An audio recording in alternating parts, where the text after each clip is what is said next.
Hello, everybody. Hello.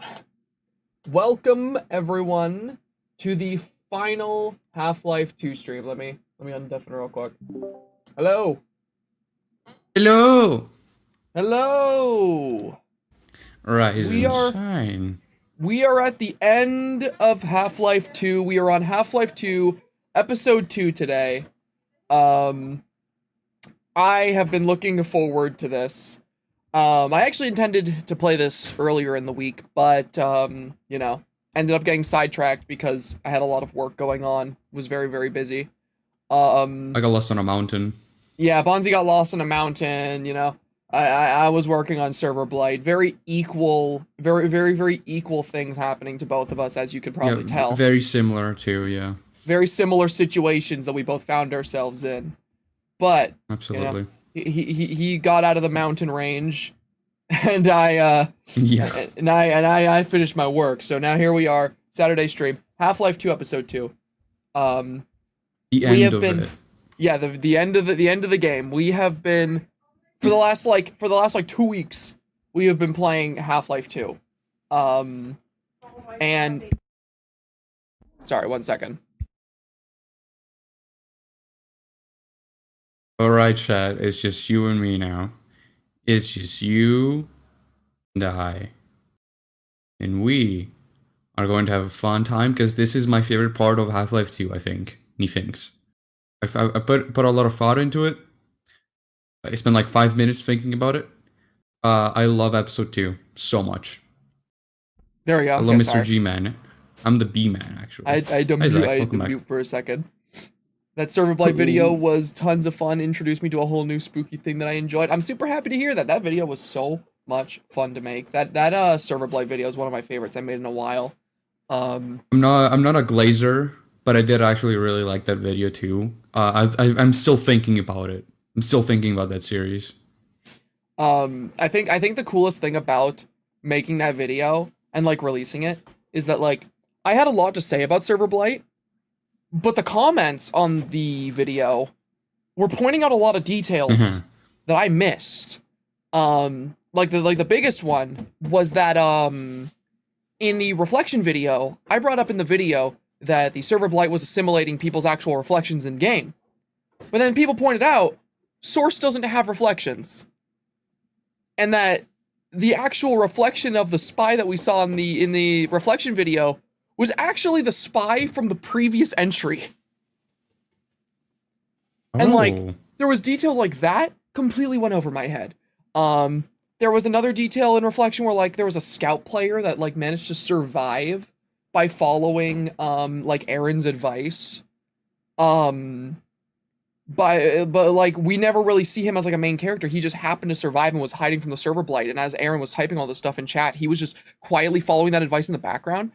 There are so many details in server blight that just go completely unnoticed because of the amount of attention to detail that series has, that like it feels like my video was just kind of scratching the surface, which, by the way, that's the reason I urged people when I made that video to watch the series first, because I knew for a fact that like with a series like that I was not going to be catching everything. Those series really are just best experienced on your own first, and then you watch, you know, like my take on it or other YouTubers' takes on it to kind of like, you know, encourage discussion. Man, no, that was super fun to make because of that. I love the discussion that started from the comments of that. My favorite videos I make are the ones that like really heavily encourage discussion in the community. Mm-hmm. But yeah, speaking of Source, Half-Life 2. This is the Source game. This is the Source game. We have got a game to finish, and I am super excited. Well, I'm both super excited, but also a bit concerned because, like, on one hand, I've been told that Episode 2 is peak. I've been told it is just as good, if not better, than the rest of Half-Life 2. However, yeah, I also know that it's not the ending. Like, it wasn't intended to be the ending. So what this means is I know that I'm going to be left on some unsatisfying cliffhanger. Also, hey, we got a $20 super chat from Oz. Hey again, Pastor, I love the Server Blight so much. It's one of my favorite series. Since you've been doing some spooky Valve content, have you considered doing Interloper? I have. I definitely have because I've watched through Interloper and I really like that series. The one thing that's held me back, specifically with that one, is that one is particularly big by comparison to MSS Blue and Server Blight. I feel like that one would take a bit more time and would be a bit more daunting to cover. And I feel like that's one I'd want to give my all into analyzing as much as humanly possible. So I might cover it at some point because I'm interested by it, but it might take a bit before I get around to that. You could always do what you did with MSS Blue, where you just cover like your favorite scene or something. That's true. I always could do that. Depends on what people want. Because I enjoy making those smaller videos, but I won't lie, people don't seem to like them as much as like the bigger videos. So here. Oop. Let me see, are you able to see the game? It's loading. Yeah, I can see it. Perfect. Such a good main menu. Yeah, this main menu is crazy. I should also say, I should let you know that like before this stream, I was anticipating today and this particular stream so much. I won't lie, I genuinely had a dream about Half-Life 2 last night. You had a dream? Tell me about it. I had a dream that like I was in this large box. Like this large like box room with no doors, and inside this room there was like myself and a group of people that I didn't know. And these this group of people was like, how did we get here? And I just mysteriously knew, and I put my hand on one of their shoulders and I'm like, we were sent here by the Combine. They have taken over the world and they have left us in this box to turn us into robots. What? I mean, not too far-fetched, you know, that is basically just Nova Prospect. Nova Prospect, but it's a tiny little box. But that was the dream I had last night. And when I woke up, I had this moment where I'm like, oh, I'm ready for today. I didn't have a dream about Half-Life 2. I had a dream about the announcement of Half-Life 3. And I remember in the dream, I see the logo of Black Mesa appear. And everyone starts cheering, and I start crying. I'm like, tears are running down my face. I'm like, this is big. This is the best day of my life. And then you woke up, and it looked like that one scene from Ren and Stimpy of like that dude waking up and becoming like super detailed. Yeah, that was me. Oh, we got a membership message. Thank you, Artist of Obsessions, for being a member for 6 months. Do you have any favorite horror podcasts? I recently watched all the Magnus archives and I totally recommend it. And that one gets recommended to me all the time and I definitely need to listen to it. As for horror podcasts, I really like the Creepcast and I really enjoy the Dead Meat podcast. Dead Meat podcast is probably my favorite. I listen to that one a lot while I'm working on like art for videos or I'm like editing. I really enjoy the Dead Meat podcast. But yeah, I also really like Creepcast. Those are probably my two choices. You actually got to go to one of the live shows? That's so cool. I'm so happy to hear that for you. I don't really get to go to many like live shows that happen like where I am in Canada. However, recently I actually got to go see friggin' Steve-O from Jackass. He was doing he was going on a tour around Canada and I actually got to go see one of his live shows and that was crazy. That was absolutely insane seeing that guy like in person on a stage. That was insane. But yeah, anyway, Half-Life 2 episode 2. Anyway, Half-Life 2. So, I think I asked this last time, but I'm cool just to start a new game on this, right? Yeah, of course. This is just the menu for Half-Life 2 Episode 2. Okay, perfect.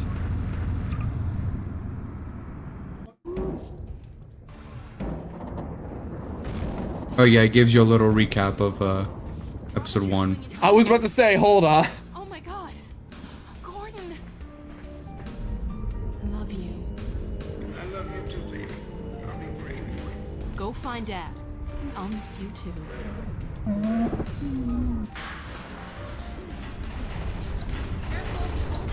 The process is accelerating toward a dark energy flare. What the hell?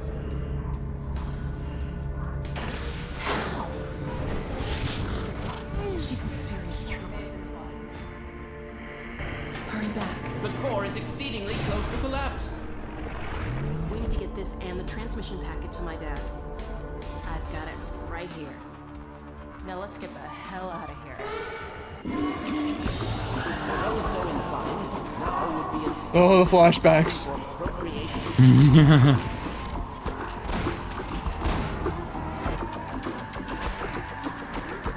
Alex was the GOAT in episode 1. I loved her.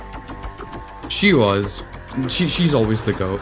I like to think of episode 1 as the military section of Half-Life 2, but it's actually fun. Yeah. The citadel could blow at any moment. Oh my god, the transmission's going out. They'll have it on the other side soon.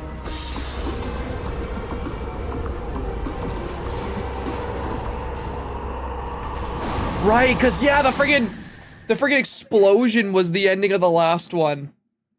Yep. And we saw a bunch of, like, what were they, like, Combine drop ships showing up out of that portal? A bunch of battleships and dropships. Shits? Wow. Shot. Bleh, whatever, you know what I mean. Bunch of ships.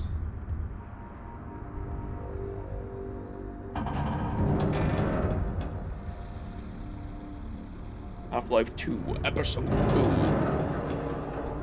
2. Free Part me! 7. Where are you, dog? Dog, I need you to free me. August not here with you anymore. Where is Alex? Where is Alex? I don't know. Alex, speak to me. The train went boom boom. We are sinking, Alex. Gordon? Alex! Oh, Gordon, thank God. Okay. Hold on a sec. I'll get you out of Oh, there she is. Get me out of here, Alex. Get me my gun. Works. Yes. Stand back. Gravity gun. Get me Here goes. out of here. Yes. Very good, Alex. Good, Alex. Now hand it I over. forgot what a kick this thing has. Yes. Here, you take the gravity gun. You're better. Yes. Yes, rock. Find you. I got. Rock. I know. I shouldn't have worried. Well, we should keep moving. I'm Yes. sure the Combine haven't forgotten about us. I agree, Alex. I heard Vortigaunts a few minutes ago. Maybe they're still around. The We've got a Vortigauts. long way to go to find my The dad. vertigo watch. It'd be nice to have some extra help. I agree.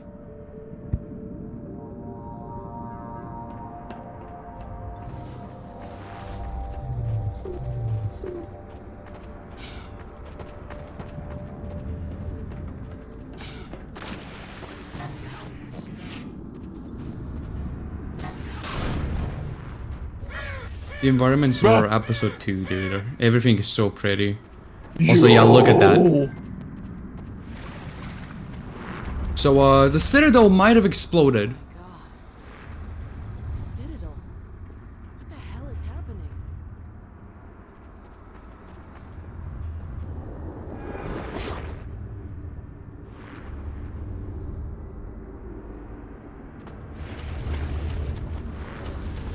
Sorry, I keep having to mute. There's a lot of hectic stuff going on right now. That's okay. Oh, hey, whoa.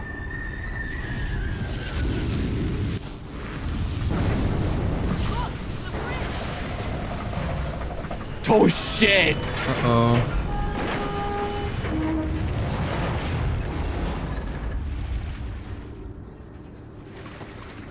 Well, that went well. Are you Yeah. It's like it's all over again. God, that is such a cool view. Right? I hope, however... When I played episode 2 for the first time... Oh. Sorry, I'm lagging a little bit. No, keep Okay, going. I was saying, the first time I played episode 2, I just kept staring at this for like a good 10 minutes. It's so beautiful. So that's the entire Citadel. Yep. Oh, that is crazy. There's a portal at the top.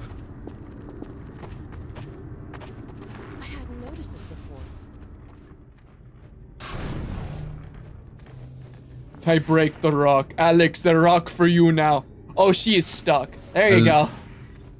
Hey, yeah, you did it, Alex. Into the mineshaft to go. Have you ever played Minecraft? Alex, have you Alex. played Minecraft? Alex, if you played Minecraft. We're in Minecraft, Alex. Oh, You are Alex from Minecraft now. you are, and I'm Steve. I got the beard like him. I am Jack Black. I'm Jack Black. Look, Alex, these are Minecraft zombies. Safe haven, it ain't. Oh, God. No, it is. I got it. I'm okay. I find it funny how this game has, like, you know, like, these monsters clearly are zombies, but, like, the most alien depictions of zombies I've ever seen, and they're still called zombies. And yet I watch something like Yep. The Walking Dead, and they call them walkers. That's... Okay. I didn't know that. Yeah, in The Walking Dead, they never use the term zombie, and I think that's so funny, because I will forever make fun of zombie media for being, like, ashamed to use the term I zombie. can get out a message to my dad. Yeah, that's stupid. There's nothing wrong with calling them Dad, zombies. missile base. I hope they're still using this frequency. They're trying to help launch a... Ah, here we go. Damn. Wow, that What totally now? worked. What happened? If I were to... Let Hmm. me see if I can get it working again. It's like calling skeletons bonies. I think it's funny too because like usually in zombie What media, a mess. like This could zombie take a films while. don't exist. Hey, if you So the have term any zombie lucky wouldn't be insights like a into how to media fix thing. this, go for it. I got you. There you go. Not sure what Teamwork. but it worked. That was all you, Alex. You're doing great. To check in. Very good, Alex. You're doing this all by yourself. Very, Yes, very yes, yes. good. You are the Very hero inde- of Half-Life, Very Alex. independent. Whoa. White Forest. Wait. I just did a title drop. Whoa. White Forest, come in. White Forest, are you there? Alex! My goodness, is that really you? Yes, and Gordon No. too. We're okay. We made it out of City 17. Alex, thank God. I can hardly believe it. Don't worry, Dad. We're fine. But something really strange is happening with the Citadel. Oh yes, we've been monitoring the situation. The raw discharge of the meltdown has been focused into a coherent beam of portal energy. It's the Combine. They're trying to open another gateway. Yes, what you're seeing is the infancy of a super portal. If it attains full strength, It'll be the 7-hour war all over again. Except this time we won't last 7 minutes. My Shit. Gordon, what if that's why they were sending so much data from the Citadel? So that data from the Citadel? in the control room, they were feeding huge volumes of data directly into the core destruction sequence. Magnus, did you hear that? I'll bet it's the Combine portal code. Yes, I'm not deaf. I downloaded the whole packet. They've been chasing us ever since. Well, of course they have. You see, Kleiner, it's the linchpin of all of their plans. Well, I can see that. I never said. Somewhere in that sequence, they would have had to establish a connection with the far side.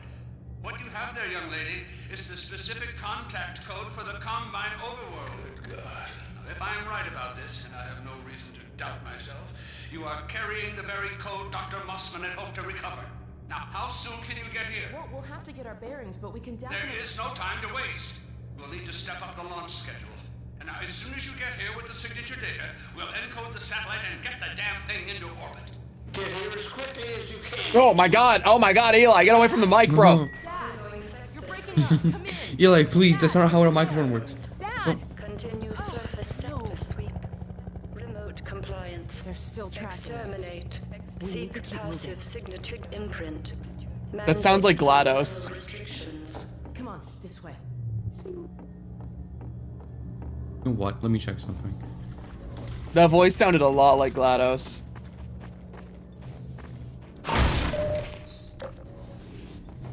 All right, let's go. Oh Lord.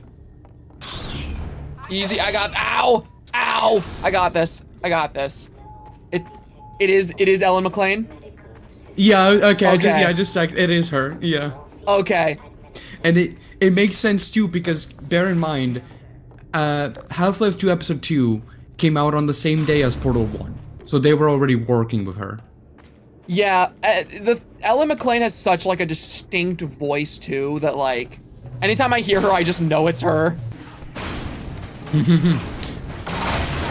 GLaDOS is real? Oh my god.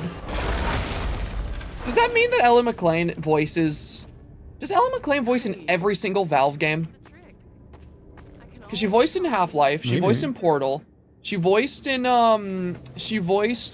fucking oh my god, An old rocket up at White Forest. in TF2. He's been hoping for the day when he could Did she voice Okay. in Left 4 Dead? tap into the old array they set up at Black Mesa. But getting a launch off Let while me the see. Combine was intact, there was just no way. I'm not sure how they'll use a satellite to shut down that portal, but I guess She's we'll not in find out when Dota we 2. get there. Ah. Damn. But she's in quite a few big Valve projects. They really like working with her. Understandably so. She has a great voice. She's really talented. Yeah, like, did you hear about the stuff that she did for like the role of GLaDOS? That like she intentionally. Oh. What the hell? Oh no. Did you hear that? Oh no. I'm in the new Half-Life. Oops, broke NDA. Kako! What the hell, bro? You're gonna get that stream taken down, bro. Why would you do that? Yeah, no, I was gonna say that Ellen McLean, whenever she was voicing GLaDOS, she trained herself to basically speak without audibly breathing. Yeah. That is crazy.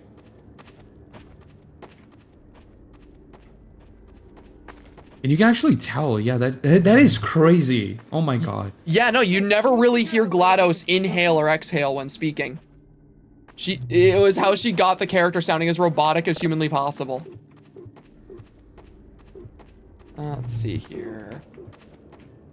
You see, when voicing GLaDOS in Portal and Portal 2, Ellen McLean actually turned herself into an actual machine to get to get it as accurate as possible. You see, she was so dedicated to the role, she actually became a genetic life form and disk operating system. And then she killed everyone at Valve and developed the game herself. I got this now. Gordon, why would you do that? I have it now. I have this. Gordon, we need to find a way to get in here. Well, I got this cart now. What? Check it out, isn't it sick? I can get us another one. Gordon. Look, Alex, You we have silly two. goose. We can hop over now. I don't like you. Yeah, okay. I'm seeing the actual way I get up there, but How do we proceed? Ladder? Careful up Cart. there. Keep cart. watch out here. I Cart. like cart.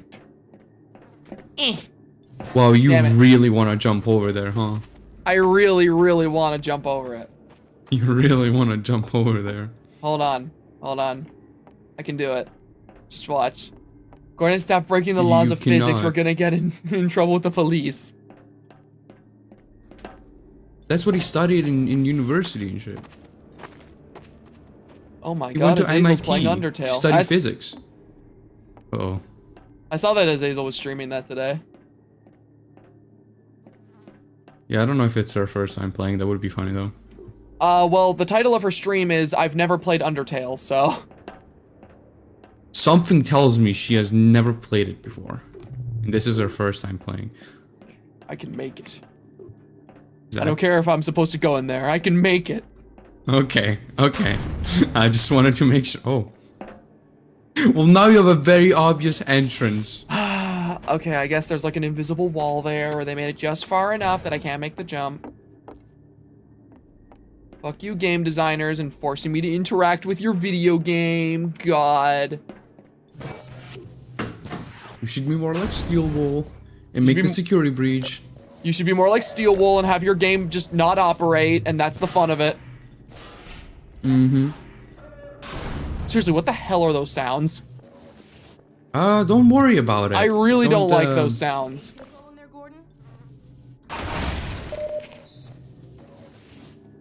Did you press the thingy? I think you need to press it. Okay, yeah, there you go. Oh my god! What the fuck? What the hell was that? Why did it just do a horror game jump scare at me? I did not like that. Zach, get out of there. I'm leaving. Get out of there. I'm leaving. Oh, hi! Oh, what?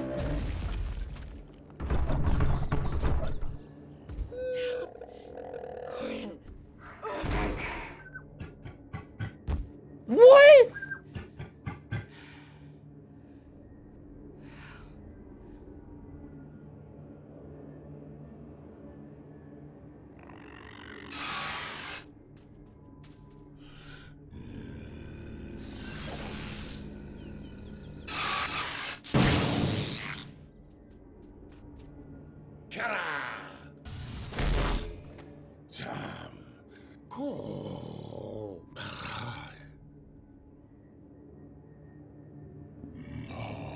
What the fuck?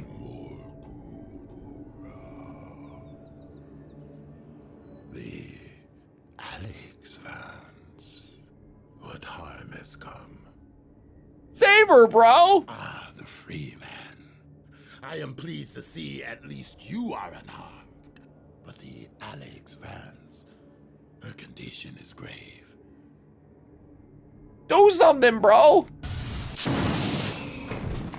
Okay, well, that's a start. Holy shit! Healing her will require more than I alone can conjure. Let me summon my kin.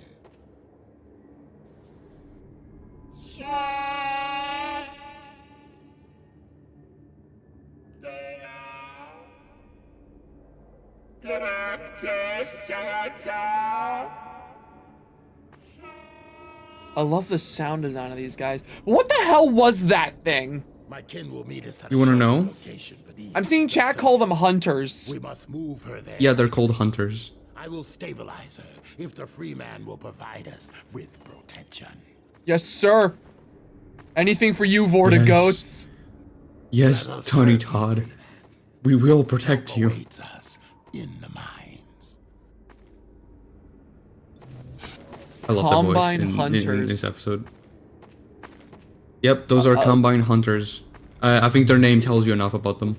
Yeah, no, and the crazy ass introduction.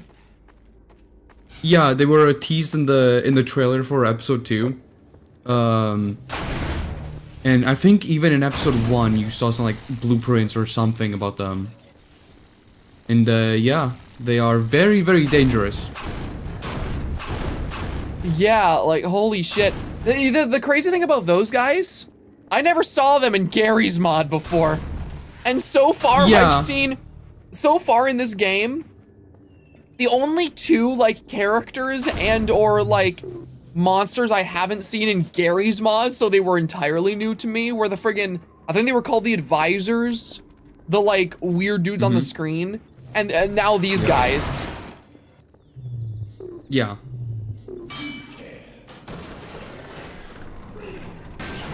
Help, help, I don't know why I didn't think this would happen. Oh, Gordon, you silly goose.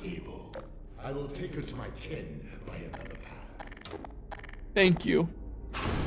Have your crowbar now, at least. Is that still Tony Todd voicing the Vortigaunt? Yeah, he voices the Vortigaunts in this, in episode 2 and Half-Life Alyx. I love Tony Todd's voice. Rest in peace. Rest in peace. It's fucking amazing.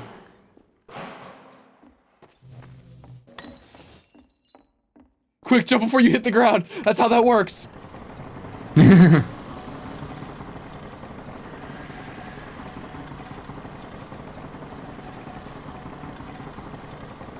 Early name for them was Mini Striders. They were meant to appear in episode 1 in the final map when escorting rebels to the train. The sound files still refer to them by their old name. Oh, that's funny.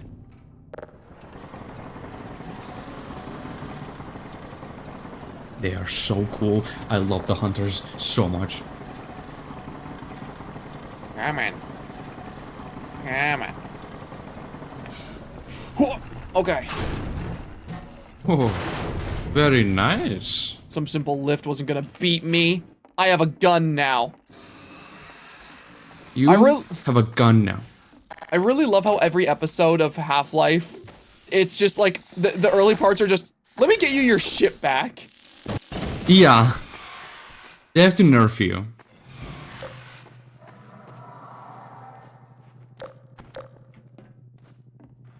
And I really appreciate the way they do it. Yeah, I think because it's really funny. it feels like a nice natural progression every single time. I don't ever feel cheated when I lose my shit, because usually whenever I lose my shit, like, it's for a good reason. And the game usually justifies it in the actual gameplay, like giving me the super OP gravity gun during, like, the Citadel. Mm-hmm. God, I'm so excited. I'm so happy you're finally playing this. I love that there was like no animation for that. He just decided to slide away. Yeah, right?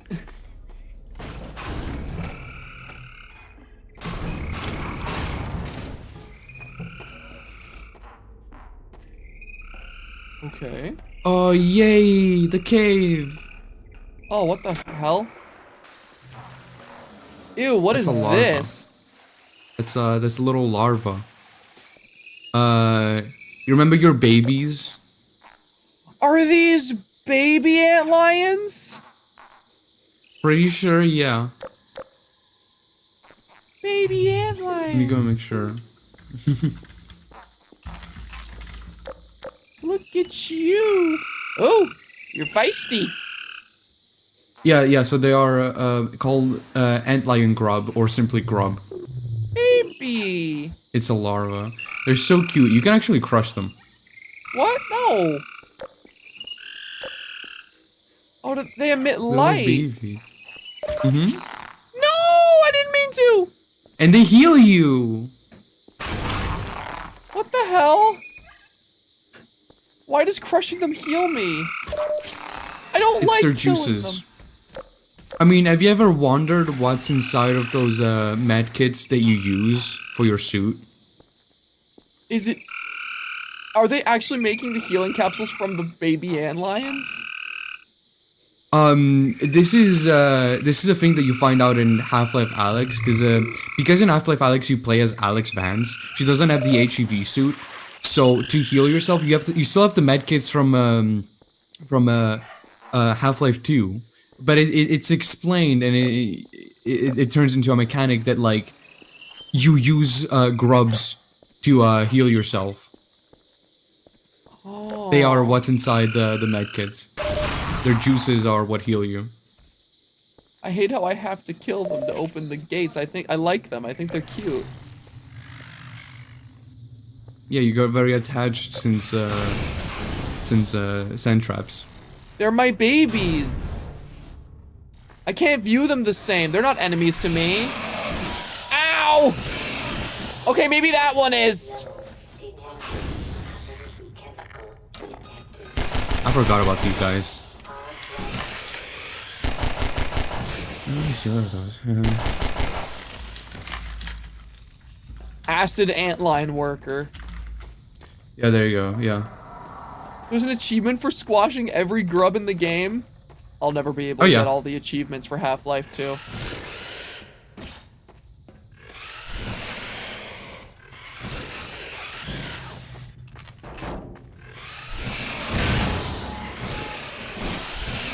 Oh my god.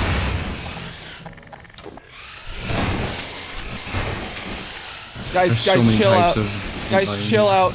Guys, please chill out.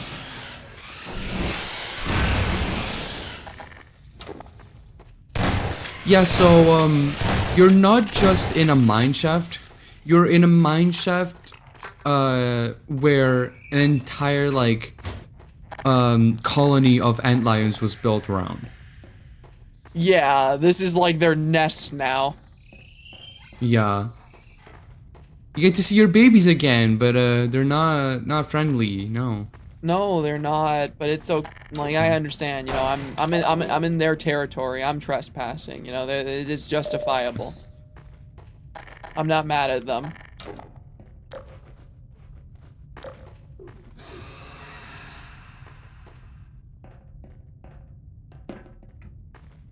You get to see the babies' babies. The babies. Oh, there we go. Very nice, Zach. Oh. This is cruel. Oh, that was so unnecessary, Zach. Jesus. I agree. I didn't want to do that. Why do they make them so hard not to kill? Because they want you to know that if you crush them, you get healed. I don't need to. They also make life. Oh, you totally need to.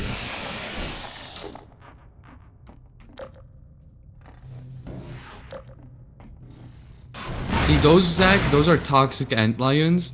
They're basically your babies if they add glitter. I see. Oh. So too far gone. Yeah.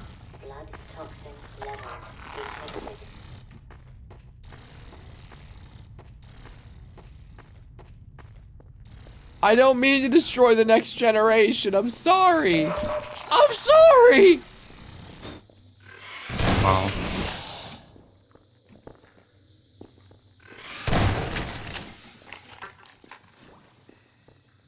Antlion workers, they are called. Oh, so these acid spitters, they're like the nest builders. That is interesting. I'm sorry. I'm sorry. God, you're so insensitive. I don't want to hurt them.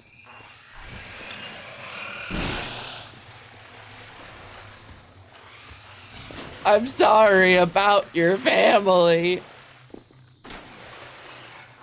You're so mean. I don't mean to.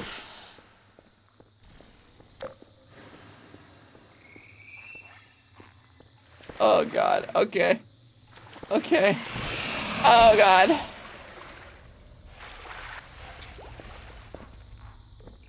How do I get past?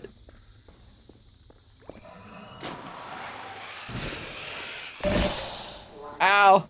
If you could just show me around, I'll leave your nest quietly. I'm sorry.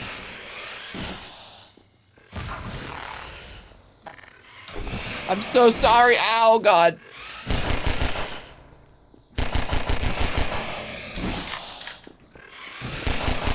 Oh, God. Ooh. Oh, it hurts. Oh, it hurts. Watch out. I'm okay. I'm okay. I'm okay. Might need to kill some. I'm sorry, little Yay! one. Oh, you just it fucking fell down. That's funny. I'm sorry. I'm so sorry. Let me step on you. I'm sorry. Oh! Little antlion jump scare. And they'll erect a statue of the hero of Half-Life, like how the Tusken Raiders made a statue of Darth Vader. No, I'm sorry. I'm pretty sure the in-universe implication is that the antlion workers have acid for defending the nest, but mostly to melt rocks and expand their nest. That's really cool. It is really cool, actually. Yeah. Here, I'll be back in a second. Got babies. You don't kill too many babies, okay? I don't want to. Okay, good. They're leaving me with no choice.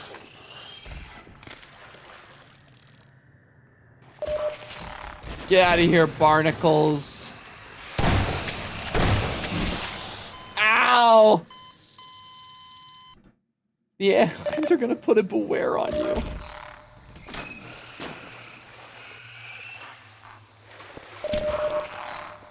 Yeah, it makes sense why I wouldn't see them before, like in sand traps, because like these guys seem like the actual like construction workers that are like building these nests. Okay, they also antlions drown. Okay.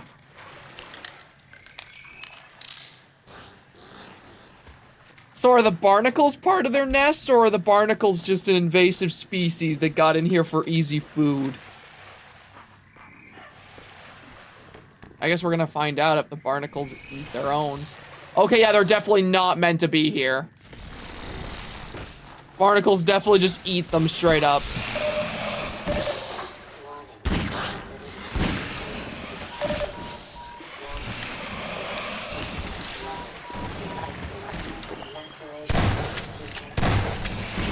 Ow! That's kind of cool, actually, that, like, the barnacles, like, naturally set up a little, like, base inside of an antlion nest so that they can get easy food. That's actually super, accurate to how some insects in nature will act. Like, you guys in chat ever heard of, like, assassin bugs and how they will kill ants and then stack the bodies of ants on their back so that they have the same scent as, ants inside of an ant colony. So that they basically just make their way into an ant colony, and since they smell like an ant, and all the other ants are like, yeah, that's an ant. And they just chill there and just eat whatever ants happen to walk by as because they're basically just a free snack. What are you talking about? I'm talking about assassin bugs. Oh, okay. Everything's normal, yeah. I mean, the topic felt pretty natural considering the fact that, you know, there's barnacles eating antlions in their own nests. Mm-hmm. Oh, I have to be right back.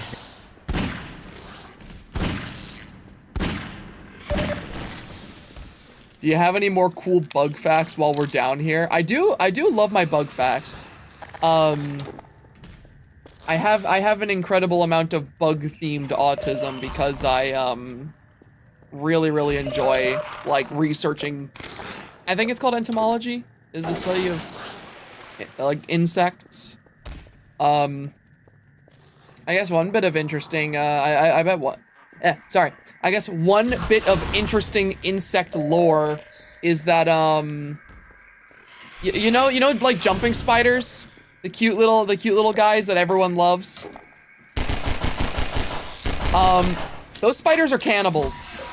Like, they actively hunt other spiders. Because jumping spiders are like especially intelligent compared to other spider species. And so they know how to essentially imitate bugs caught in other spiders' webs. So they'll go up to a web and they'll friggin' slap the web to imitate the sounds and the vibrations of a bug that's caught in the web. And then when that spider gets tricked into thinking that they have food in the web, the jumping spider just fucking jumps them and kills them. So like that is, it's not just like like whenever you hear of like cannibalism in nature with animals, a lot of the time it's, if it's there, they'll eat it, but you know, it's not what they actively prey on. Jumping spiders actively hunt other spiders. That's weird.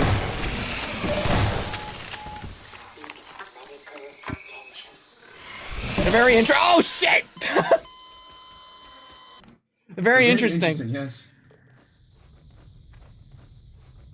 I don't know, I'm one of those people, I know, like, I understand, like, arachnophobia is a very big thing. I'm one of those people that was never really bothered by spiders. I just find them fascinating. And I often find that, like, even, like, teaching people some things about spiders makes them a little bit more bearable, even if they have arachnophobia. I don't think I have arachnophobia, but I can freak out if, like, there's a spider near me. I think my fear from spiders mostly comes from when I was a kid. And one time I grabbed a spoon from my kitchen to eat some ice cream. And I grabbed this little spoon, and as Spider was just sitting on the spoon, and the moment I grab it, he starts running up my arm, and I screamed and threw the spoon away. I find wasps a lot scarier than spiders when it comes to creepy crawlies. Oh man, you're not gonna like me very much then, because wasps are my absolute favorite insects. Purely because I find them so fascinating. They're assholes, that's what they are. Oh no, yeah, they are the most like sadistic, evil bugs in nature, actually. Like they are like wasps. I think are genuinely evil. Oh, I know what they do to figs. What? Now, wasps are terrifying. Are you familiar? Bonzi, with emerald jewel wasps? No. Okay, so emerald jewel wasps. Hold on. I'm gonna get a picture. You're gonna be able to see it on stream. I'll also send it in DMs. Emerald jewel wasps are one of the most gorgeous species of wasp that exist, but they are also some of the most evil little pieces of shit that nature has to offer. And that's what one looks like. For those of you in chat, here is what an emerald jewel wasp looks like. Absolutely gorgeous species. But the way that these guys reproduce is some of the most evil shit on the planet. These wasps, they will find cockroaches. And when they find cockroaches, they will basically follow them around and sever the antenna of the cockroach, which effectively lobotomizes it because it loses all sense of direction.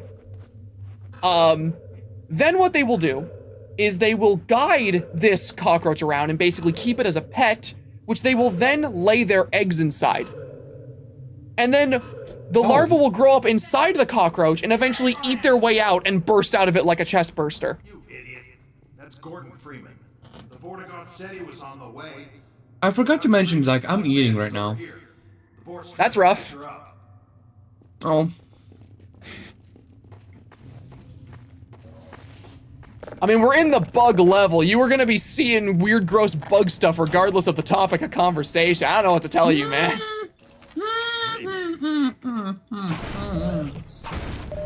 The Alex Vance clings to the margins. My kin are still some distance away. For now, we must not be disturbed. Yeah, well, about that. As long as you're down here, Freeman, maybe you can give us a hand. Let me show you how the Antlion sensors work. Got some supplies over here if you need them. Health and ammo, that sort of thing. Thank you. You're doing God's work. You're a hero. Also, you got some messages. I mean, birds of prey will hunt other birds, just a part of nature. Animals will eat other creatures like them. Oh yeah, absolutely. I'm not saying that, like, you know, jumping spiders are particularly special for the fact that they hunt other spiders. I just find that a lot of the time in nature, you see animals that will actively partake in cannibalism, and it's usually because that animal just happens to find something that it can eat, and it happens to be another member of its species, you know? But, like, jumping spiders are unique in the fact that they will actively employ hunting methods for the express purpose of killing other spiders. Emerald Jewel Wasp sounds like a Green Lantern. You're right. This sensor will light up if an antlion's coming down this tunnel. More lights mean more antlions. Oh. When a tunnel lights up, we move a few turrets in front of it. Oh, this is gonna be fun. Hey, Doc. On your way here, you weren't followed, were you? Don, listen to him, Doc. We're on edge because this place is riddled with antlions. The Vort says as long as we don't step on their grubs, they shouldn't hear us this far from the nest. Uh-oh. Yeah, well, that's a theory I'd rather not test. We're down to our last two turrets, and even these are held together by baling wire and duct tape at this point. Nice to have them in a pinch, but I wouldn't exactly trust them with my life. Hey, Griggs, you might want to show Dr. Freeman where we keep the supplies, huh? Oh, yeah. Down there by the Vort. Everything you need for doctoring. Guys, I think I really fucked What up. would you do this, Zach? We have to defend the fort. Guys, I think I really fucked up.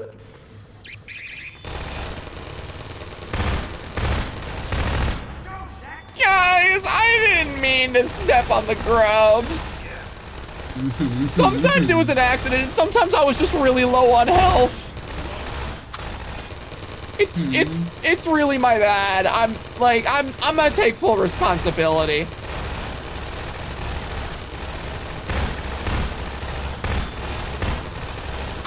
I'm eating a grub right now. There isn't an actual gameplay mechanic behind stepping on the grubs. That's really funny though. Yes, I've seen an antlion before. Hey, this is episode 2. What do you mean? Okay, as long as I stick to one tunnel. Antlions are probably Zach's favorite thing. They are my favorite monsters in the game.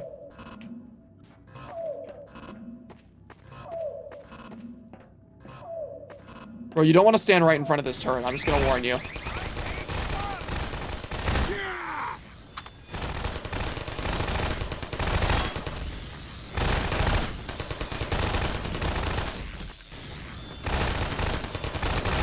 When are we getting the Bluster Kong / Leo Luster video, coward? You can't handle such an irresistible force because irresistible is what he is. No offense, Freeman. I don't know what you're talking about. Until you showed up. Swarm at 24. Come on, I don't think it's gonna happen, bro. I'm coming. Oh shit.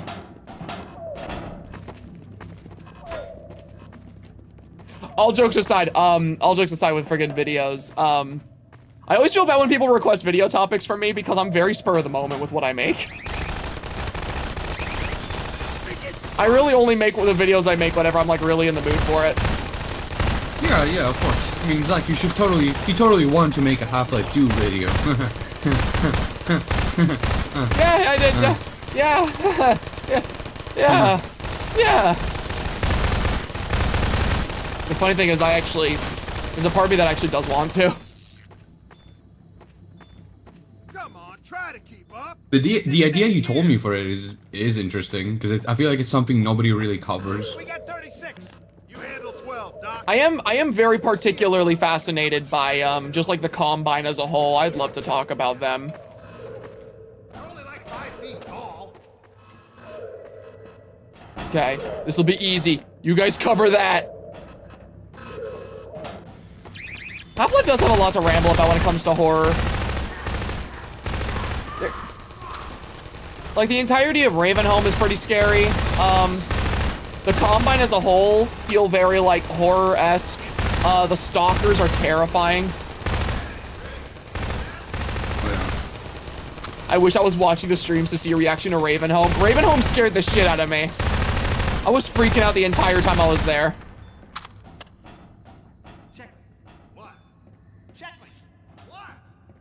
Forget it. Oh shit. Hey, Doc, you cover 24. Oh God, they're coming from everywhere. More 12. What? Okay, we got this. Yeah, we got it. Also, speaking of the Stalkers and horror, I sent you, Zach, some beta content from like what the Stalkers were supposed to be. Because the Stalkers, their story was the same originally.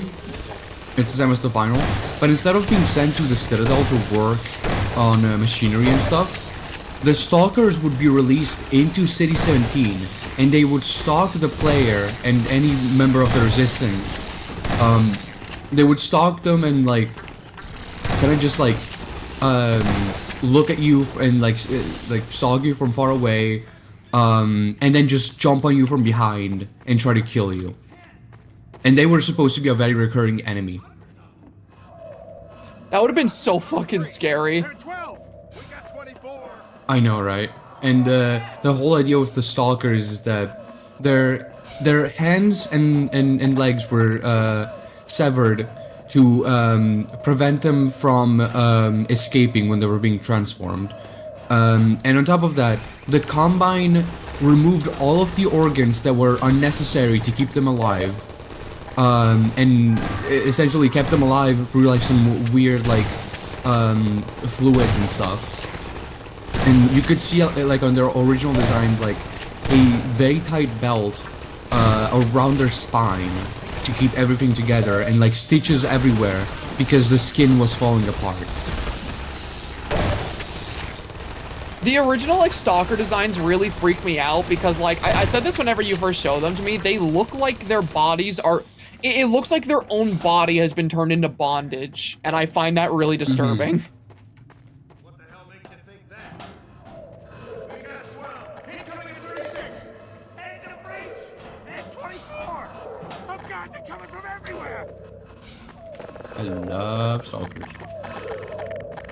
From Half-Life 2. I'm glad you specified.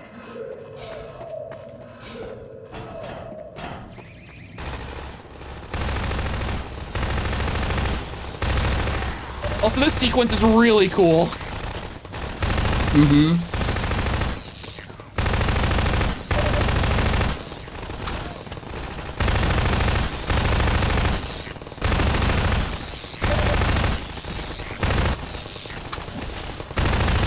Here, I need to restart Discord because it just keeps dying.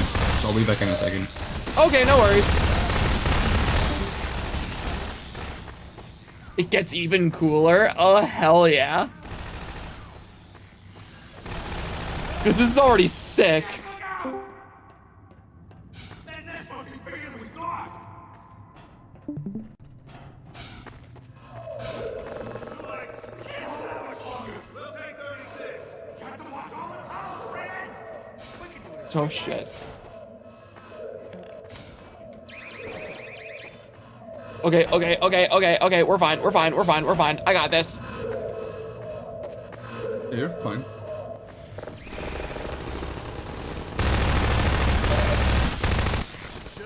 We're fine.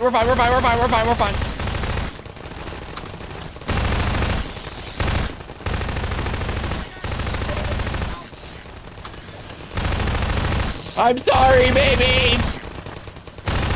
I didn't want this.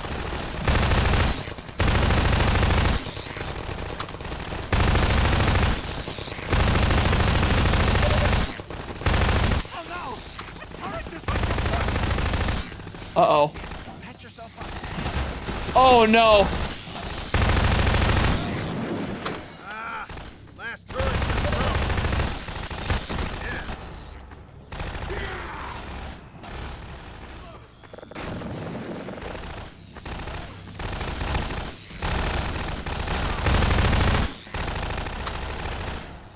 Also, I'll read super chats in a second here. I'm very locked in. Take this med kit. Thanks. Take this med kit. Why are there so many? I think we misunderstood. Look alive. Get ready. Okay, get ready. 3 lights. This is gonna be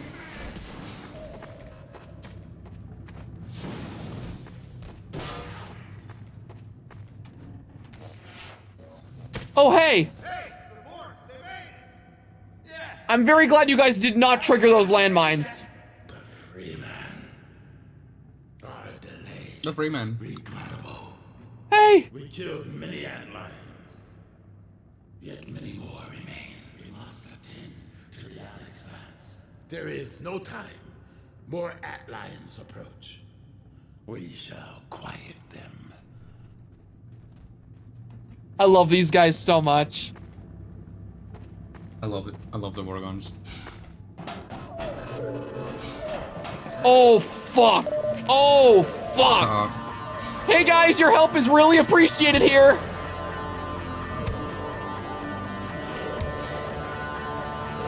Oh, shit, the cool music is starting. Uh-huh. Oh, shit. Oh, this is so cool.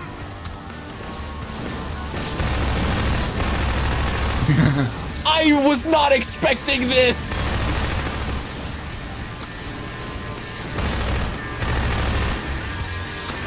Dude.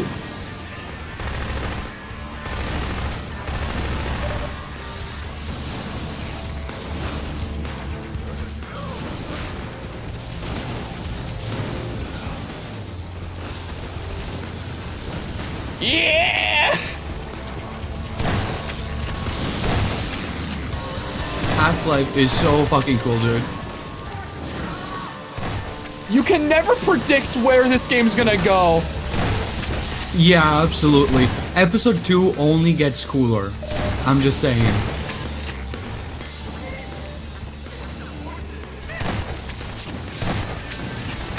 You know what's even cooler about this fandom? There are crazy cosplays of the Vortigaunts. I cannot imagine what a Vortigaunt cosplay would look like. See, there's this thing called Google. Man, you always suck fun, baby. Those bugs sure mess with the wrong slugs. Exhausted their immediate. So I'm gonna quickly read the super chats. Imagine a horror game where you play a blinded human and with their giant wasp alien bestie that is totally not planning anything bad. That would be the craziest premise ever. I love the medical terminology that the Combine Overwatch voice uses when it relays orders. Really makes them feel cold. Yeah, I love the Combine. Emergency. The Alex fans. The Alex fans are grave. This will necessitate deep submersion into vortices. Indeed. We require the larval extract. Oh, yes. The extract. Yes. I love the way they talk so much. I will make the journey to seek the extract. Deep. They're so stupid. In the sacred nectarium.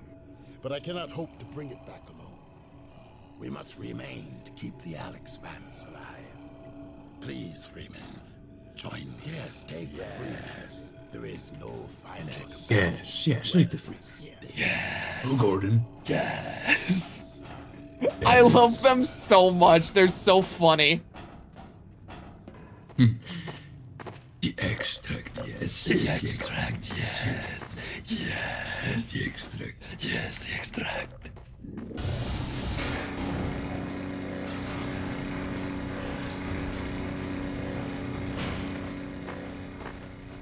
This body is yours to command. Lead on. Whoa. You are the GOAT. I was saying this during the last streams, dude, but like, I think it is so cool from a narrative perspective how in Half-Life 1, the Vortigaunts are an enemy that we find out is an entire race that's been enslaved. And then we free them from slavery, and now in this game, they have become an ally and they have saved us on numerous occasions. Like, that is so cool to me. Bro. Bro. I forgot about that line. Grim Pinata. Freeman, you appreciate The reason they all know who you are when it comes to everybody is because they are coterminous, meaning knowing all of time forward and back. That's so cool. Yeah, and they're all Holy connected. They're shit. like a hive mind. Also, yeah, they're very strong. I mean, it makes sense that they'd understand, like, they'd know all of time forward and back because they were literally able to free us from the G-Man.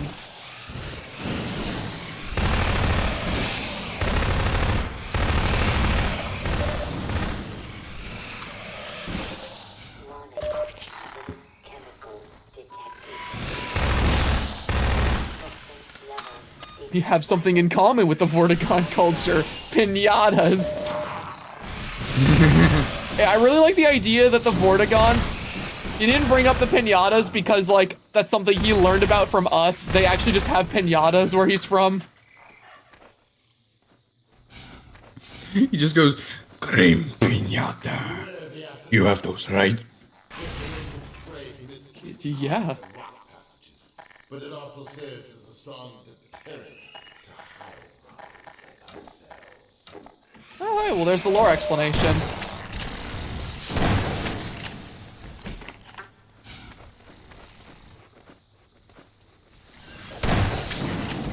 Also, like, I didn't say it, but, like, the environment that we're playing in already is so insanely cool. I love running around this giant, like, insect nest.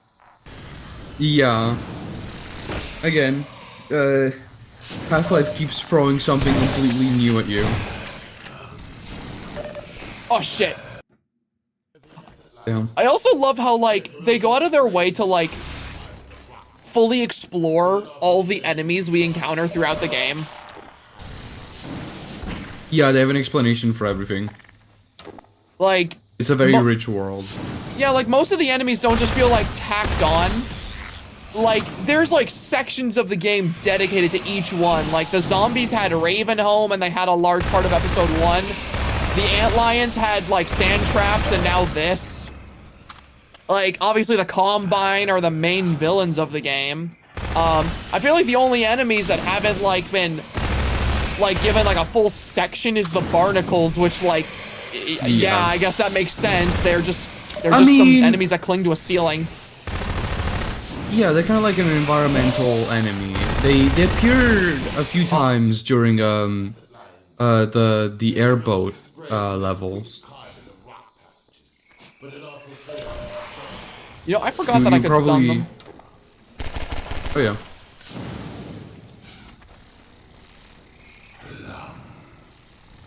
Yeah, the barnacles are just barnacles, no further explanation. Yeah, like, there isn't really much you can explore with them further, aside from just what they already do.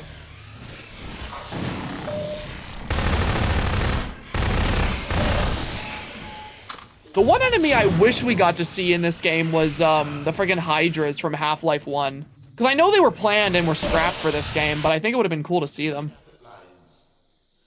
Yeah, I don't think the tentacles from Half-Life 1 are called Hydras, but the Hydra was a scrapped enemy from Half-Life 2. There was also another enemy that was like a slime. I think it was called the Blob. And it was like this translucent slime that would basically like absorb anything in its path. And you would see it like basically like take everything from even another like enemy or entity. It just like covers them in slime, and then they're kind of just gone. And I think we used to like spit out like bones and whatnot. Ooh. I know they were supposed to show up in Ravenholm or something. Barnacles are kind of just an ever-present pest, like the Zen equivalent of houseflies. Yeah. Like, they don't really have one designated area, but they're, like, everywhere. Which is cool, because they usually have some kind of, like, cool, like, environmental interaction, like earlier, when you could actually use them to catch the antlions as they jump to you.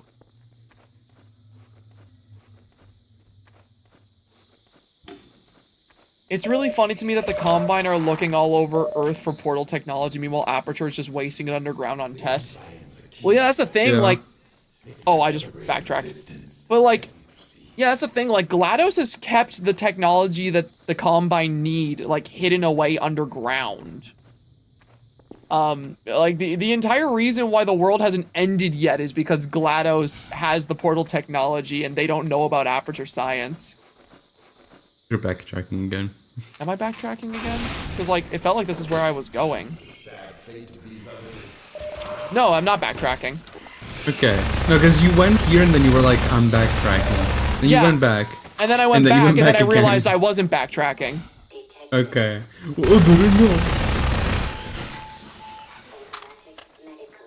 I do get very lost in these caves. Also, I love that they changed the UI a little bit, and now the flashlight has like its own UI box. Yeah, I appreciate that. Oh!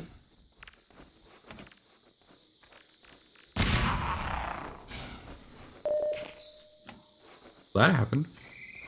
Rude. That's rude. That's very rude. Oh.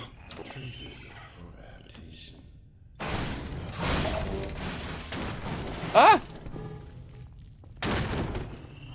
Oh my god. Very careful. Oh, okay. Freemen expect to find down there. Truly, the Freeman leaves no path unexplored. I fell, bro. Sigh. Tethers cut.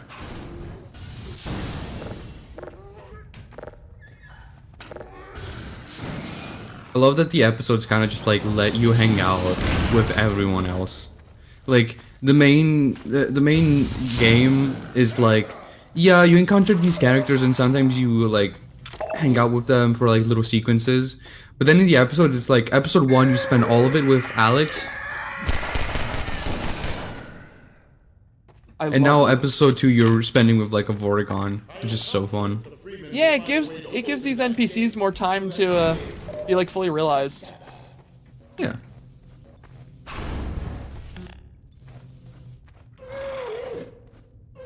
Ugh. I love you.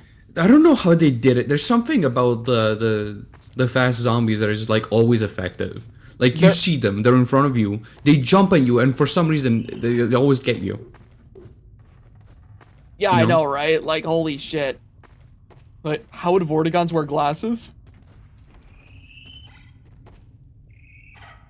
That's a good question. There, eyes there. They got 4 eyes. Yeah, man. Lung. I don't know how they.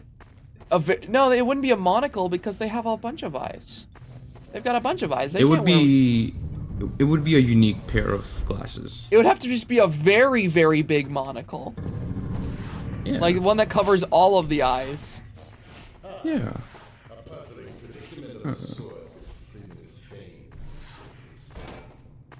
I will observe with great anticipation. I love the way they talk so much. Ah, Freeman. Yes, I cannot wait to see how you solve this puzzle. So put a box there? I put a bunch of boxes on the big lift. And now have you... Wait! Wait! Don't leave me! Good job, Zach. You fucked it up. I'm all alone down here. You're not alone. There's zombies with you. That was unnecessary. Yeah, run away, buddy. Yeah, I was gonna say, I think he's running towards you.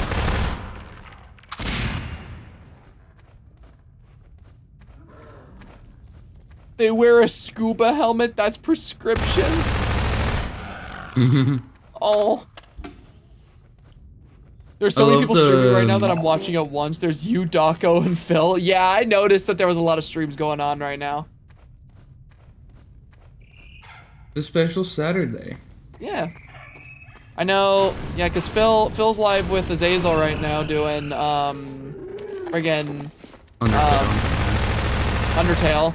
And then Daco's doing his charity stream right now, which, if people are able to go to that stream and donate, then absolutely do it, because Daco's out there supporting a really good cause right now, right before Pride Month. Yeah. 4 eyes equals quadricles. I've never heard that term in my life. I guess there was never really a need for a 4-eyed pair of glasses, but until now. Take me up. Take me no. up. Nope. Please.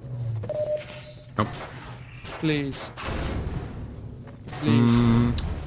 I'll think about it. Please. Please.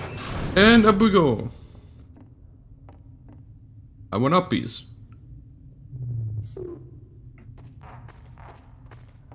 What the fuck? Controls. Oh. Oh, over there. Yeah. Very nice, Zach. Wait. I understand. Come back down. Freeman, you're so smart. The free man understands how lift works. Very, very good, Freeman.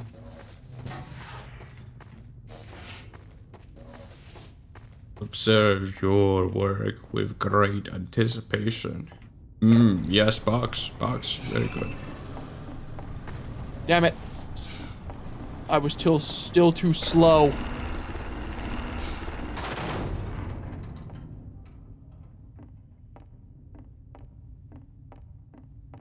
I don't think I'll be fine if I stand under this thing while it comes down. Nope. There you go.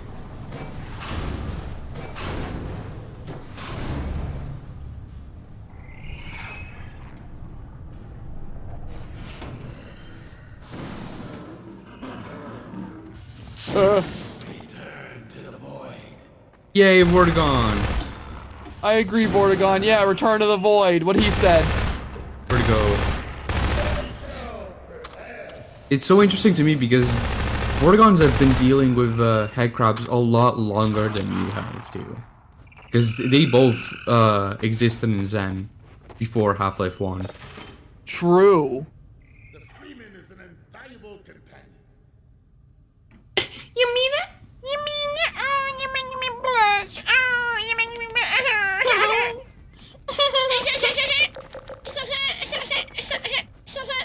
Stop flashing me, Freeman. I'm sorry. Come over here. The generator that requires the Vortigaunt to operate. Yo, this is just like Dead by Daylight. Get it? Get it? Because I get it. Pastor, I missed Asher's stream yesterday, so I'll probably watch the VOD tomorrow. But how was Ultron? I love him. I love playing as Ultron in Rivals. He is. I was gonna main him anyway because, you know, obviously Ultron in Marvel Rivals, but like, he genuinely just feels good to play as. Sorry, I got distracted. I was talking about Ultron. Yeah. No, that's fair. But no, I genuinely love playing as Ultron so much in Marvel Rivals. I could not be happier with him. I saw some people saying that he's weak too, which is crazy because I just think people don't understand him yet. People were saying that it was weak before he dropped or something. Yeah, like I fully believe you give people like a couple weeks, they're gonna realize the potential of Ultron and he's gonna feel amazing. I'm definitely gonna commit my time to maining him. I mean, they finally added my favorite Marvel character, so like I finally have a character that I really want to main. I'll see if I want to get back into Rivals because there's part of me that wants to try out Ultron. There's another part that is like, I'm fine with like Mr. Fantastic, and I already got lower on him, so I don't really feel the urge to play the game. Mr. Fantastic is very strong now. I know, which is funny. Like, while I was playing Ultron on stream yesterday, the #1 character that was kicking my ass was Mr. Fantastic. It was funny when Mr. Fantastic first came out because I got really used to him. And I remember David told me that like Mr. Fantastic sucks, but somehow I made it work, which made me feel a little better about it. But also like every single game I was in with like strangers and whatnot, I would keep getting told to like switch to a different character, and it's like, I just want to play the game. If it makes you feel any better, I've got a story about what happened on stream yesterday that genuinely baffled me. What's up? Okay. I'm pausing to tell this story because this was like one of the craziest examples of people being toxic in Marvel Rivals I've ever experienced, right? Okay. Mm-hmm. Me and Ash queue in yesterday to a ranked game. We queue up for ranked, and in this ranked match, I saw somebody had already picked healer, and Ash was a healer player. I'm a healer main, but I am capable of flexing to tank because I also really enjoy playing tanks like Groot.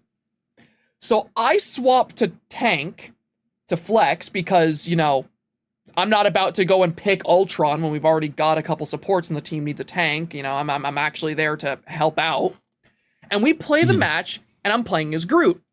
And mind you, I'm not doing too great. I'm not doing too great on Groot because we were playing on a map I had never played before because it had been a hot minute since I played the game. And our team overall was just very messy and uncoordinated. So eventually, one of our healers swaps to Thor. So I thought, okay, we are down a healer. I'll swap to healer. So I swapped to Ultron. And mind you, my name on Marvel Rivals is like Ultron TBH because, you know, I've had an Ultron themed username waiting for the character because, you know, I don't like using just Pastra in games I play as on the side. Yeah.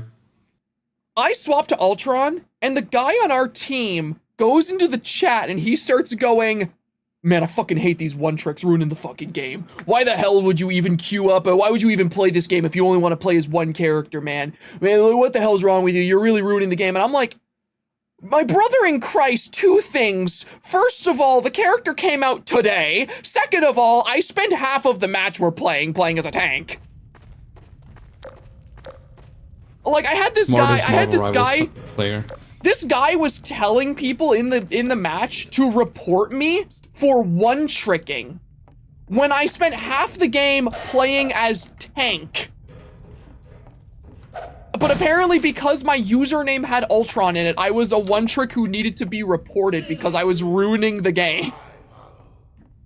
Yeah, man, you were ruining the game playing the new character that just came out.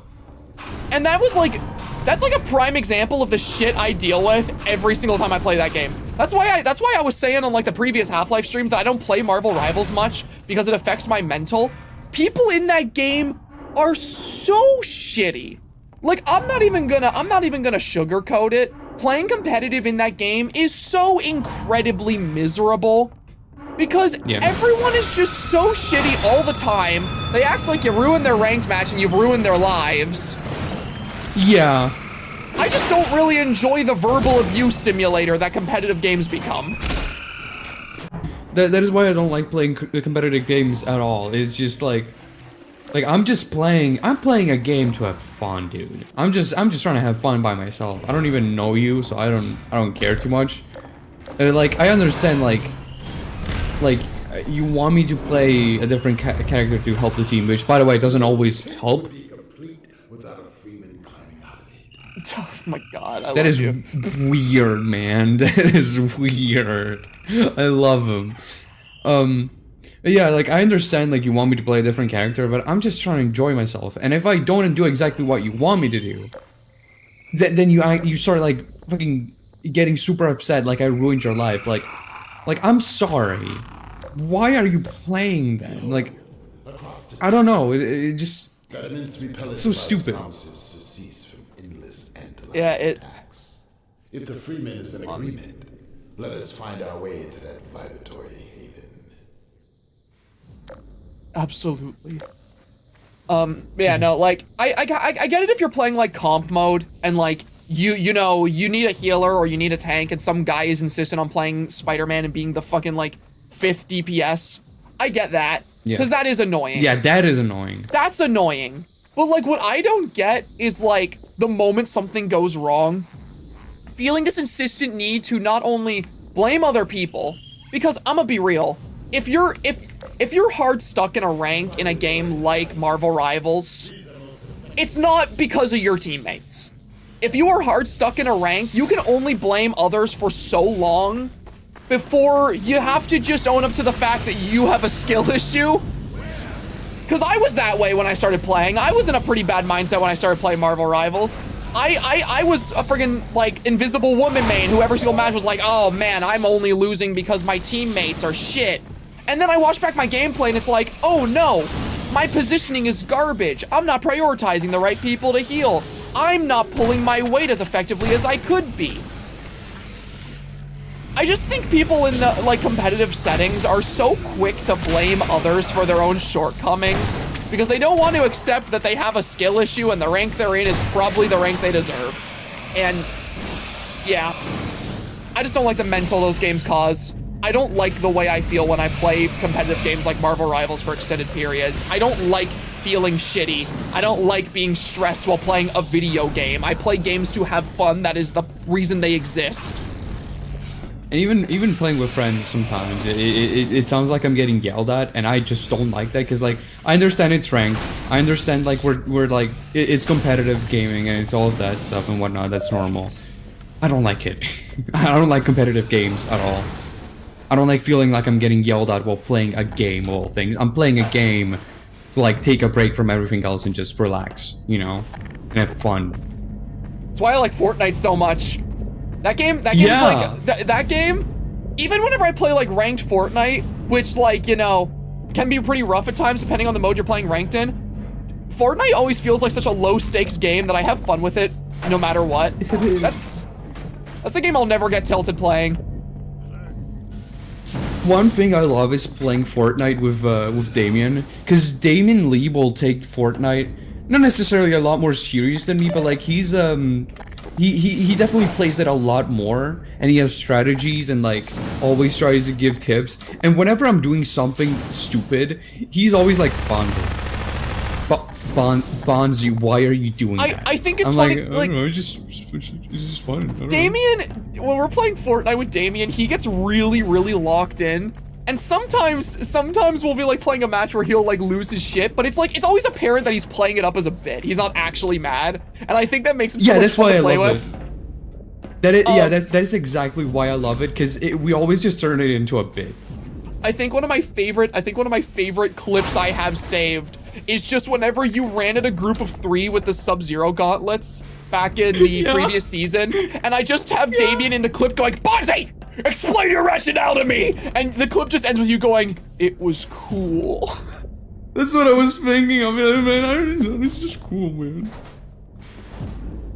It just felt cool.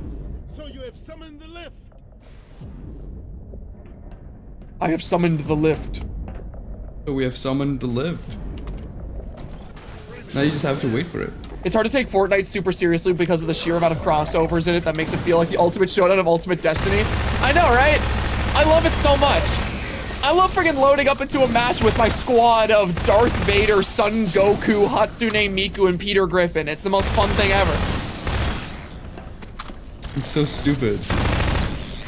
And like, I've played my fair share of like Fortnite Ranked recently because I found that it's a good way to improve because it's a higher stakes environment. You know, the competitive in that game, obviously it's a bit more like, it's a bit more serious, but like it still doesn't feel like I'm climbing like competitive Marvel Rivals. Because like if I solo queue ranked on Fortnite, then I'm just playing alone. If I lose, I just go next. There's nothing to it. Like if I die, it's just over, and it's like, okay, I'll just move on to the next match. I just have fun. I know it's just like a thing in all these streams at this point that eventually I start going on a rant about Fortnite, but like I really do just love playing that game. I don't care if it's like seen as cringe to enjoy Fortnite. I love playing that game. I think it's a sign that you need to stream Fortnite at some point. I don't know. Honestly, real. I'd really love to at some point. You know, I've been talking about this on multiple other streams because I'm really excited about it, but it got leaked that the Tron skins are coming back soon, and I have been like, oh yeah. I have been so excited about that because I have wanted the Tron stuff so badly.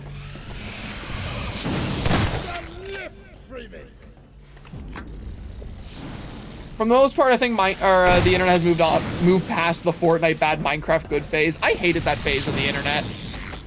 Yep. I really, like, one thing I will never stand in any community is this idea of, like, this mindset of it's us versus them whenever a game gets popular. Like, why if I want to, like, if I want people to enjoy a game I like, why do I have to put down other people who enjoy their own game that has nothing to do with it? Because Minecraft has no similarities to Fortnite at all. Also, I hope you're okay down there. My absolute goat. Okay, he's fine. Yeah, he's fine. Always comparing apples I'm to so oranges. glad that, yeah, like I hate that shit. I hate that shit so much. Let people enjoy their games, man.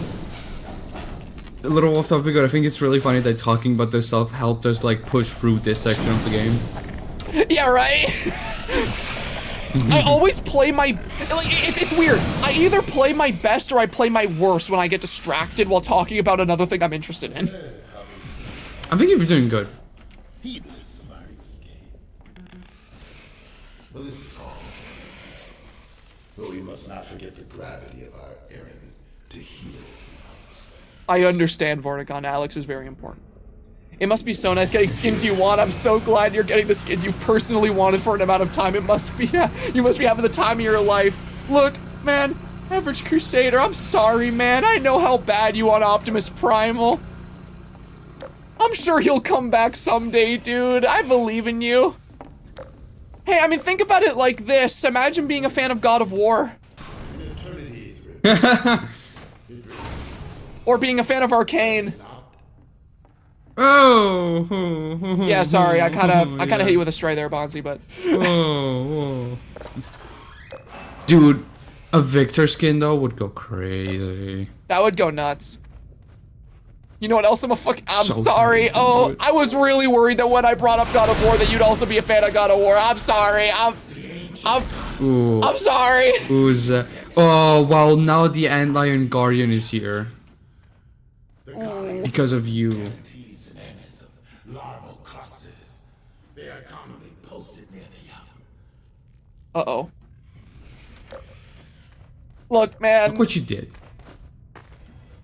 I know it's not really likely because Epic and Valve have some competitiveness or whatever, but if they added Half-Life and or Portal crossovers, I would have to give them my money once more. Okay, no. I have thought about this so much. One of my most wanted Fortnite collabs ever, and it's like a dream collab for me because I don't think it'll ever happen. I want a Portal collab with either Chell or Atlas and Peabody with a Wheatley back bling and the Portal I was gonna gun say as a pickaxe or a mythic weapon. a Wheatley backbling would be awesome, dude. I'm just thinking of like him just looking around from behind, and you can give him like different skins to turn them into the different cores. You could literally play as like Peabody with like the space core backbling. Yeah, like, could you imagine like a little core back bling that actually says shit whenever you kill people? You get someone. Gonna go to space. Gonna go to You got space. some. So much space. Need to see it all. Get a drop. I really like that the Vortigaunt's just, yeah, I see you like stepping on the babies. I do like stepping on the babies. Potatoes back bling, that would be so good too. That would be so good, actually. Dude, imagine just like a Valve collab in general where they have a skin for like Chell and a skin for Gordon, and we just run them together. The stuff we seek lies at the bottom. It would be so cool. Could you? If they add a Gordon skin, I would probably just use that as my main. Yeah, I feel like Gordon Freeman would be like the skin you'd never unequip. We can rejoin them quickly, provided. Right now it's Anakin, obviously. My How shall we descend? I'm gonna figure that out, buddy. My two most wanted Fortnite collabs of all time, like the ones that I would never unequip for as long as I live. Samus Aran, because she is my favorite video game character. And I know that one's never gonna happen because Nintendo sucks and they almost got her at one point, but Nintendo sucked. Power Rangers of any kind, because that's just like my favorite show. Specifically Dino Thunder, but honestly, knowing how Power Rangers is with collabs, we'd probably only get Mighty Morphin, which I'd be okay with. I just want Power Rangers in general. And then I'd probably say something for Portal. I'd probably say those are like the 3 collabs I'd want the most to be added that haven't been added yet. Kill the Guardian, or the extract will be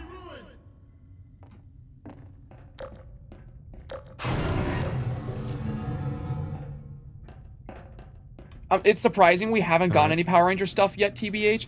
Yeah, I think, I remember hearing at one point that there was a rumor that we were going to get Power Rangers in Fortnite, like, sooner than we thought. But I remember, after, like, the tragic, passing of Jason David Frank, who played, Tommy in the Power Ranger shows, it happened around a similar time to when the collab was going to happen. So that's what people think happened to the Power Rangers collab, is that like it was gonna happen, but they just didn't bother because they wanted to pay respects to Jason David Frank, which I don't know how true that is. But it just makes me sad all around. I want Power Rangers so badly. I don't talk about it much on the channel, but like Power Rangers is like my favorite show ever. I grew up with that shit and I still think it's cool as like a grown adult. I love that shit so much. Oh. That's moving it. That's moving it. Nice. So was Martzak. Thank you.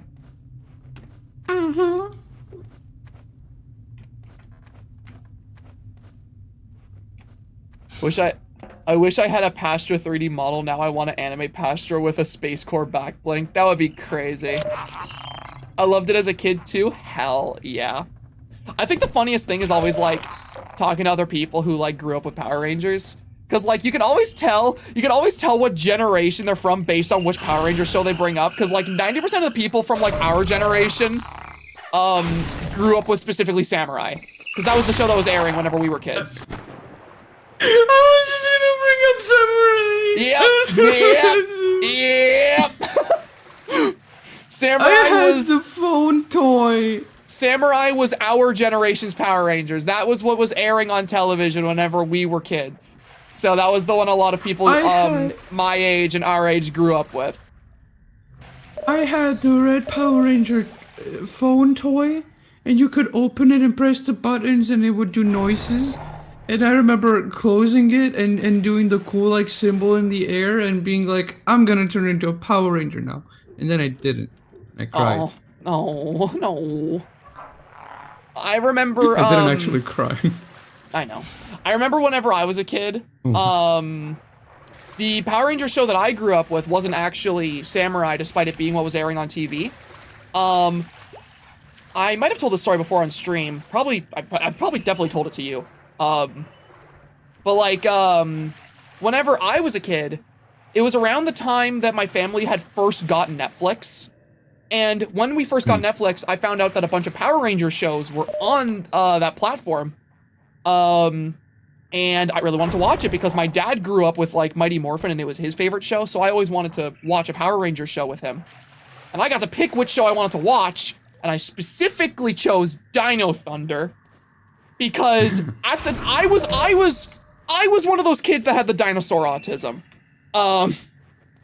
You know how whenever you're a kid, you either got like the car autism, the dinosaur autism, or like something else? I was the kid with the dinosaur autism. So I saw the show with all the dinosaurs, and that's the Power Rangers I wanted to watch.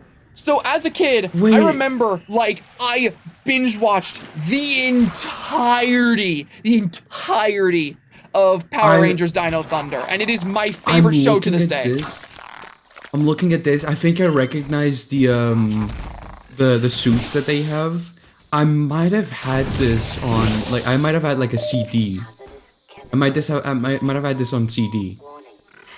And because I had something Power Rangers related that was on CD that was not Samurai.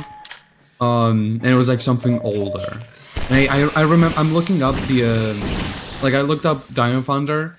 I'm looking at the designs for the costumes, and like the Red Power Ranger has like the thunder like shaped visor, and I think I remembered seeing this. It's super cool. Oh my god, yeah, it might actually be this. His visor looks like a lightning bolt because Dino Thunder, but also it looks like the mouth of a T-Rex. Oh my god, you're right. The red Dino Thunder Ranger is my favorite character in the entire series. Sorry, I'm looking around my room there he is. I have an action figure of the red Dino Thunder Ranger that sits next to me. Connor McKnight, my absolute favorite character in the entire series. Okay, okay. I think I used to. Sorry, I just saw the Megazord, and I think I remembered this because it had the fucking T-Rex like head on the torso. I love the entire cast of that show. I absolutely love it. I think the White Dino Ranger is awesome. I think the Black Ranger is my favorite. It's my favorite suit that Tommy's ever had, which I know is controversial because Tommy was like the Green and White Ranger. The Red Ranger is my favorite character in the entire series. I love the villain, Mesogog. I think he's cool as hell. That series, oh my god, that series is just so important to me. It's so special to me. I would genuinely do anything to see specifically the Dino Thunder Rangers in Fortnite. If they got added, that would be my favorite collab ever. Also, I saw someone in chat say if you have the dinosaur autism, what's your favorite dinosaur? My favorite dinosaur is Styracosaurus. They're really cool. Styracosaurus, They're a member of the Triceratops family. And they're characterized, instead of having 2 large horns at the top of their head, like a Triceratops does, they have 1 large horn at the end of their snout, and then at the back of their frill is just a crown of horns. I think they are such a cool, like, species. I absolutely love Styracosaurus. Oh, shit! Oh, no. Oh, no! Oh, no, oh, no, oh, no, oh, no, oh, no, oh, no, oh, no. Oh, it's just, okay. Okay, you got around that the exact same way I did. That's good. Hey, do you like Power Rangers? Ow! Ow! Get away! Get away! Now, what if I told you this is a boss fight? I believe you! Now, what if I told you the boss fight is you having to run around this maze and trying to enter spots that the Guardian cannot enter because they're too small? Yo, it's Virtuaire but in the stopping by to say meantime, hi. it's just like... Oh, shit! Hello there! Yeah, it's just roaming around. Chat, Virtuaire is one of my artist mutuals on Twitter. Super, super cool artists. Check out their stuff. They make really cool cyberpunk art, and also they make a lot of really cool art of Sadako. Oh, hell yeah. Definitely go check them out if you have Twitter. I really like their stuff. Dude, I'm so scared. What do I do? I keep crushing the babies, and I think that's pissing it off. Oh yeah, it is pissing me off. I mean, just keep shooting it, basically. Ah! This shit feels like a Poppy Playtime boss fight. Shut the fuck up. You know, like I get what you like, mean. I know. No, I hate it because I can see it. I know what I just said is probably the most, like, sacrilegious shit ever, but, like...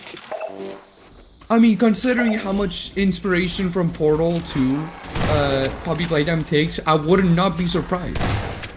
Yeah, that's true, actually. Poppy Playtime takes a lot of inspiration for- Oh, shit! I'm super disoriented. Where am I? Where are you? Oh. Oh my god. I want to live!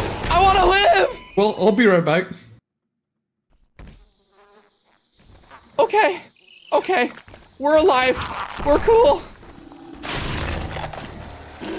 You can't kill it. You have to move past it. Oh, okay. That's awesome. Okay. What you just said has made God very angry. I'm sorry.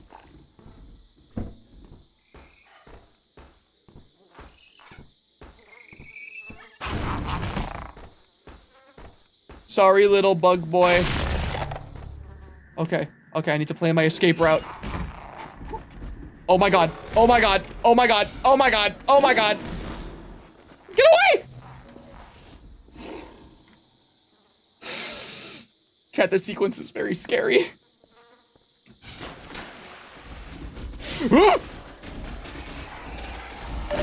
Ow! Ow! Ow! Ow!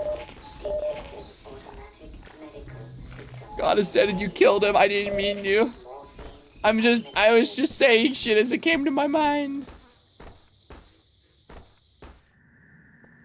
What's your guys' favorite Power Ranger design? My favorite is specifically the Triassic Ranger design from Dino Thunder after he becomes that form. I think that's really cool. Ow!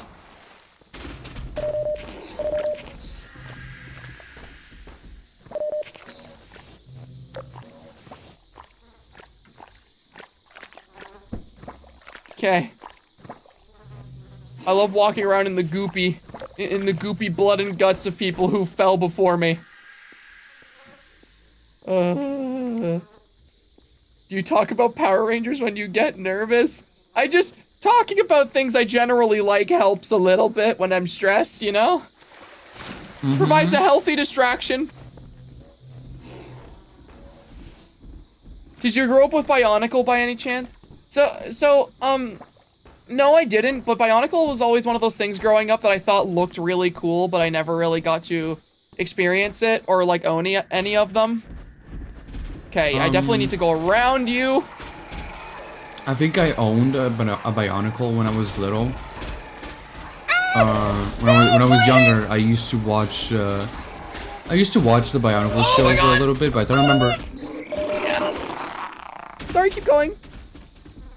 No, it's okay. I get it. It's I think this boss fight is literally designed to be like this. But yeah, I used to watch the Bionicles show for a little period of time, and I think I owned one of them. But I wasn't super into it, so I don't even remember anything from it. Yeah, that's totally fair. In that case, I just really like the White Dino Ranger. He's cool. He's cool. He's really, really cool. I really like the White Dino Ranger's design. Definitely my second favorite character. I just like all the characters in Dino Thunder, though. I really liked Kira, too. I thought she was cool. I liked the Yellow Ranger in that show. Oh my god! Oh my god, where am I? Every time this guy hits me, I feel like I'm getting hit IRL with how disoriented I get. Yep. Because I think it is filled with acid. So it just like flashbangs you in the meantime whenever it hits you. Remember when Beyblade had an anime? Wasn't there like a character in Beyblade that like... I only saw this in the occasional times it aired on my like TV network, but wasn't there like a character in Beyblade who was like obsessed with crabs, and he had like a crab Beyblade, and he would always be like, crabby, crabby, crabby, or am I crazy? Did that happen? I don't remember it.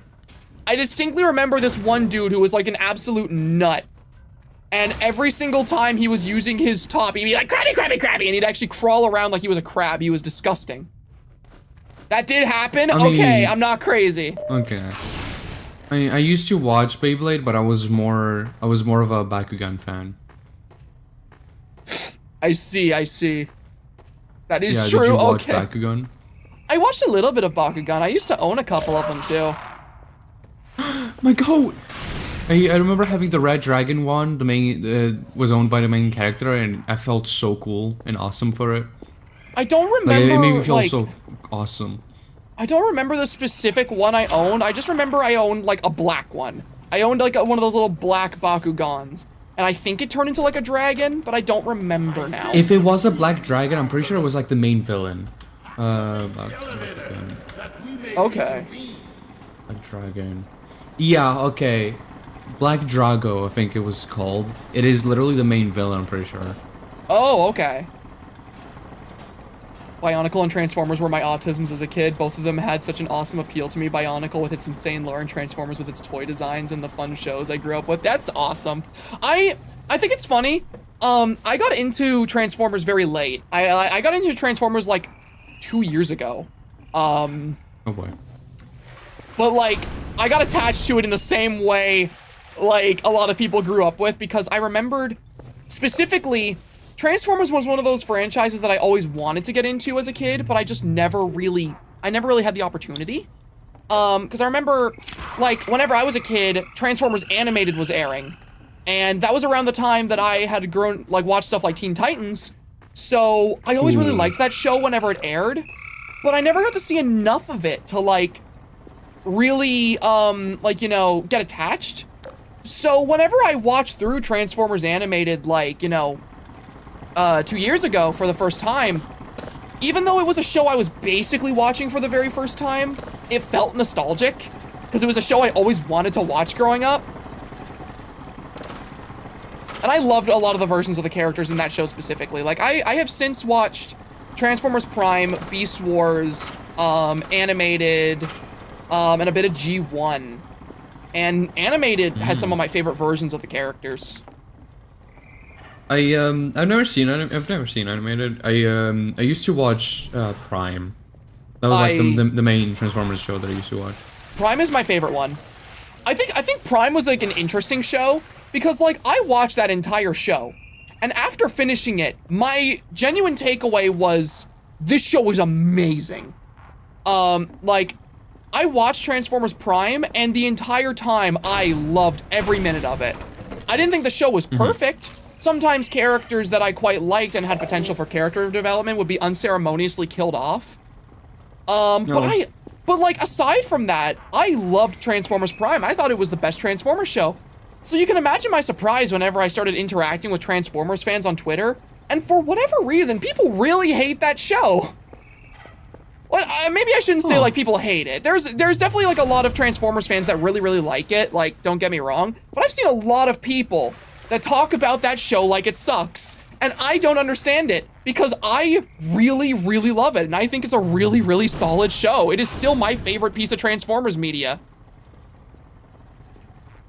Like, I don't know, man. I just think that I think that show hits.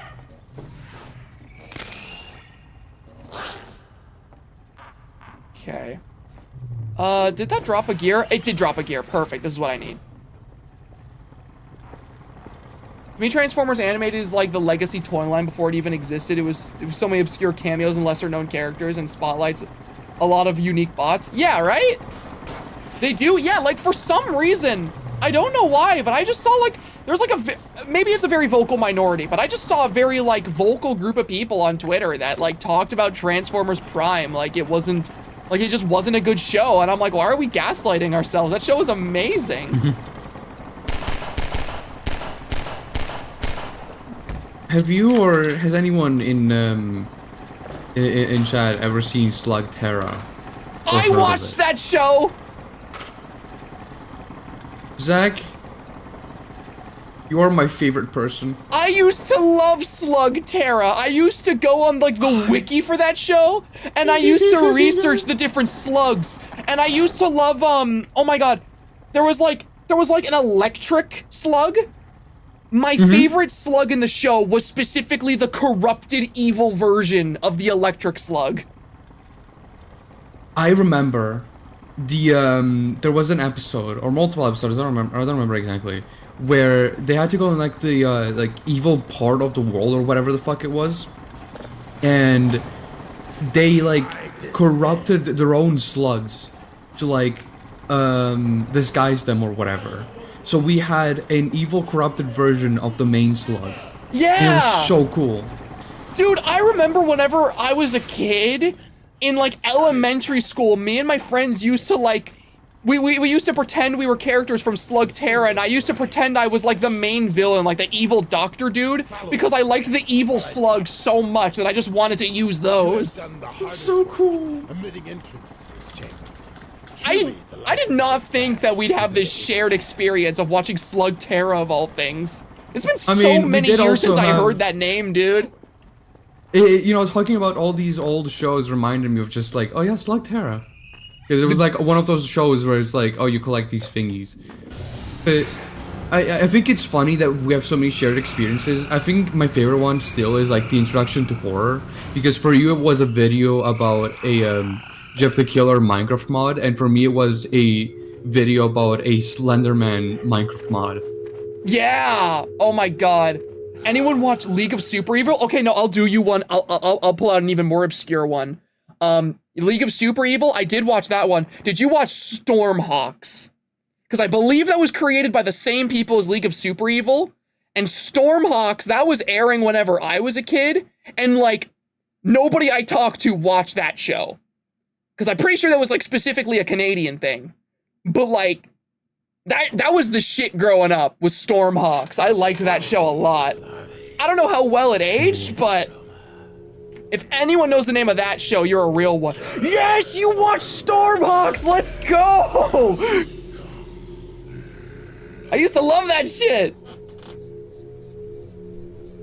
God, anyone in chat who isn't Canadian is not going to share this childhood experience, because that was specifically a Canadian show. Also, hell yeah, talking about Half-Life 2, by the way, we got what we need to save Alex. That's awesome. I swear I'm paying attention to the game. I swear. I just got very excited because we're talking about childhood shows now. Yeah, dude, it's been so long since I've talked to anyone about Stormhawks, dude.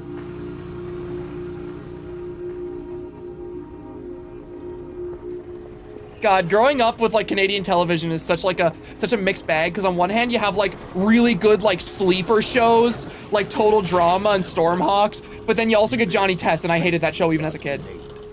Yeah. Antlion husbandry was once our ancestral practice. Oh. The creatures exude many valuable compounds, but the extract is the most prized by far. It dissolves her false veils to divide the quintessence. All this you shall witness when... Oh, I guess I'll never know. Here, before we get into the final thing, or this thing, I have another question. Have you ever heard or seen Gormiti? If that's what it's called for you? Gormedian? Gormiti or Gormite, I don't know what the fuck you guys call it. If it's called anything different outside of Italy. Hold on. I'm looking this up. How do you spell it? Here, I'm sending you Gormiti? that. Here. Let's see. Okay, let me look this up. No, I did not watch this one. Ooh. No, I'm not familiar with this one. I used to watch it whenever it was on television, but I wasn't super into it. It was like this weird show where like a group of children would be able to go in like a different dimension, and when they entered this dimension, they would be transformed into like gods essentially. That's really interesting. Like gods of nature and stuff. Also, Oh, I'll let people this in chat play now. out 'cause People in this chat is, now. That's good. You're based. So yeah, let me let this play out. This is very important. Join now as we imbibe the extract. Yes. A human is needed. Agreed. Yo, what's up? Join us, Freeman. Yes, sir.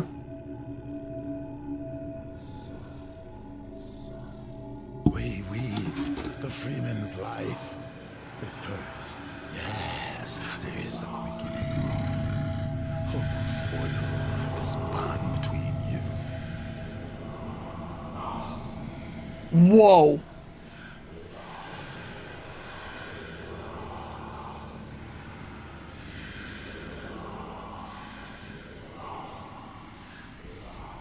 Oh, that is so weird.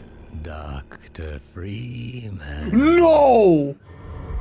I realize this moment may not be the most No! convenient for a heart-to-heart, but I had to wait until your friends were otherwise occupied. Oh no! There was a time they cared nothing for Miss Vance, when their only experience of humanity was a crowbar coming at them down a steel corridor. When I plucked her from Black Mesa, I acted in the face of objections that she was a mere child and of no practical use to anyone. I have learned to ignore such naysayers when quelling them was out of the question. Still, I am not one to squander my investments, and I remain confident she was worth far more than the initial appraisal. That's why I must now extract from you some small repayment owed for your own survival. See her safely to White Forest, Dr. Freeman. I wish I could do more than keep an eye on you, but I have agreed to abide by certain restrictions. Well, now, listen carefully, my dear. When you see your father, relay these words. Prepare for unforeseen consequences. What?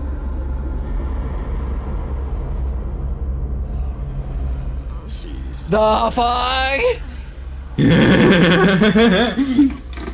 have a very immeasurable loss. Oh, God. Lie still. Oh, my God. I thought for sure I was dead. Holy shit. Combine hunters cause traumatic injury. A hunter. So that's what it was. We knit shattered bone and restored circulatory integrity. Yet it was a free man who retrieved your vortessence. Yeah, that's Gordon. How long have I been out? A matter of hours. Hours? We've got to get moving. A moment longer. But we have to get to White Forest. Oh, she knows. Vital. She knows. We will put you on the right road. Or I guess she doesn't know. I don't know. Try I don't know. to rise. What did he do? I don't know what you did, but I have a feeling I'm lucky to be here. Come then. I will get you on the path to White Forest. Come on, Gordon. Next to me. What did he do to you? Advisors. Farewell. Go safe. Travel well. Good luck out there. Okay, Freeman. Be adequate. What the hell does that mean, anyway? I don't know. Sounds like something the Forge would say. Dude, that scene with the G-Man is easily my favorite one with him. Just because you see him. Let me give it a shot. You see him at the beginning of episode 1, and it's basically just the Vortigaunts like rescuing him from him. And then you kind of just forget about him, right? Yeah. Then out of nowhere, the moment the Vortigaunts are busy with something else, it's just Dr. Freeman. It's like, oh no. This game does this crazy thing where it manages to show the G-Man at these key integral story moments, and you're thinking, holy shit, that's insane. I'm never gonna forget about him. But then he disappears for just long enough that you forget about his existence because now you're invested in everything else going on. It's not because the G-Man's forgettable, it's because everything going on around you is so crazy that like you get really invested, and then it just slips your mind that he's present in the story until he just shows up again and gives you that reminder of who you're working for. Like, holy shit. And also the thing he said about like basically saving her from Black Mesa and being like, oh, she's just a child, she has no importance.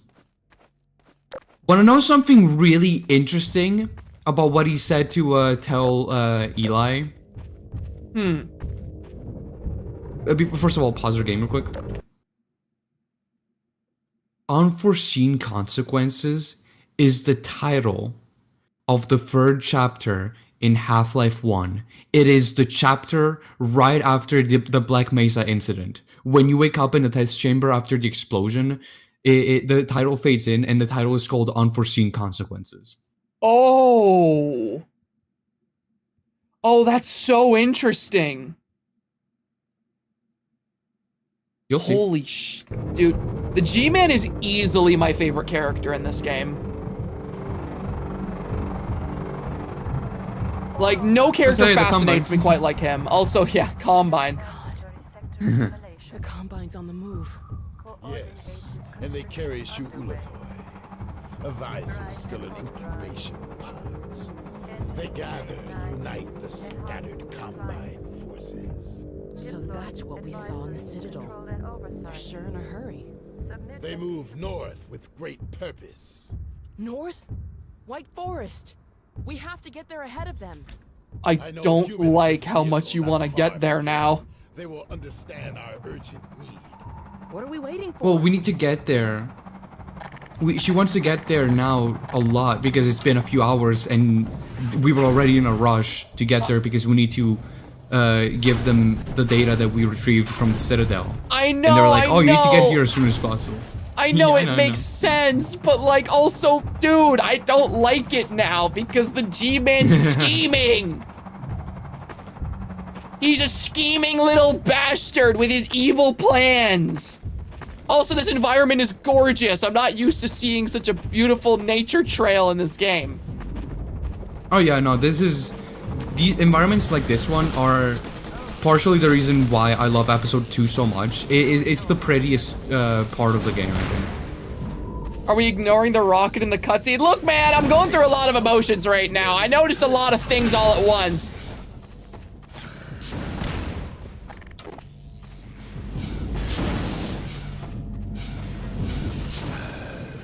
I love the G-Man so much.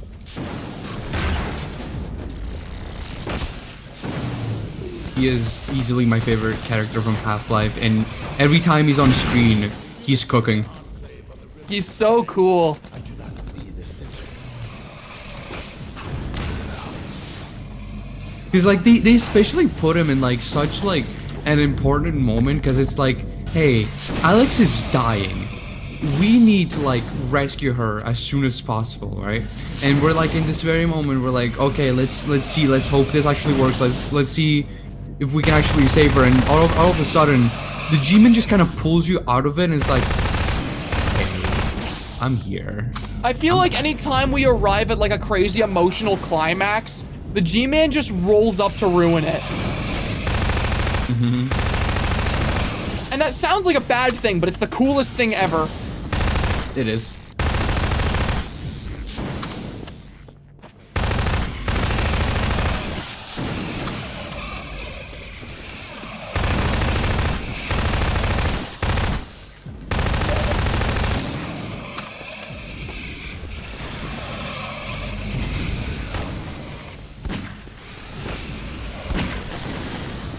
This map is one of the oldest development-wise created back when episode 1 was still being called Aftermath, and when the Outlands were the wasteland that was teased in the final failed teleport back in Kleiner's lab. Holy shit.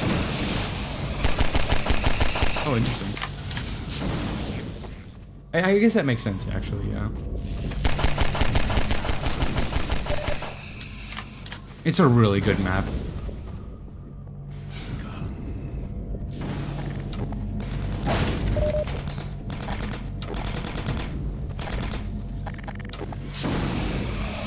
Ugh.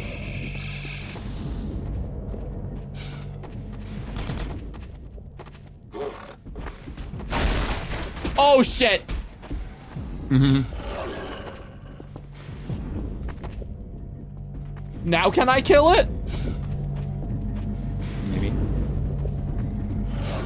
At this time, you may kill it without consequence. Oh, okay, cool. Now I know.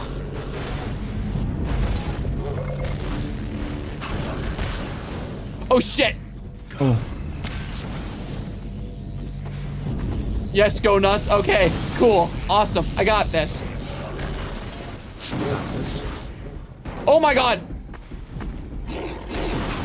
Oh yeah, there's one of these guys too. Oh. My god.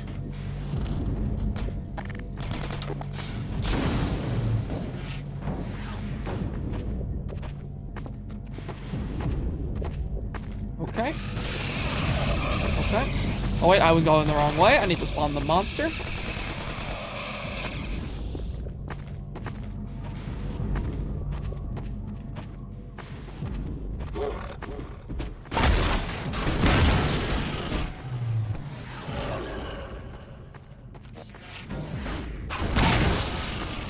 Okay.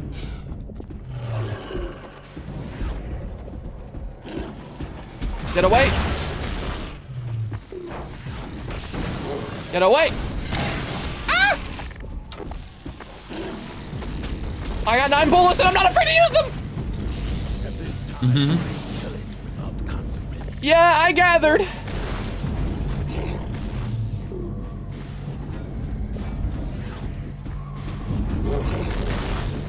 Oh my god.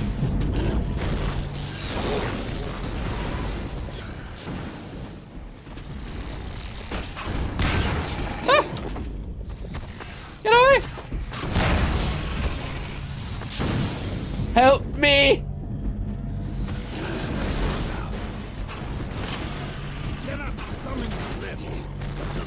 Do you think Freeman is mute or just hates talking?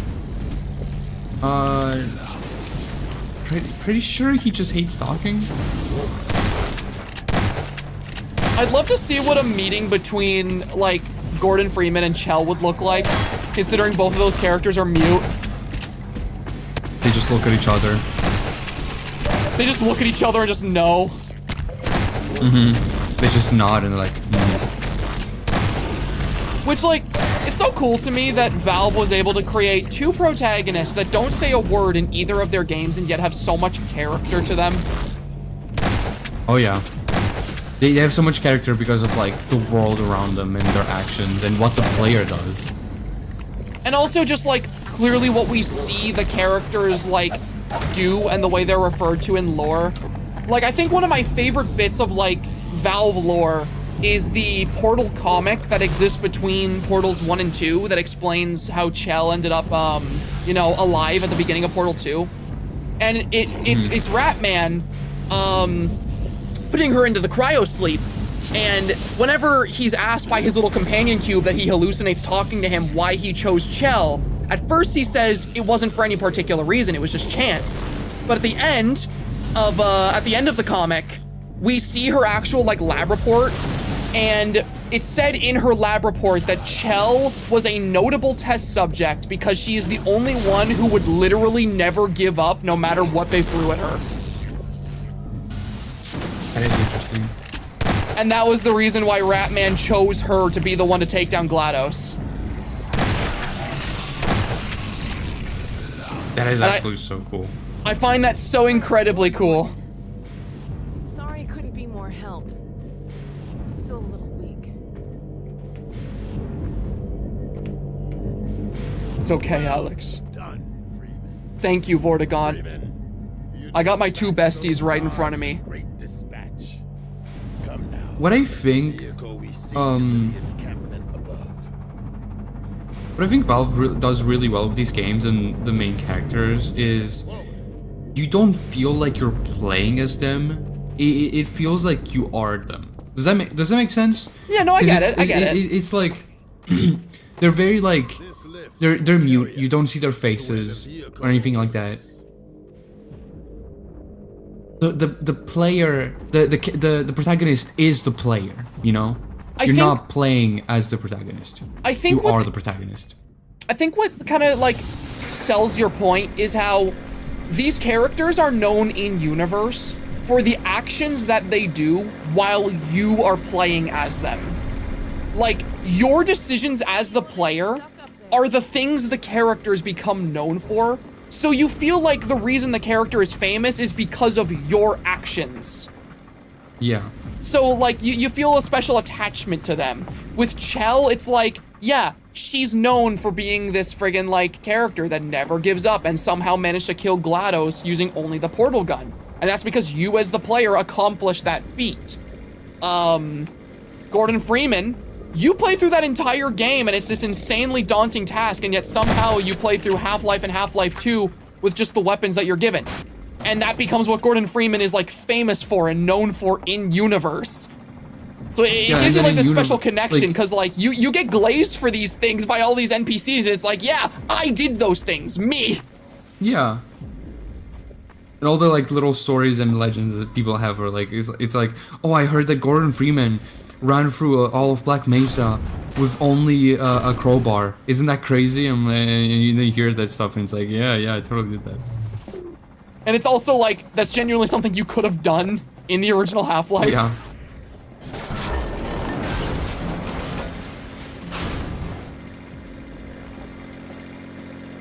Headcanons and ways you play them are a big part of their characterization. That's super fun. Yeah, absolutely. I think that's what makes both Chell and Gordon such like cool protagonists. You get to imprint a little bit of yourself on them, even if they are their own characters and they're not necessarily a faceless protagonist. Yeah. And then Half-Life Alex is a little different in that regard because you are playing as Alex. And you actually do get to like hear her talk sometimes and stuff.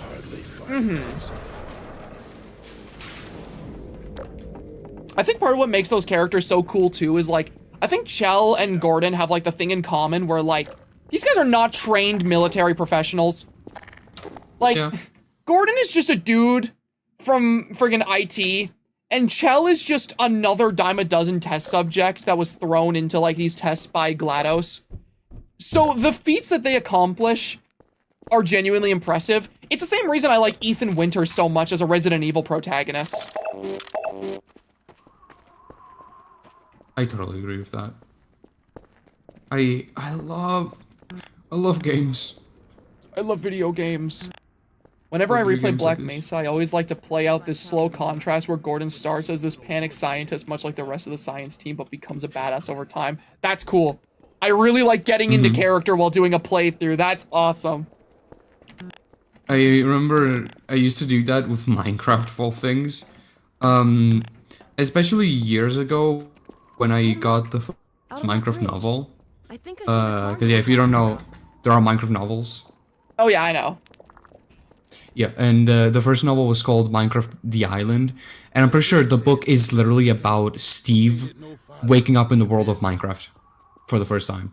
Well, if they got it over there. Shout out to Minecraft just being an maybe we isekai. can jump it back to this side.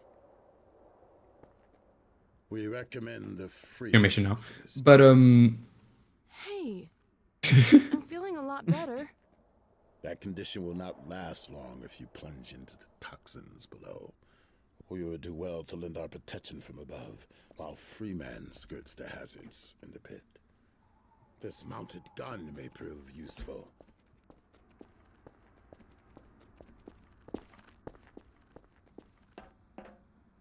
yeah, they're just gonna hang out in here and help you snipe stuff. Can I drop him? I will look after the Alex Vance. Well, Just jumps down and dies. I guess it's all up to you. Okay. Here, I'll get this field Good. down. Oh, thank you. There you go. Yeah, as I was saying, Minecraft The Island is such an interesting book to me, because like it really feels like an origin story for Steve, because it surprisingly explains a lot of things about Minecraft that are probably not canon anymore. Like to give you an idea, so the book is about Steve waking up in the world of Minecraft on a small island in the middle of nowhere, and he has no recollection of what his life used to be beforehand.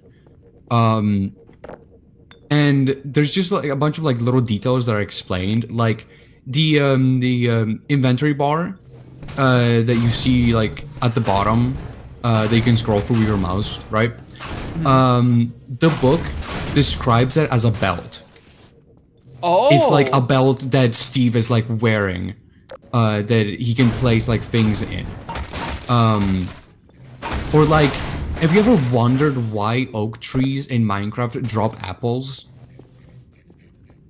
I guess not particularly, but Well, the island explains it, because in the island, there's a bunch of apple trees around the island, and Steve is very greedy and cuts them all down, and he runs out of apples, which are like his favorite thing or whatever.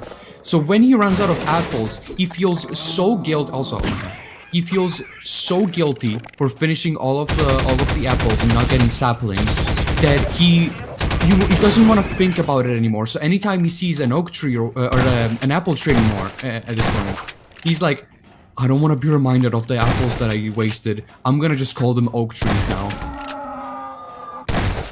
huh. So oak trees are actually apple trees, but Steve calls them oak trees because he doesn't want to think about the apples that he wasted. That's really funny. Yeah, and one of my favorite parts from that book is at some point near the end of the book, Steve is like stuck in a cave, and he's like fighting a bunch of monsters, and he's hiding in a little area, and he's really hungry, and there's one block that is filled with water in this cave, and he starts fishing in it, and he's like, there's no way this works, right? But then he actually starts getting like actual fish from fishing in that one like block of water. And it's like, wow, this world is fucking stupid. It's so funny. It's honestly a pretty good book. It's very melancholic because it is literally just Steve by himself on this island, trying not to go insane. Hell yeah. And like there's multiple moments where he's like talking to the animals on the island, and at the end of the book he leaves the island on a boat, and he's like saying goodbye. I'm gonna stop talking about Minecraft now. Oh. I find it really funny that like every depiction of Minecraft outside of like the main game depicts it as an isekai scenario where like It's just people trapped in the game. Oh, hold on. I know. I remember what I'm supposed to do with these. Yeah. Yeah. You know, you're totally right, though. The island. I know. I just said I'm gonna stop, but just remember the one thing.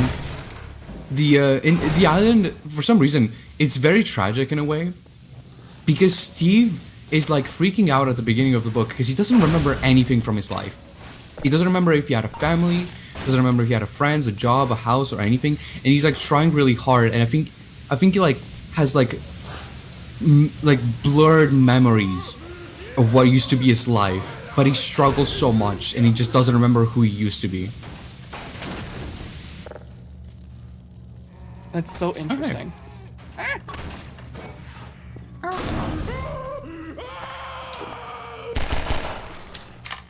Well, I do find the idea of Minecraft having lore always really funny because, like, to me, Minecraft is just like a sandbox game. So it having lore is so weird because, like, I don't know, in my mind, I feel like Minecraft occupies the same sort of space as, like, Gary's mod. So it's like if they tried making Gary's mod lore, despite it just being, like, a sandbox with Half-Life assets. What are you talking about? You're playing Gmod story mode right now. Yeah, right now I'm playing Gmod story mode. Yeah. Oh my god. I find it funny. Oh god. I find it funny because, like, yeah, you're absolutely right. I think especially Minecraft beta, before 1.0 got like released with like the Ender Dragon and everything, it was very much a sandbox because there was no ending. So like it was a completely empty world, no villages, no Ender Dragon, nothing like that. It was literally an empty world, so everyone was just making up their own stories. Zach, that was a lock. And this is a fast zombie. Yeah. So that lock that you just broke, that symbolized that the door was locked. That's really interesting. And you used the crowbar. You used the crow. Oh. Hey, they found you.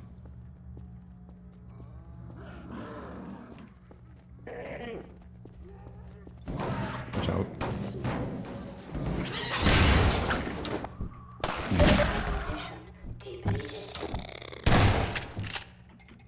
Oh my god.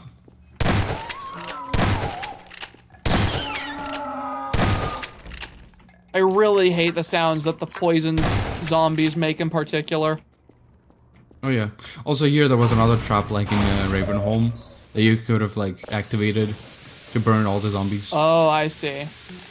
Good old Ravenholm.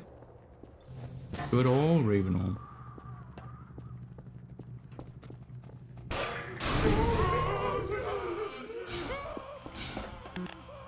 Well, may as well use it now. Yeah. I think they're dead. Oh, never mind.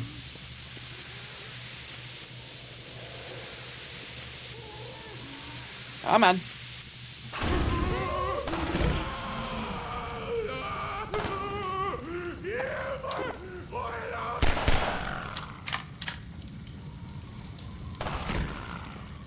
The Combine ones just don't scream at all.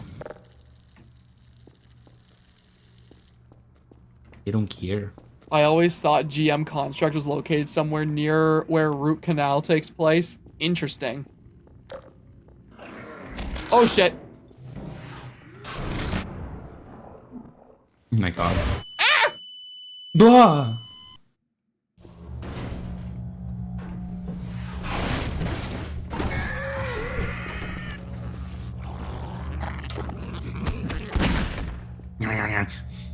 Stupid little creature. I don't like you. Here, I'll be back in a second. Okay. There you are.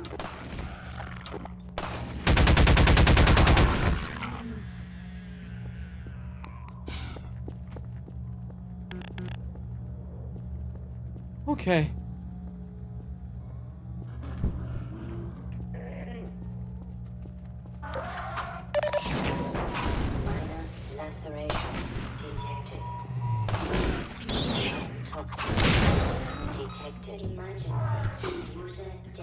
Come on, come on, come on, come on, come on, come on. Okay. Okay. Hi, Pastor. Hi, chat. Hello. Welcome to the stream. We're fighting zombies. And we've been talking about very miscellaneous things. We've jumped between topics so much. Basically just chill Half-Life vibes and also podcasts. Oh my god! Why did the zombine explode? The zombines carry grenades.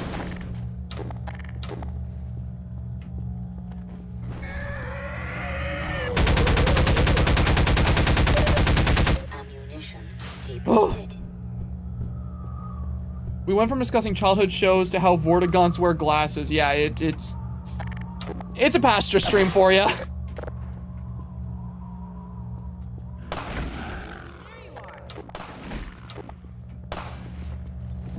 Give me books.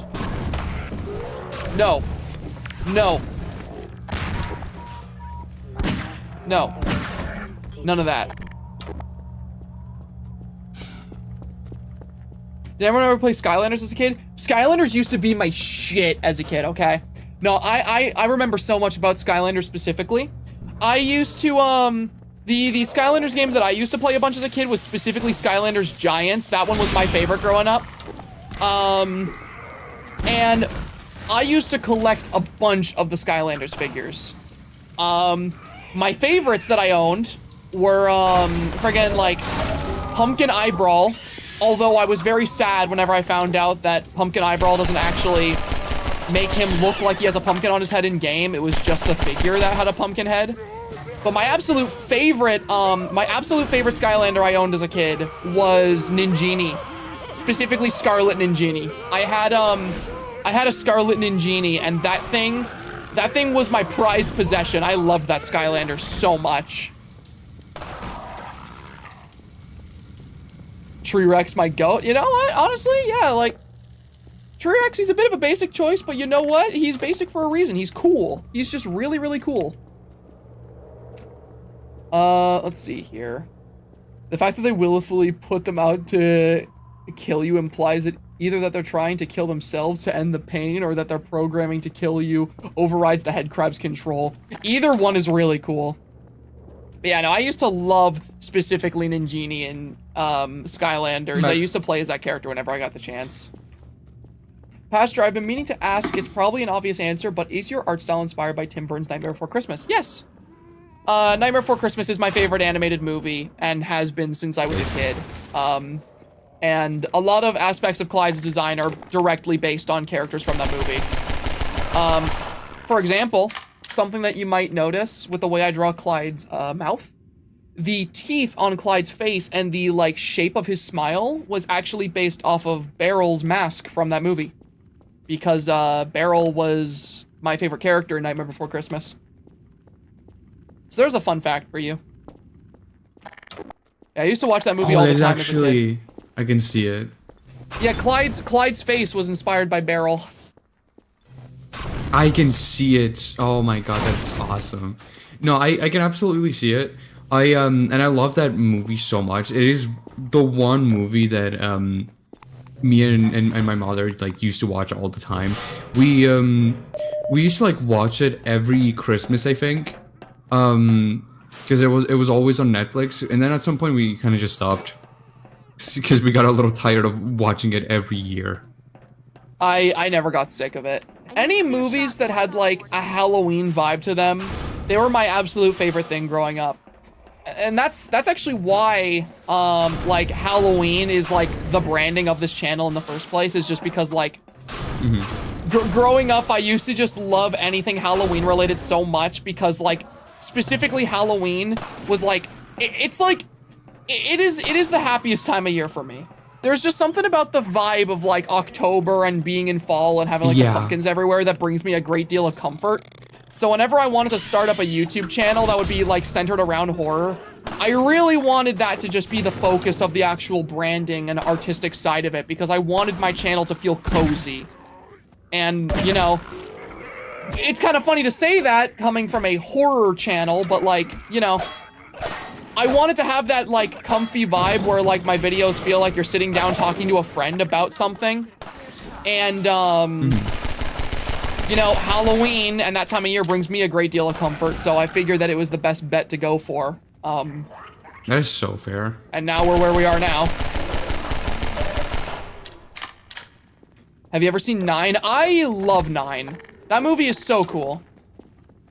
Dude, 9, I think I've seen clips of it. I've never actually gotten to see the movie itself. I think 9 is incredibly fascinating. That film has like incredibly bleak world building, and it's really, really dark, especially for like the demographic that it's supposed to appeal to. But I think that's what makes it so interesting. And I think like seeing stuff for that movie at a very young age, as well as some other like Tim Burton works, are kind of what gave me the fascination I have with like really, really dark and bleak world building. Cause like, you know, that's always been like my favorite kind of like tone in storytelling, is just like the really like empty, bleak feeling world that, you know, feels almost like everything has kind of happened already and we're just arriving in the aftermath of it. There's something about that that's always compelled me. That is such a good way to put it. Yeah, like, I love stories and worlds where I feel like I'm just there after everything's taken place, and I'm kind of left to put the pieces together and figure out what's happened here. It's why I love Dark Souls. It's why I love Portal. It's why I've been enjoying the hell out of this game. It's why I love Shadow of the Colossus. It's why I love Hollow Knight. I think Nightmare Before Christmas is so funny to me because my mother hates, like, she doesn't hate, but she doesn't like animated stuff. Animation was never like one of her interests. But Nightmare Before Christmas specifically is something that she enjoys watching. It's partially why it's so special to me. And in general, I just love that movie. I remember memorizing every single song in Italian whenever I was growing up.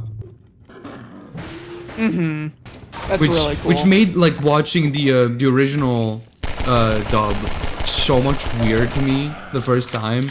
Cause like I'm listening to all these songs and I recognize all of them, but the lyrics are completely different. That's interesting. Also, I got a message that I got a message that's got me smiling right now because somebody said, "Is there a chance of you streaming Hollow Knight / Shadow of the Colossus one day?" All I'm gonna say is I have plans. I have plans, and I don't think I could talk much about them right now because I'm still in the planning stages of what I'm gonna be doing soon for streams, but I'm just gonna leave it at that. I have plans. Concepts of a plan.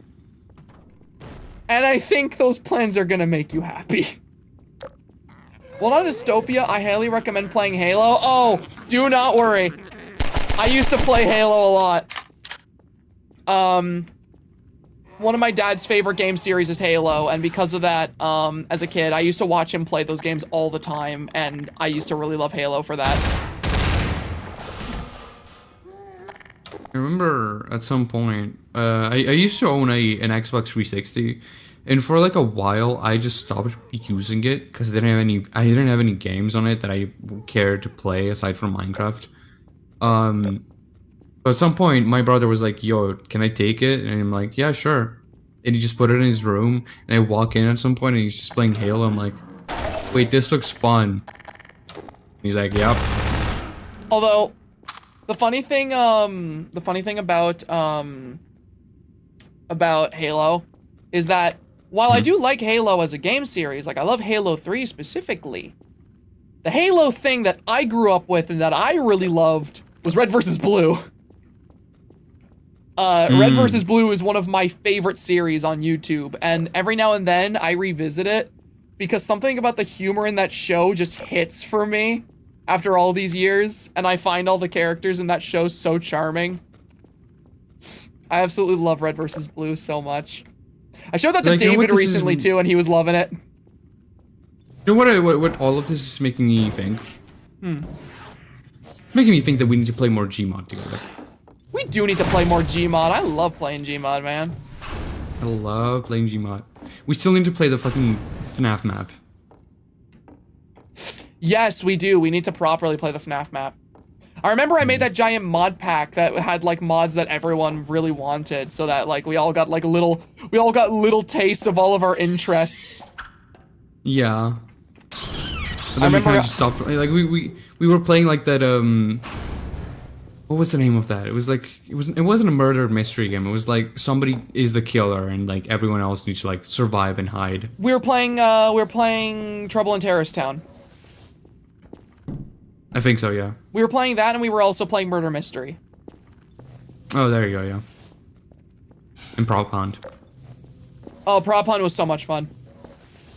Prop Hunt's one of my It was so favorite funny modes. when we were playing Prop Hunt in like the office level, and I remember every single time I had to go and hide, I would turn into something really, really small and go hide behind a vending machine every single time. Because nobody would be able to look behind them, and the vending machines would be really hard to move. So I would just hide behind one of those, because it caused so much trouble. And randomly throughout the game, like if Zach was like hunting, and he was like in a completely different room, I couldn't even see him, I would just go like, "Oh, hi, Zach," and I just hear him like go quiet. It's so funny. I'd love a full-on Gmod stream. That would be so much fun. Also, I saw someone in chat. That would be so I fun. saw someone in chat say, "Ever wonder why we're here?" Which is a Red versus Blue quote. And I think this is really funny. Y'all are gonna get a glimpse. Y'all gonna get a glimpse into more of my autism here. If you have ever been on one of my streams or heard me just have a conversation with somebody and like they like jokingly say something like really depressing, if you ever notice that my go-to response is me saying, "You want to talk about it?" Every single time I say that, I'm quoting Red versus Blue. Because in that I thought you scene, were just being nice. in that scene in Red versus Blue, friggin' they're sitting there. It's Simmons and Griff. They're sitting there together, and one of them is like, "You wonder why we're here?"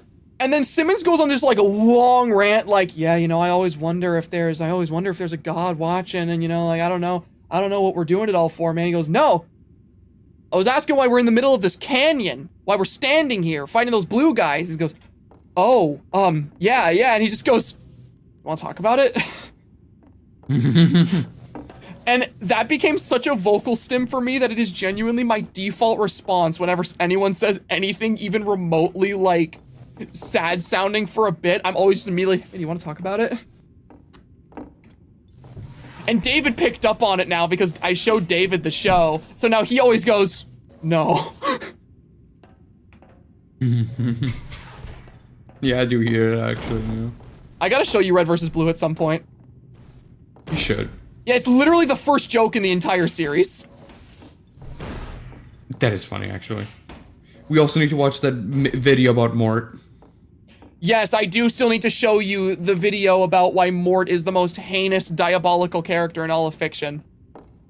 King Julian will need to reach White Forest. We gotta reach White Forest, King Julian.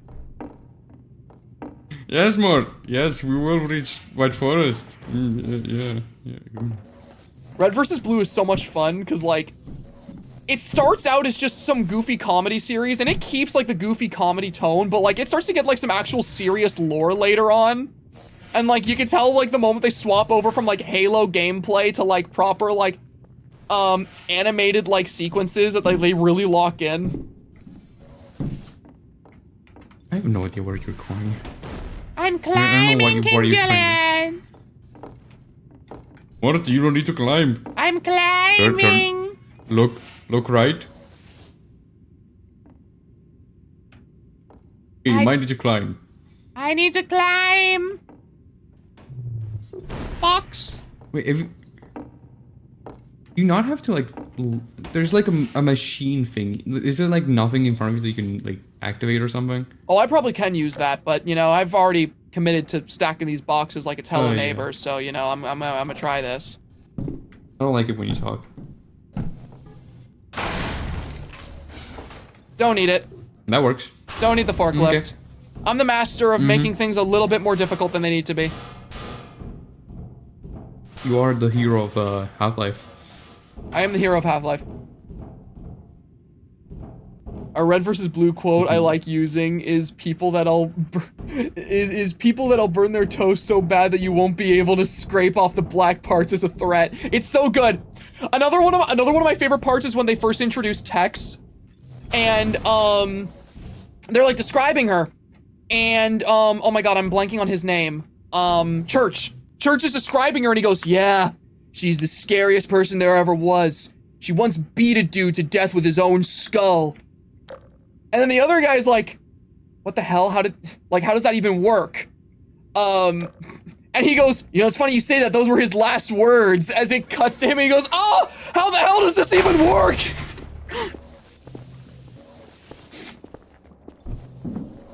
I love red versus blue so much. I'm not forklift certified. You're right. I couldn't use it.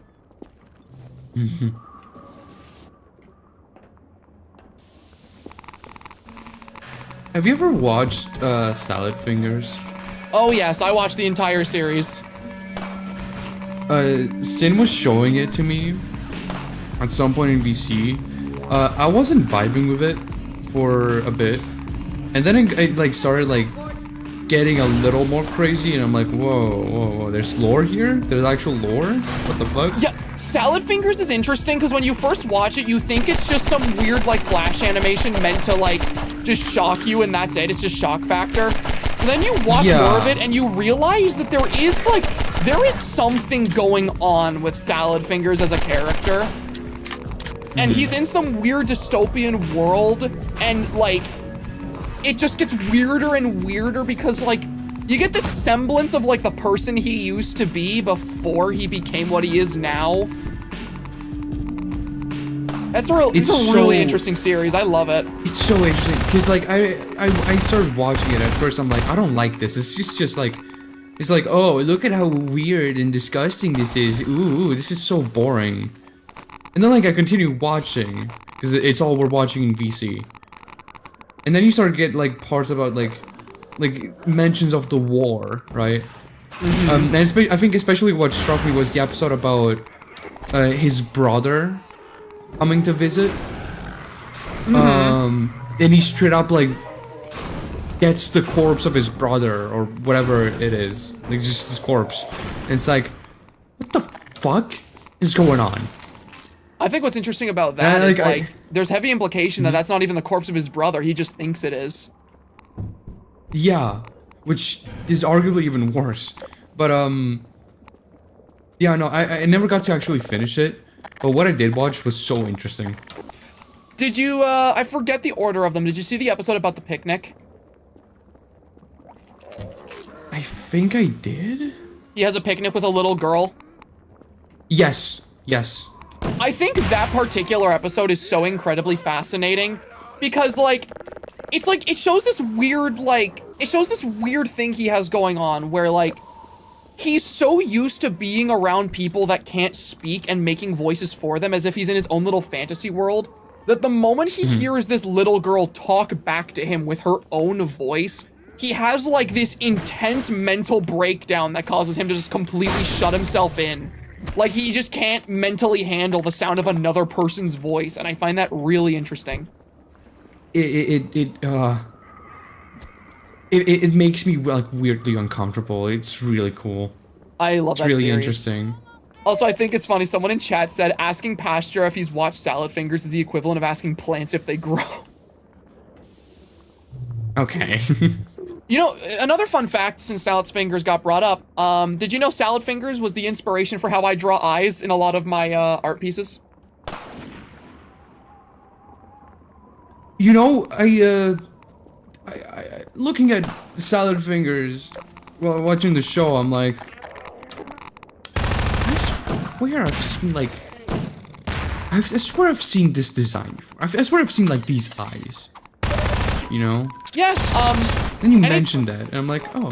Yeah, anytime I draw a character with like large circular eyes with the large bags underneath with like the wrinkles, the initial inspiration for that was Salad Finger's design because I liked how weird and creepy and macabre he looked. So I really wanted to like replicate that. Basically, my art style is one big like hybrid of a bunch of like dark or like horror themed art styles that I've grown to like over the years that I've kind of just mashed together into one.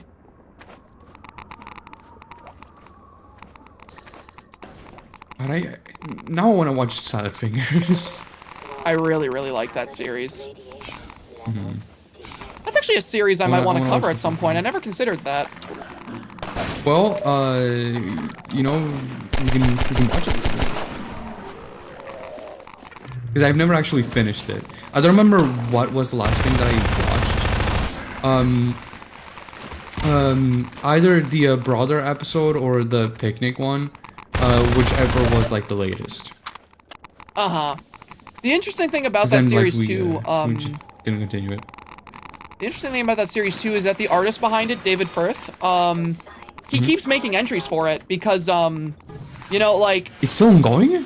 Oh yeah, it's still ongoing because the thing is with Salad Fingers as a series is that David Firth, he is an animator that has created a lot of really interesting like art projects and like animations. Like friggin' Salad Fingers is far from his only work. But the thing is, in order to keep creating other works that he likes just as much, if not more, he pumps out a lot of entries of Salad Fingers because, you know, not only is it just a series that, you know, he can keep telling a story for, but also it is definitely his most famous work. So, you know, so long as he keeps wanting to create art, he keeps creating Salad Fingers entries, which is kind of a win-win. But yeah, like one of his series that one of his projects that I really found interesting was Cream.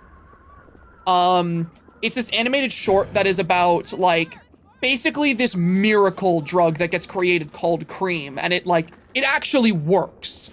It basically does everything. It cures disease. It makes you look and feel young again. It is genuinely like too good to be true. But that's the whole point, is that it genuinely is perfect. There is no downsides. But what ends up happening is that these big pharmaceutical companies end up not liking Cream because since it is so good and since it does so much good for humanity, it's running them out of business.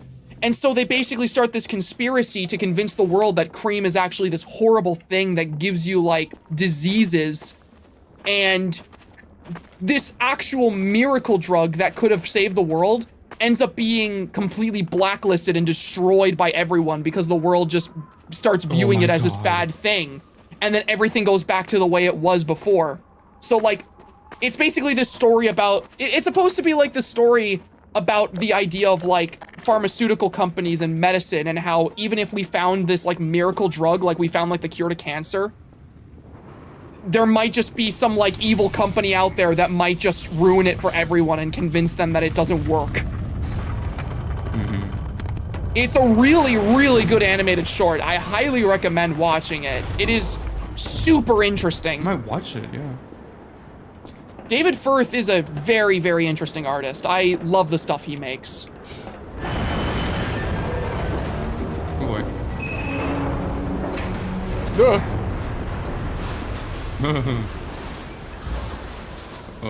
We're okay.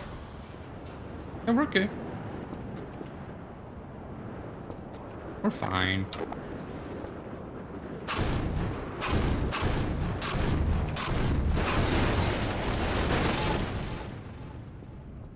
Okay, where am I going from here? Am I supposed to jump down? I don't remember actually. I think yeah, you might have to jump down. Maybe. I just want to make sure that I just like don't jump down unless I know I have to. Oh, that's true actually. Beautiful thing about it. Oh, I was knocking off the cars to tip the bridge. Okay, yeah. Okay, so you didn't have to jump because I remember like the objective is like get on the bridge, right? And like you have the car, but I couldn't remember like exactly what you had to do. There's a car that you can actually drive.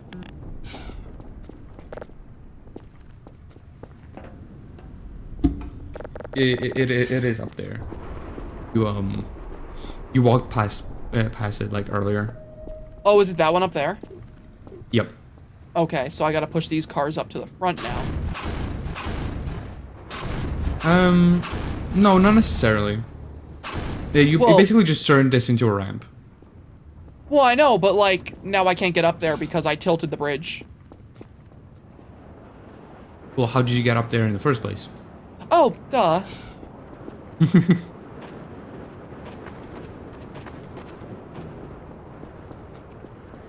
You can tell this one's drivable because it looks like it's about to fall apart. I was gonna say, you can tell this one is drivable because it resembles the old car from the main game.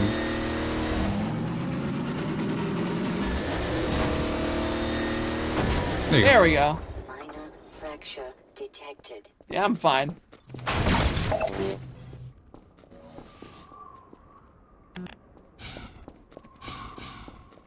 Thinking with gravity. Can you find a way to open this door? Figuring it out. Thinking with doors. You can tell this one's drivable because it actually has all 4 wheels. Well, yeah, that too. There you go. Whoa. Whoa. Whoa. Foul McFly is playing Marvel Rivals. Driving, Gordon. Well done, Freeman. Thank you. Thinking with levers. Oh my god.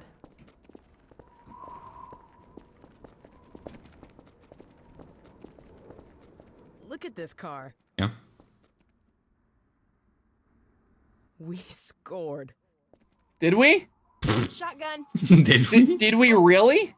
Unless you want it. I fear a more urgent errand demands our attention.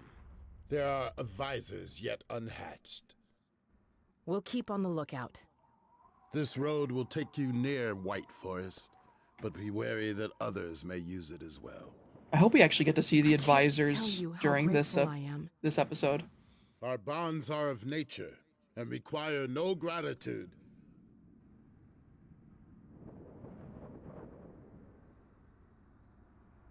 Did she give him a little kiss on the head?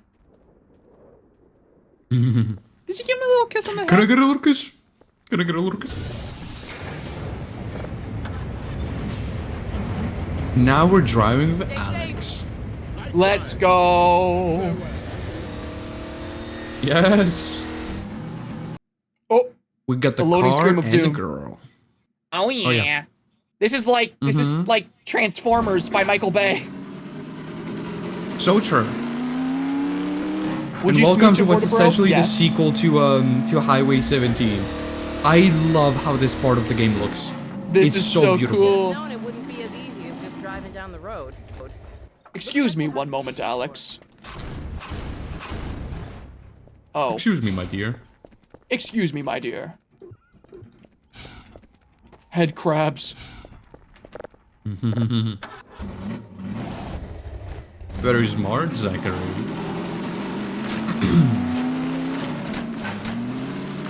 Now we're driving on water.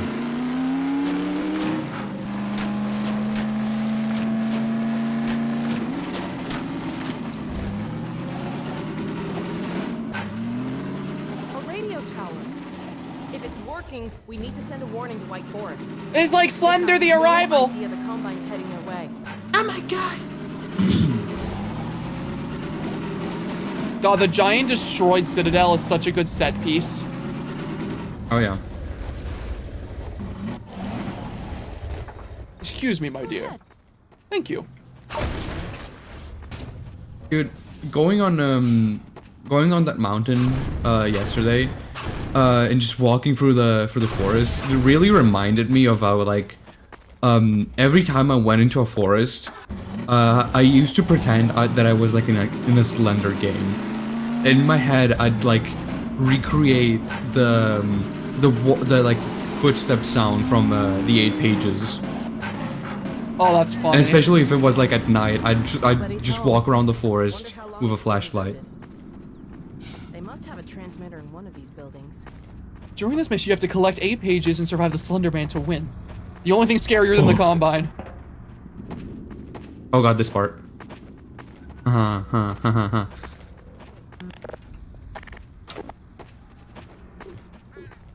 boy. Oh, hi. Look out!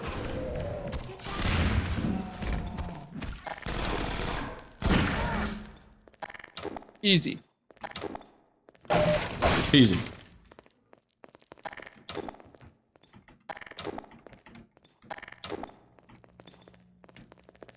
Well, here's the transmitter. No power, though.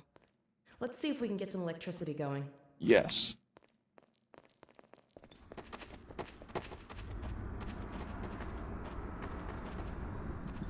God, that is so cool.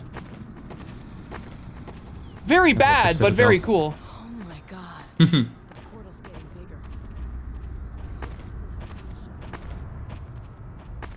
I don't think it's getting bigger. I think we're just closer to it, Alex. No, I think it's getting bigger. You just want to agree with her. I'm sorry. I thought the dialogue in the game is probably correct. Nope. And so what if I want to agree with the homies? You know, sometimes the homies need me to back them up, and that's okay. It shows I care. I thought I was your homie.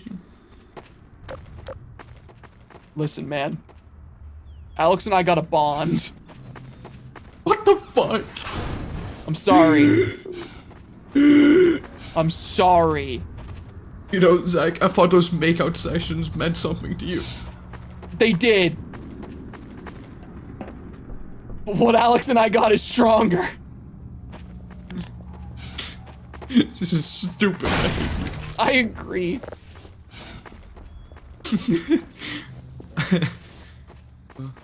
Man. You know, somebody made art of Slenderman enjoying retirement. I love that for him. It's what he deserves. It does. Oh. Keep a Oh. lookout while you poke around inside. The stream was secretly the announcement of Pastor and Bonzi's divorce. Getting a divorce stream. It's just like a selfie that you take. It's like the freaking With, like, divorce me in the selfie background image. and the yeah. Yeah, puzzle. Puzzle time. Oh. Yes. Okay, this goes here. And bam. Nope. And then bam. Okay, power's on up here. Okay.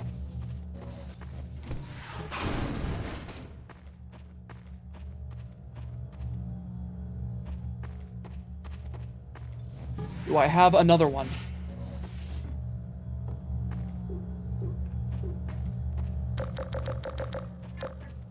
Where's the other one? There is the other one. This goes into... No. No!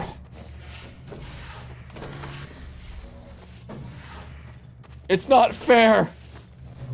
Not long enough.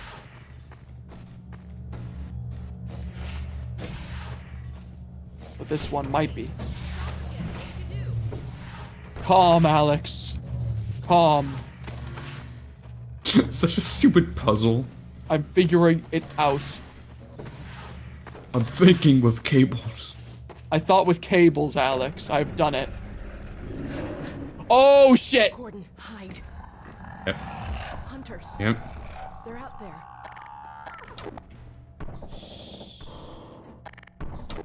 It's on the roof. The door. Here it comes. Oh, shit. Okay, good luck. Oh, shit.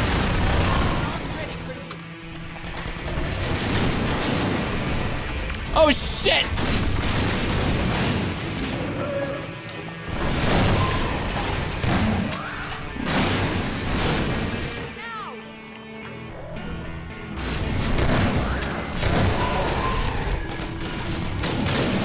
Oh my god, bro!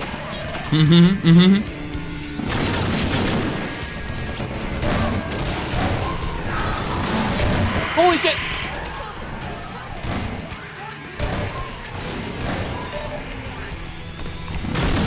Ow!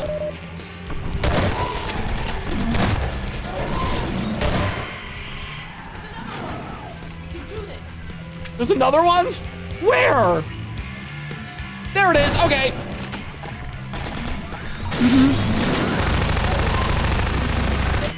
Oh, well, I just blew myself up. Oh. Yeah.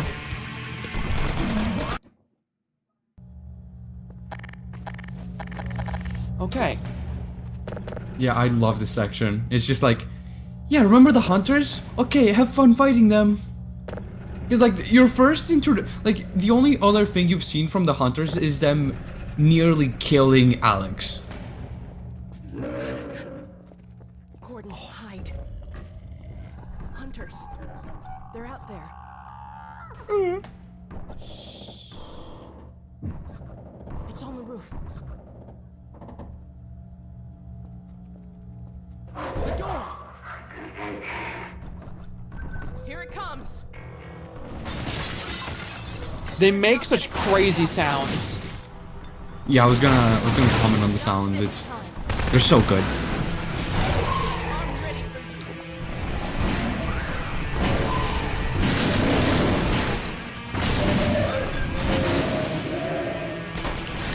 They're so weird looking. Like they in particular, I can't tell what parts of them are organic and what parts are like mechanical. The hunters and the striders might be they're like not even they just are my favorite enemies from the game. They look so cool. They are really cool. Oh shit. Like, oh. Oh, none of them looks mechanical. Up close, they just look like a big bug. But from far away, from the way they move and the way they look completely mechanical. And then you get close, and it's just like, this is a weird alien bug. Yeah, this entire time I thought they were fully mechanical, but these are just really big bugs. That's like the entire aesthetic of the Combine. It's like, it looks mechanical, you get close enough, it's completely organic. That's so strange.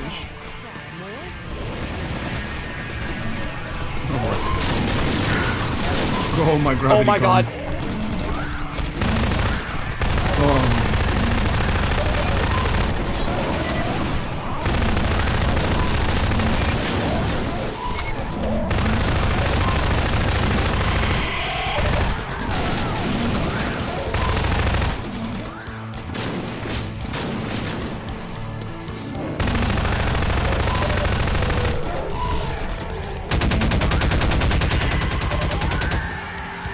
Oh shit.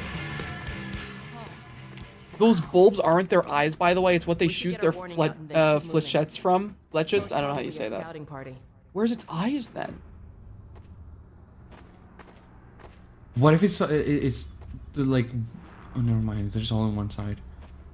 I'm gonna say there's like weird like white blobs on one of the sides. Like, where are the eyes on this thing? It's on the underside of their head. Are these the eyes? I can't tell where the eyes are with these things. What a strange creature It's on the design. underside of their head? What a strange creature design. I like these things a lot. I loved the hunters already, but like actually going like up close to look at them, I love them. Like I like them even more now. It's right I never below got the super bottom, close to them. Right below the bottom blue bulb. Oh, I wonder if I can get a look at it. I know I'm not progressing the game, but I really like creature designs. Oh, we can take a little moment to like look at this thing. This might be helpful.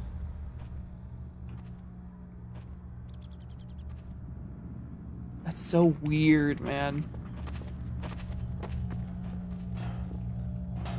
I don't think I can see any of them close enough. Like, all of them kind of fell over with their eyes, like, on the floor. Oh, these bulbs on the side are their eyes? Oh, okay, so these are the eyes, okay. God, that's so weird. So weird. Okay, where are we going now? Oh yeah, we've restored power, so we can go there now.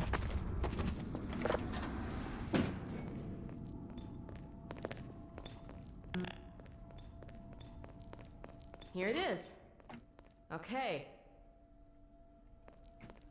The signal's really weak. Well, let's give it a try. White Forest, come in. White Forest, do you read?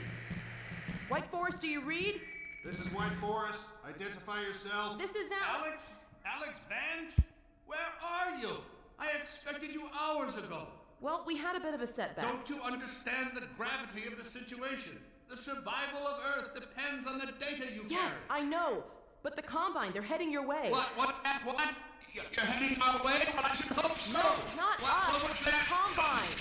You're breaking up, Alex. What? What? Crap. Oh! Got any of that? Let's get back on the road. Here, let me open the gate. We're on to you. Oh! So, I remember we were having the discussion last time on the last stream about the Combine advisors. And whether or not they were like the Combine, like, what do you call it? Origin race? Master race? The friggin' like top species, like the original species that formed the Combine. I remember we were discussing about whether or not they are that or just another assimilated species. Yeah, so from what I'm understanding, the advisors are not exactly what the Combine looks like, but they are host bodies that they utilized. So that's what the Combine represents themselves as, basically. Because from what it seems like, that was extra, Alex. From my understanding, the Combine is just a species without like a visual representation. You only see them through their actions and their army and stuff. The advisors are like the closest thing. Because like, I remember we were talking about it and we couldn't really come to a consensus about whether or not the advisors were just what the original race of the Combine looked like, or if they were just another host body. Combine Master Race, like they're a bunch of PC users. I don't know, that's just the best term I could think of, because, you know, like, the species that started the Combine Empire.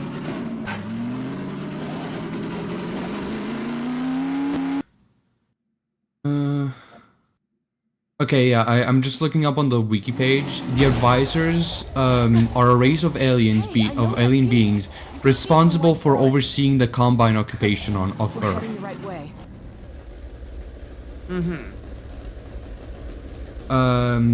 They are a high-ranking species within the Combine. It is unclear whether the advisors represent the true form or master race of the Combine Empire, or if they are simply another enslaved species. See, I'm not the only one who used that terminology to refer to them. That's really interesting, though. Because, like, I think the thing that kind of freaks me out about them is I've never seen what they look like in full. I've never seen, like, their full bodies. What the fuck was that?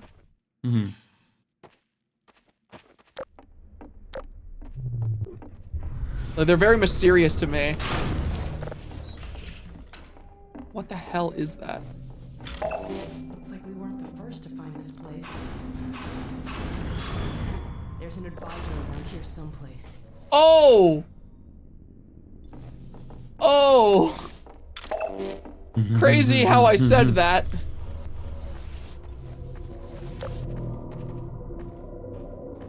Very, very careful now, Zach.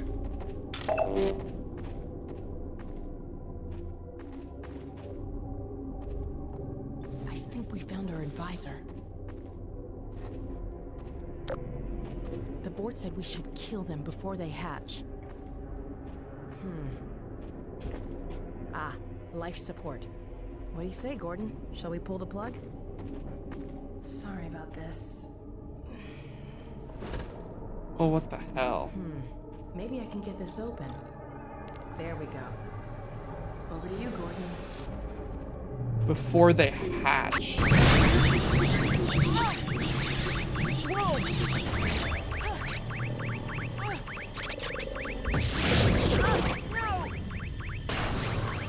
Oh, hey! Oh, what the hell? They're like a weird grub. Ew, what the?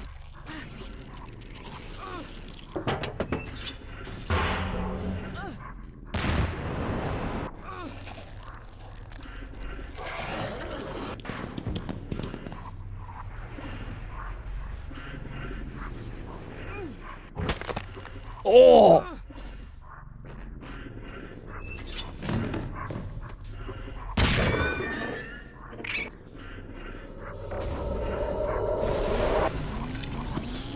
Oh, that is disgusting.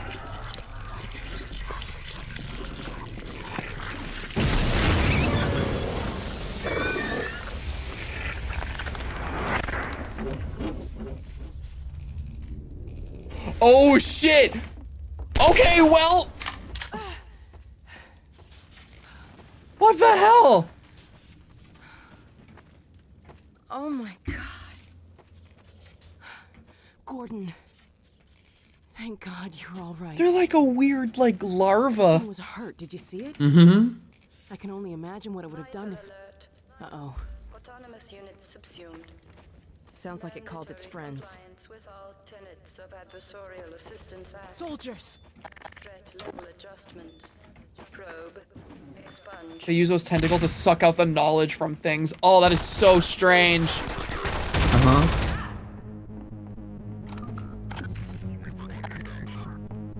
Yeah, so, they may be a little strong, you know? Yeah, I can tell.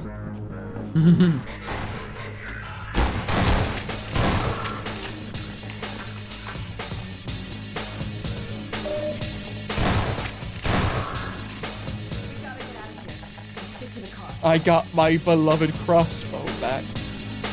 Crossbow.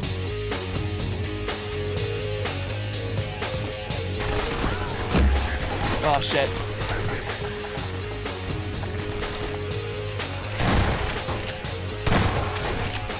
I love the truck appearing and disappearing.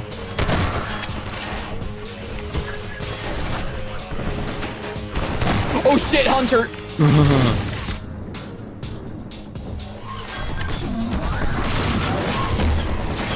Oh my god.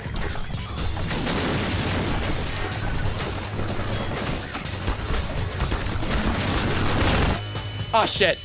Oh my god. What it would have done if... Uh-oh. Autonomous units subsumed. Sounds like it called its friends. With all tenets of Adversarial Assistance Act. Soldiers! I do love how Ellen McLean here is literally just playing like GLaDOS Light. Yeah, I was gonna say, like, when the voice acting ended, I was gonna be like, thank you, GLaDOS.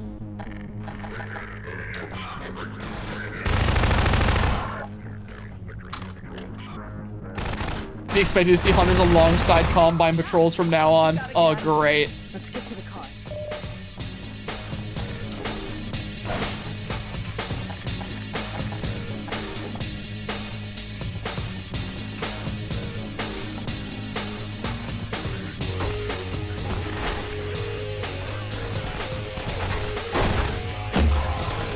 Oh yeah, I'm seeing the model from the main game, because they do have a model in Half-Life 2 like the main game, and it looks a little different.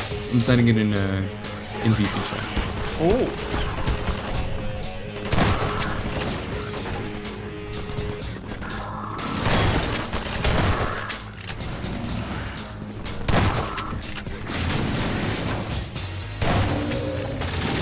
I'll check it in just a second.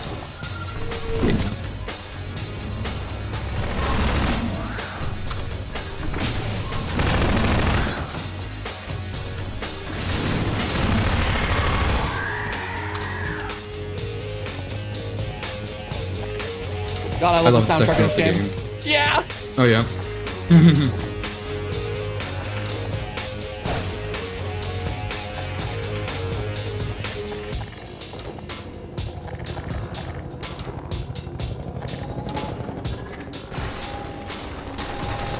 Oh shit.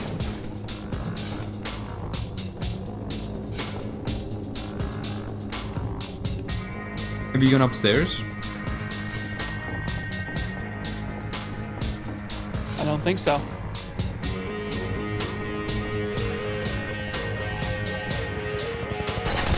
Ow.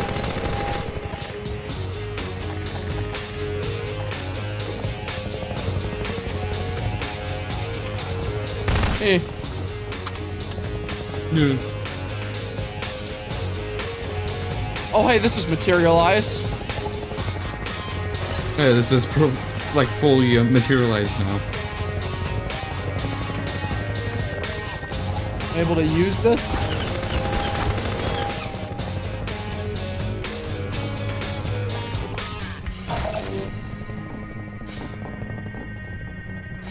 Pumpkin.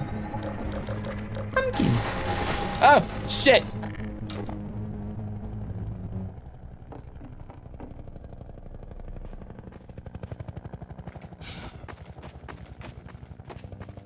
Yeah, this is a situation where we just drive away. Let's get out of here.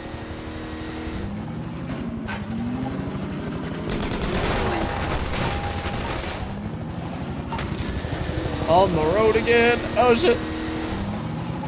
Oh my god. On the road again. Dude, seeing the fast zombies like running on top of the fucking brains on the sides. So cool. I love this game. Oh my god. Oh my god.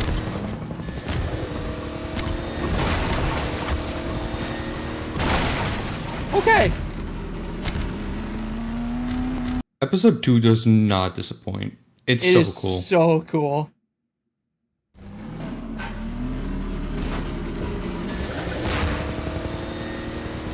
Here we go.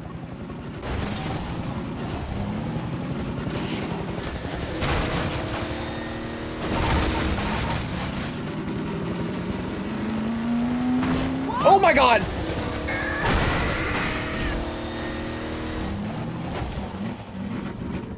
Behind you.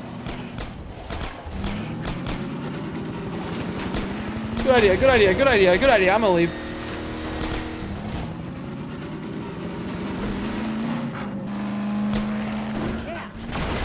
Yeah. Yeah.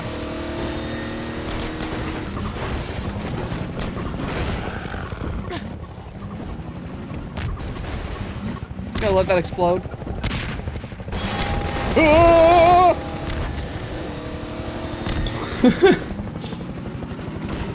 Out of the way, please.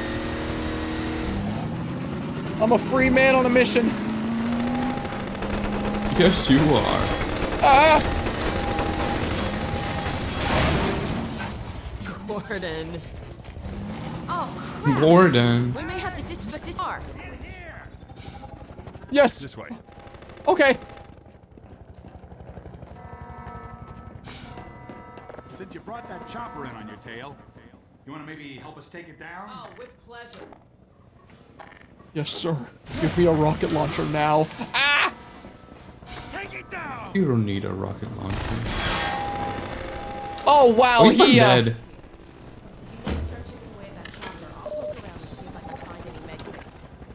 That guy just instantly died.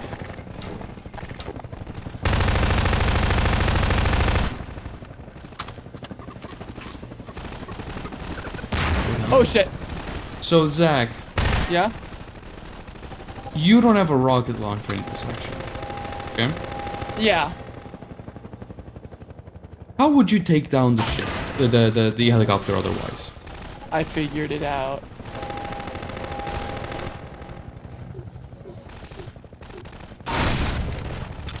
Ho ho ho.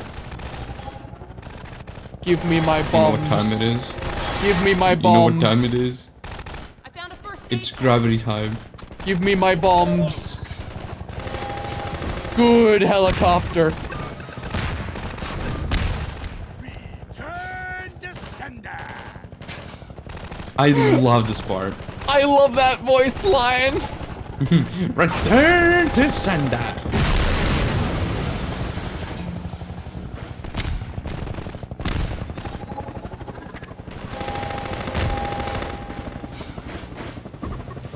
Yes. I missed. Oh yeah. It's okay.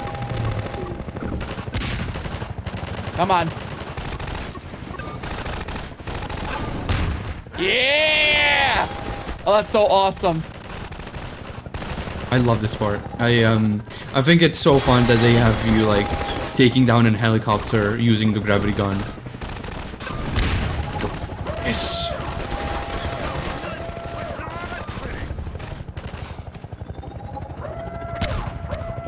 This entire sequence feels like another example of how the entire game design of this, like, entire game to me just feels like, man, wouldn't it be cool if, and then it just happens. That's just what they do. Yeah.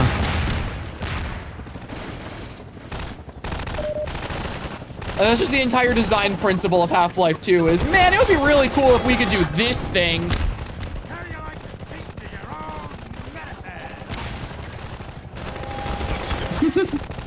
Oh, whoever was voicing that rebel was having a lot of fun, huh? Oh, you could tell he's having the time of his life.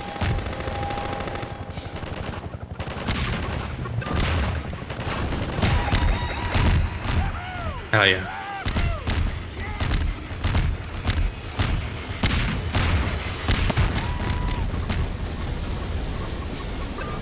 Bye-bye. Bye-bye. Oh, that is so fun.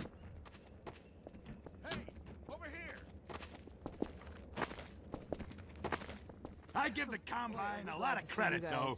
They're tough competitors. A real class act. Way through their minds right back at them. Oh, that's awesome. I could sure use a drink. Who's with me? We need to get back on the road, but our engine's shot to hell. I don't suppose you got any tools for working on cars. Tools? Got a whole shop over here. Come on, we'll get you set up.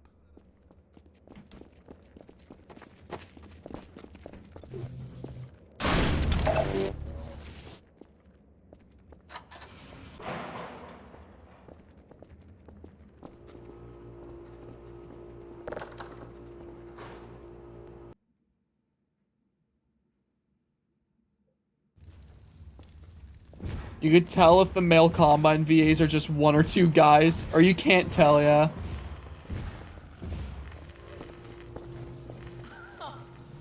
I'm pretty sure they are as like a couple of guys. Well, that could be a problem. You hear that autogun going off out there?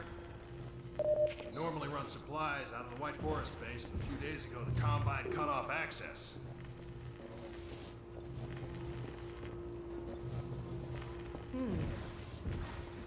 What do you think, Gordon?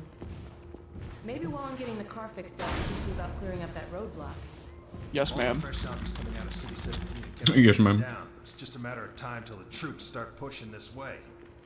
If you think you're up to it, we'll let you out there. Let me out. He's always up for it. Let me out. Right, Gordon? Okay, Let me so out. Zach, you're about halfway at the halfway point of episode 2. Nice. And what, we've been going for can like 3 hours? Yeah, it's like about a 5 hours thing. Before you continue though, I want to show you something from the Half-Life 1 stream. Oh, okay. Here, I have time. It's a timestamp from the Half-Life 1 stream that we did. Okay, hold on. Wait until after the test. Pulling it up here. Okay. I'm sorry. Hey, I know that guy. That's the G-Man. Hey, I know that guy. That's the I don't know G-Man. what you're talking about. Hey. Oh. So what about this clip, or like, am I supposed to be noticing here? You got the wrong airlock, Mr. Freeman. So this is at the beginning of the game. Oh, my You've bad. just Yeah. entered Black Mesa. You don't even have your suit on, and you're walking past a few like rooms and stuff, and in one of the rooms you see a scientist talking to the G-Man. Yeah, yeah. That's all. Just keep that in mind. You confuse me, Bonzi. It's okay. You confuse me. Let me out. Let me out.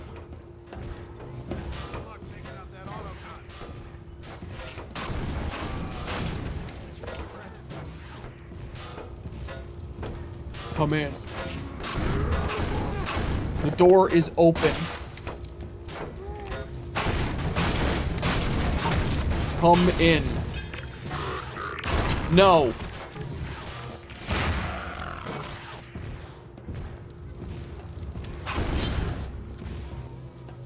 I love the buzzsaw.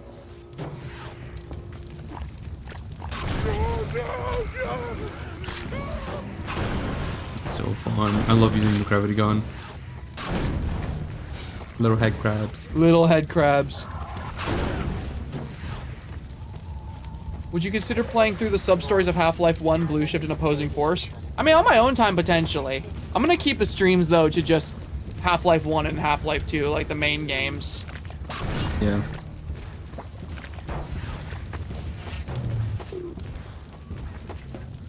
Half-Life Alyx is like arguably a main game, but it's like Half-Life Alyx is like a really weird case where it's like it's a prequel to Half-Life 2. It's more like a Half-Life 2.5 in a way.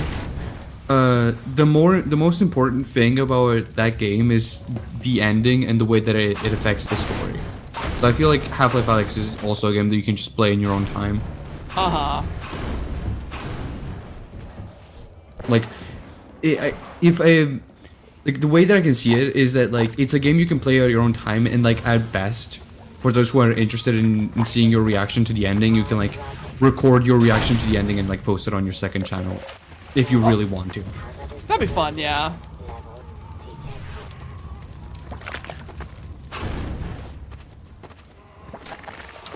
Wretched little beasts. You are rotten little beasts! Look how small you are!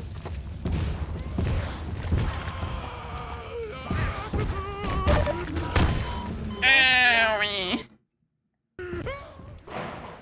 Yeah, he said that afterwards. When the spring locks are going off, you remember when William after just went, Owie. You wretched little...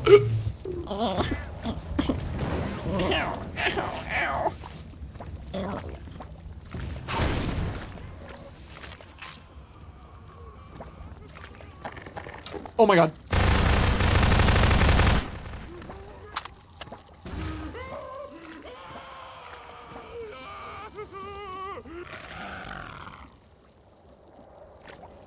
Something like that. Something like that. Ah! Ah! But yeah, you're being shot at. Yeah.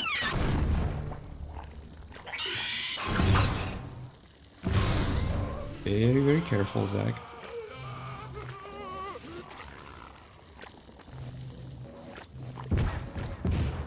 Ugh.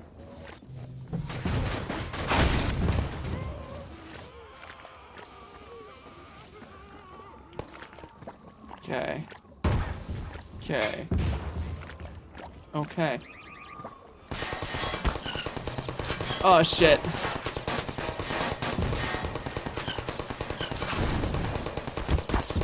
Oh shit, I missed. Oh shit, I missed.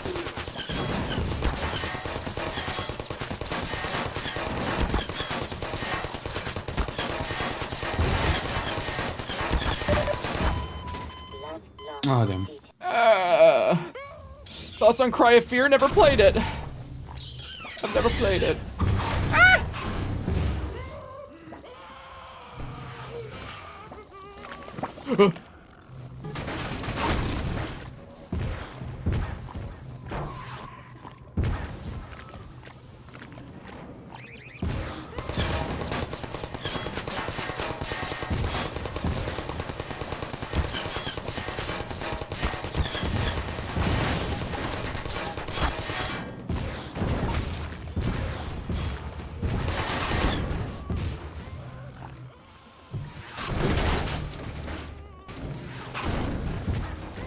Come on.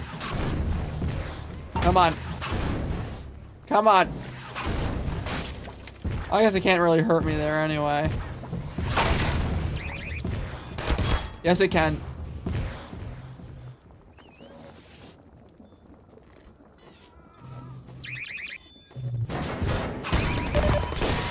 Well, yeah. I don't know what I expected.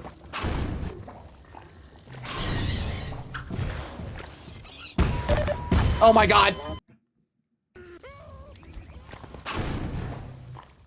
I don't respect you.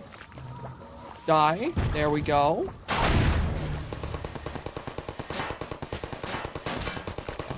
You're gonna lose your mind when you get to the end of this episode. I fully believe that.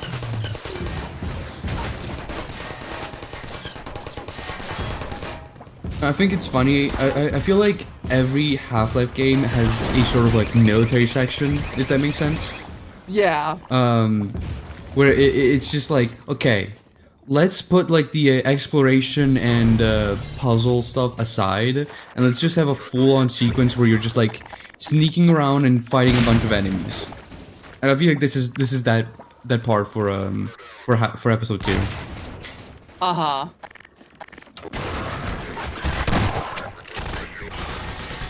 Nice.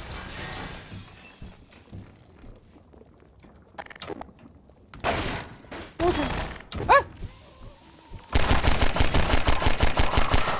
Combine soldiers. Combine soldiers? What are they doing here? Oh my god. The Combine is involved? But why? How did the Combine get here? I thought they were the good guys. Damn it. This changes everything. Dang it. I loved you, Combine. Now you're evil. This isn't you, Combine. This isn't you, Combine. I know you care.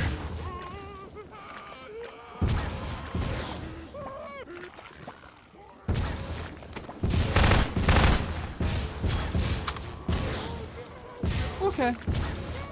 This is nice. Oh my god, this is fine. He just gave you a little kiss. That works.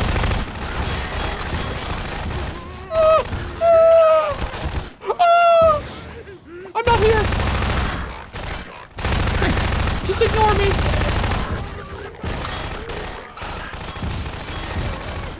You have to go forward, Zach. You have to push. You have to push forward. Yes, Zach. Yes.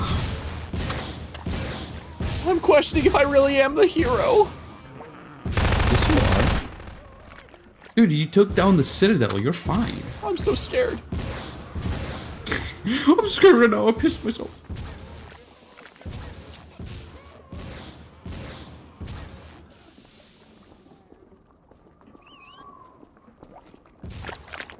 I'm out of their effective range. Oh yeah.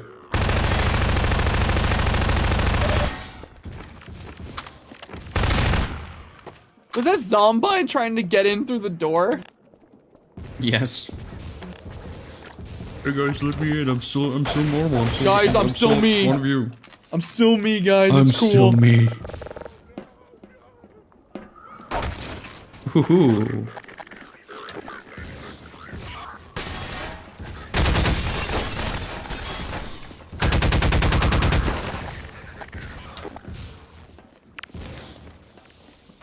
Well, now you're thinking with grenades.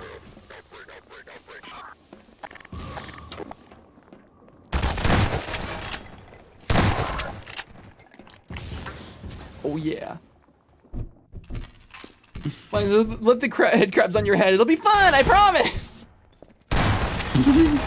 Guys, I'm one of you. I'm a Combine. I'm a Combine guy.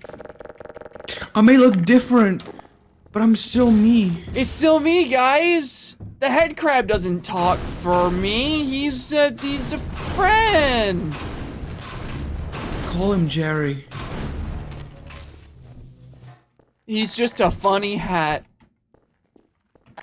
This is just a funny hat I'm wearing. Nothing more, nothing less.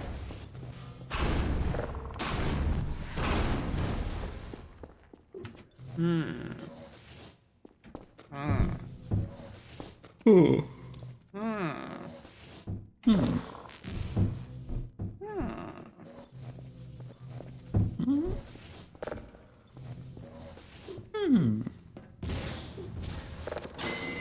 Oh.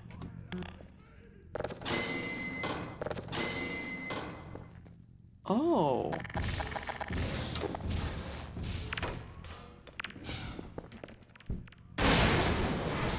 Oh ho! You're so smart, actually. Oh ho! Easy. No more auto gun. Oh my god. Get away. Hey. I'm gonna roll towards you. Ah. Stop. Stop. Ow. Ow. Ow. Ow. Stop. There's literally this bit on Look Outside where a guy gives you a hat with an eye and it mind controls you. Oh my god.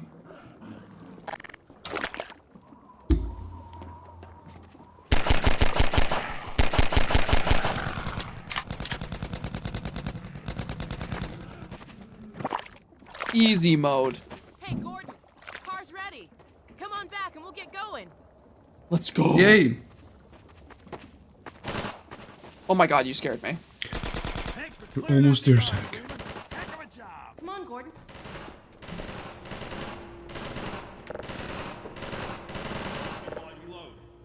Not only did they help me fix the car, they threw in a bonus. Gun. Special this week only. It's like an Gun? on radar for you guys. Picks up little beacon jobbers like this one here. Oh. We've hidden a bunch of these things out there in the field to signal emergency stashes.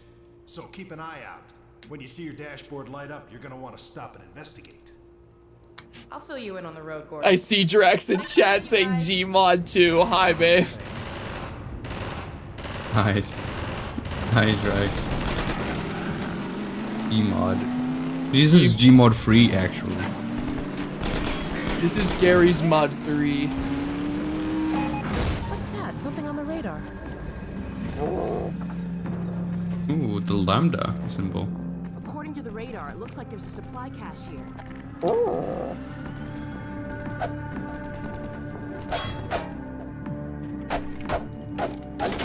Wait, look at the graffiti again. That's funny. That cuore in Italian means heart, and behind it there's a graffiti of a heart. Oh, like a that's human funny. Heart.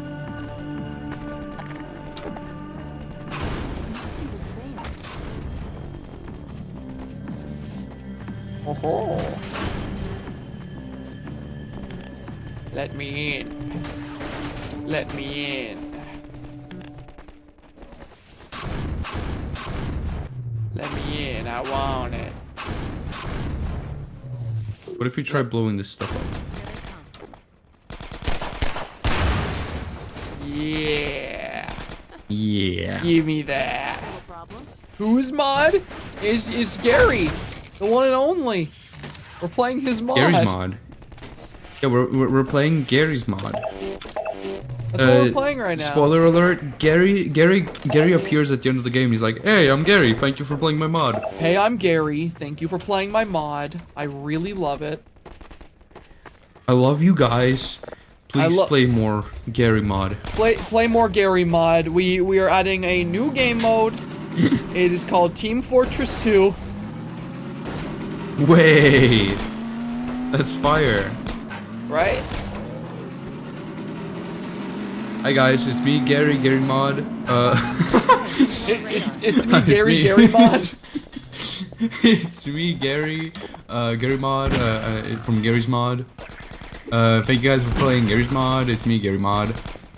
Thank you for playing my mod, and I'll see you in the next Gary mod. I put a lot of work into that mod. Modded it myself. I'll keep watch out here if you want to look inside for the cache. Ooh.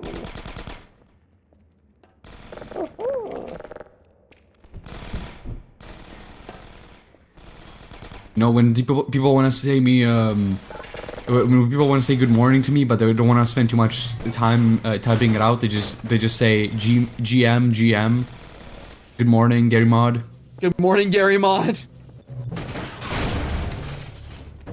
They're Makes me really very cool happy. about it, honestly.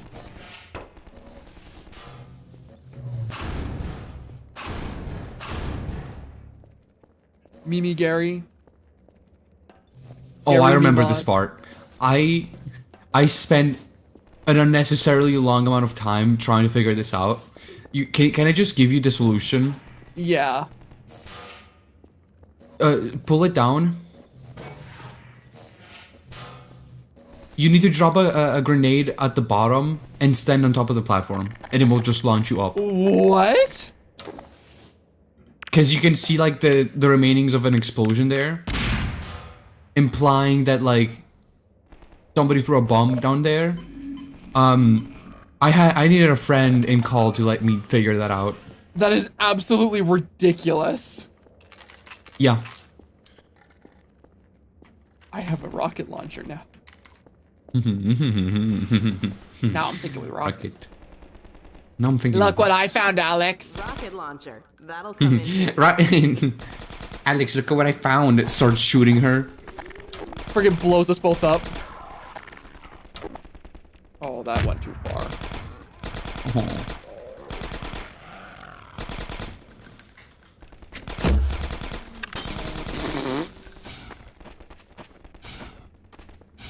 Alex, let's go. Get in, Alex. Get in, Alex.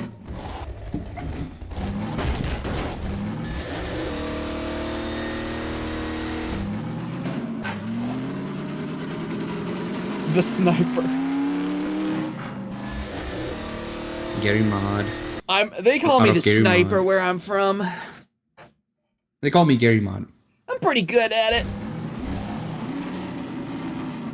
Or soldier from Team Fortress 2 for that matter. I love Team Fortress 2. We're picking up something on the radar. I'll wait here. Hey, it's me. Hey, it's me, the creator of Gary's Mod, Gary Man. Or you may call me the G-Man.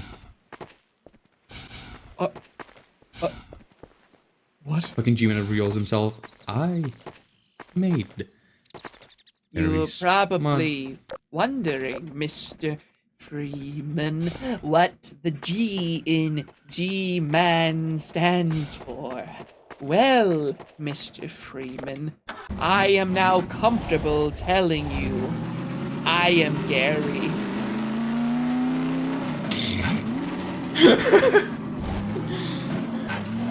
Your intuition was correct, Mr. Freeman. I am Gary.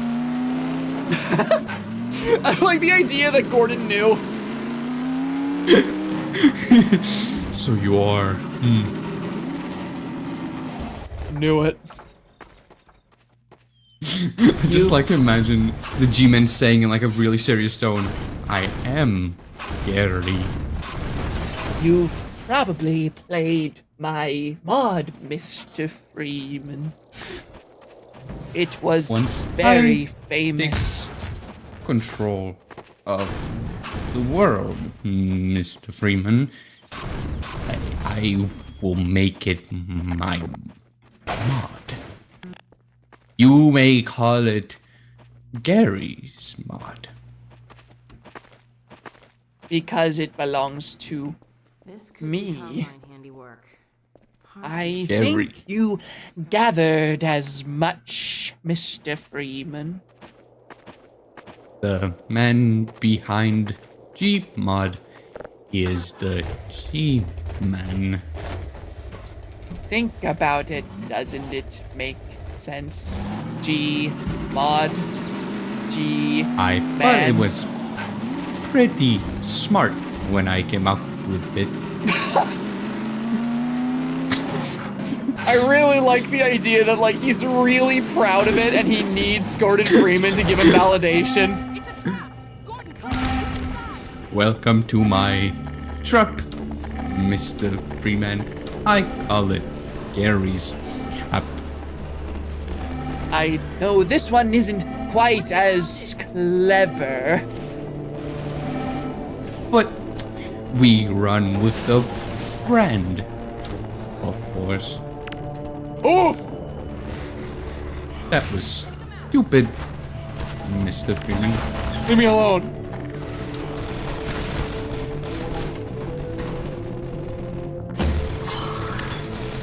You see, Dr. Freeman, those men you are currently fighting, they're not Combine soldiers. They are Gary soldiers. Gary, you bastard! Ah! Now, Mr. Freeman. I'm sure we can figure this out.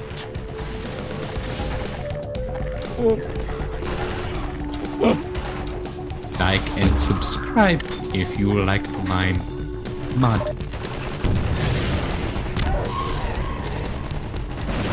Dude, I did not kill that hunter. Like the bud. Oh yeah, I did not. Isn't it crazy They're how very strong. like Valve really likes the word hunter to classify their enemies in their video games? Yeah. Let's think about that.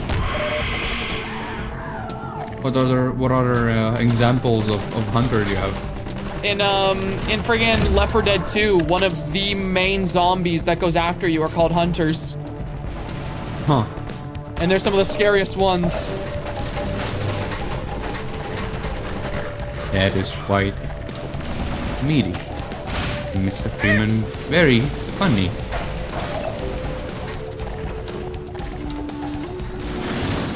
I love the section. I've been like just digging around, but I love the section of the game. Just like you inside this big house. It's giving the friggin' house sequence from Resident Evil 4. Yeah, you know what? That's exactly what it is. And like, if this place was actually properly decorated and didn't look old and dirty, this would actually be a really cool house. I really like the person in chat who said Hunter Core from Portal 2. The Hunter from Hunter TF2. You know, I was talking about this the other night with one of my friends.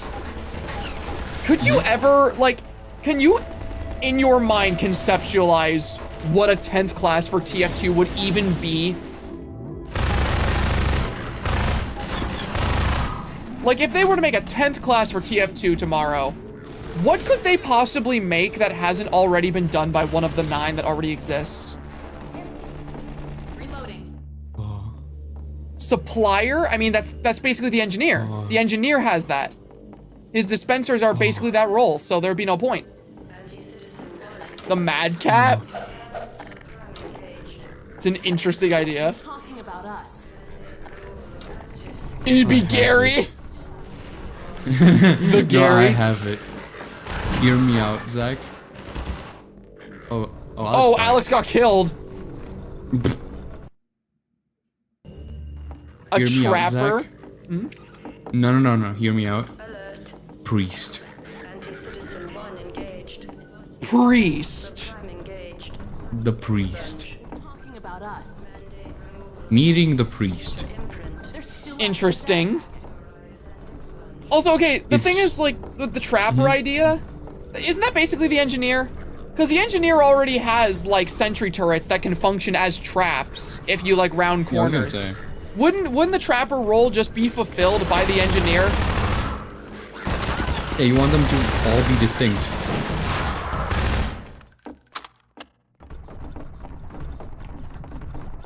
Yeah, the demo man too. He also sets traps with his friggin' sticky bombs. Well, there you go. That's like the demo man's thing is setting traps. So there wouldn't really be a 10th class that could fulfill that role that, you know, isn't already being fulfilled.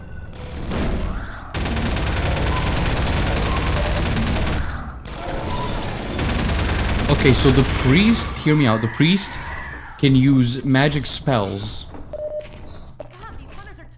Mm-hmm. That's it. Okay, so you want Marasmus.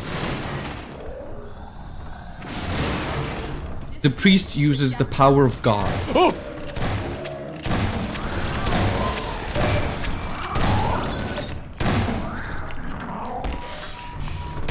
Oh my god. Get out! Get out! Sorry, it was just really, when he started shooting at you and you have like 4 HP, it was really scary. 3 at a time. It's too much. Let's get moving before they send more. I need help, Alex! Have you gone in the basement? Have you gone in the basement? I think there might be some stuff. Okay. Oh! You know, like, Yeah, there you okay, so, you see, I see some people saying, like, I saw people saying Trapper, and that would be fulfilled by Demo Man. Obviously, a lot of people, whenever they say, like, oh, a 10th class, they think Melee, Demo Knight.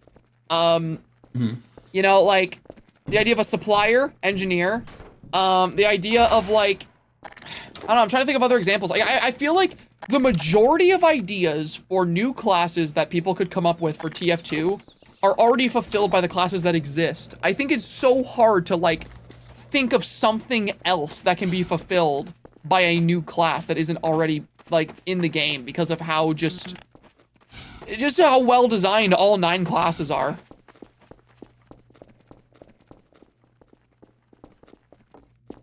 Even the spellcasting idea is something you can do in the Halloween game modes because you get spell books. Power supply for this force field. Yeah, TF2 subclasses pretty much cover everything.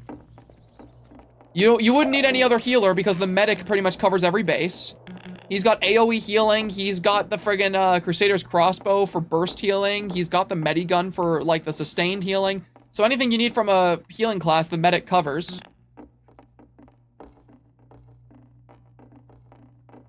They're not a specialist of that, but they can fulfill the role. Yeah, but I mean, like, The wire runs back up the hill to those buildings. if a class, At the top of the hill. sure, but like I don't know. I think if one of the main classes is able to fulfill that role, there is no point in having a class that specializes in it because it already exists. That playstyle is already in the game. The car. Oh, right. Yeah. More of them coming. Oh boy.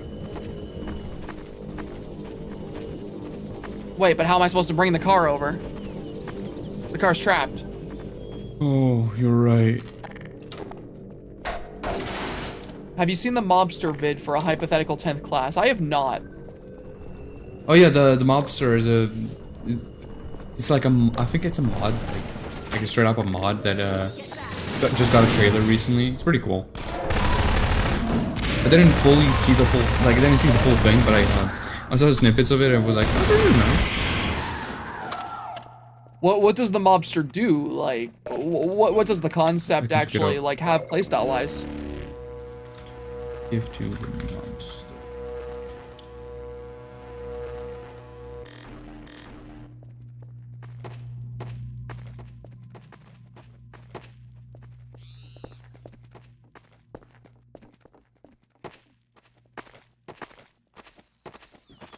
Tenth class breadman from teleporting too much bread. The drone operator class where he has aerial advantage. That could be interesting. You know, that's true. Although, I guess, no, never mind. I was gonna say, like, would a drone operator really work with the art style and setting of TF2 since, like, you know, TF2 has, like, a bit more of, like, an old-timey sort of aesthetic, but, you know, the engineer exists, and he has sentry turrets that wouldn't have been possible at the time, so, you know, yeah. There's a medigun, yeah. You just said drone operator, and my brain immediately thought of, like, a modern-day drone, and I'm like, that would not look good in the TF2 art style.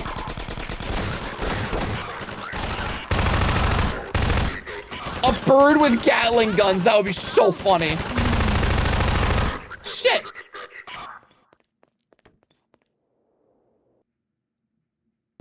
More of them coming.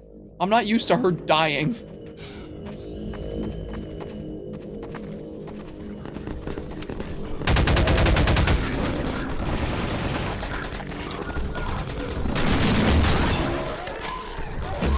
Okay, so I'm looking at the Meet the Mobster trailer, and the description says, a new type of VIP for Team Fortress 2. He's armed, dangerous, and has got his eyes on set on high-class robbery. And it's for a game mode called VIP Escort. Okay, interesting.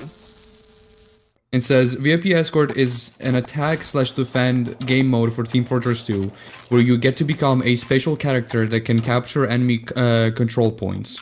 With VIP's abilities and his team, almost nothing can stand against him. You got what it takes to take him down. There's like a bunch of mobs for it. That's really interesting. Yes. Do you have a favorite class in TF2? Have you played enough TF2 for that? Me? No. Yeah. As I say, I don't think I've ever played TF2 with you. No, we have played TF2, but it was like, I think nearly 2 years ago at this point. And it was like early in the morning for me, and like really late for you guys. And I didn't play enough to like get like a good grasp of the game. Like a good grasp of the game, and like finding a class that I actually enjoy. So I kind of just played a little bit because I was always interested, but I didn't actually get to play it properly. There's the power source. I fully believe that's a game where there is a playstyle and class for everyone who plays it, because it's so like the classes are so incredibly well designed. Okay, it looks like I can. I think everyone has a class that just clicks with them. Here goes. I've always wanted to properly get into TF2 because I never actually did get to. Aside from like playing once or twice in with like our group. Sorry, Gordon. This thing's fried. Since I can't help you in there, why don't I stand watch outside while you disable the power cell? We've had enough surprises for one day. Puzzle time. Yeah, I never got to probably play it. Aside from those, like, few instances, the only other time I got to play TF2, quote unquote, is one time, like, this was like 7-8 years ago. I was fucking around in SFM trying to animate something. I don't know what I did. It crashed SFM and it opened TF2, and I didn't even download it. Oh, what the hell? It just like, I was just roaming around in a SFM map, and suddenly like SFM crashed and it opened Team Fortress 2 and it loaded me into a game. And I was spectating a scout. And that's it. That is so weird. Yeah. Was the scout good? I don't remember. It was very laggy. It was like on a very old computer. Somebody chat that you got server blinded in SFM. Yippee! Wait, that's not good. That's not good. Uh-oh.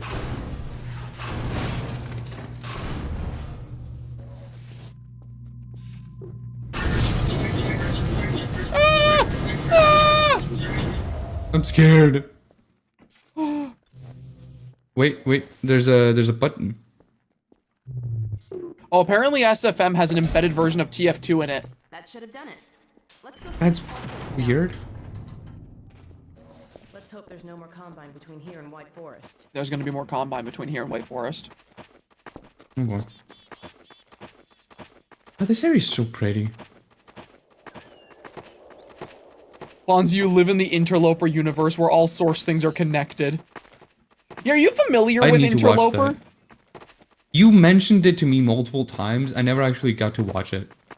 It's so cool. You've been wanting to show me both Interloper and MSS Blue.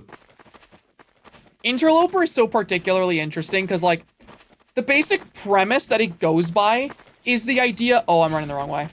The basic idea it goes by is that all source engine games actually exist in one gigantic engine, like one gigantic universe that has existed. Yeah. In in Valve's hardware. So like, if I'm in TF2 and I like go into like debug mode and I start flying, eventually I go outside the map. But as I keep going, eventually I arrive in Half-Life 2. That's so interesting. And if I keep going beyond that, suddenly I'm in Portal. Like, that's like one of the ideas that Interloper suggests, is that all source games are one gigantic universe, and from one game you can travel to all the other ones. Among a bunch of other really interesting things about it. Well, you now really I like Interloper. We have so many things to watch. I know. Look out below! That works. Yeah! That's awesome. Car on fire. We got it. Hey, something on the radar.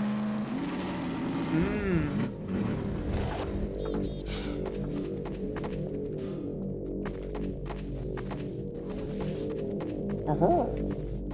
Oh-ho.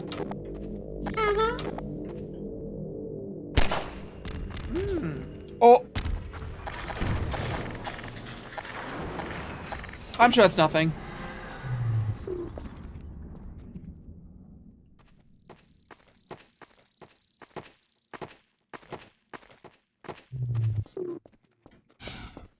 How do I get?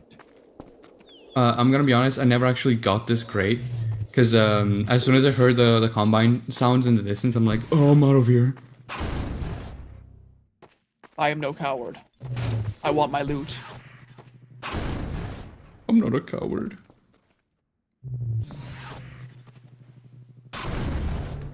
Oh! Nice. Oh! Yes! Very nice.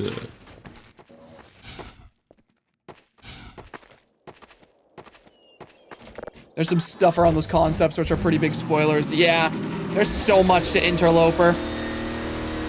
That was why I was saying at the start of the stream that if I like continued my like dive into like source engine horror, that one would take a while because I feel like there's a lot to talk about and to unpack with Interloper. I also feel like there was a lot to unpack with like Server Blight, but I wanted to keep that one a bit more concise because I really just wanted people to watch Server Blight. That doesn't sound good. This way? Yes, Maybe. this way. I love the yeah. forest environments in Half-Life 2. I know I keep saying it, I just love these kind of environments in games. I know, they're so pretty.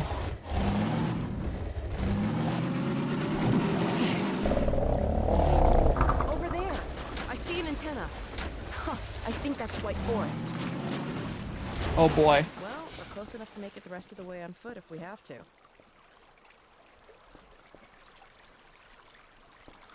Is that a dead gunship? No, no it is not. That's a Strider.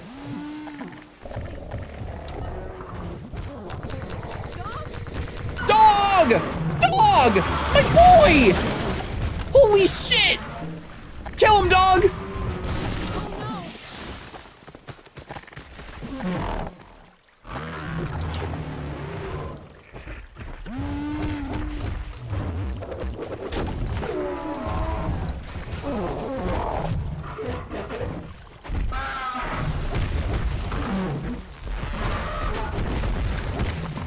Holy shit. Way to go, boy! Oh my god! Mm-hmm. Get clear! Oh no! Dog! Dog, are you alive? You alright? Wake up, dog. Please. Don't die on us, dog. You're alright. Dog the goat. Worried there. Everything working alright? You all right down there? We're fine. Dog okay? Better now. We've been waiting for you. Just follow the stream, then head up the other side. White Forest is right there. You can't miss it. Yes, sir.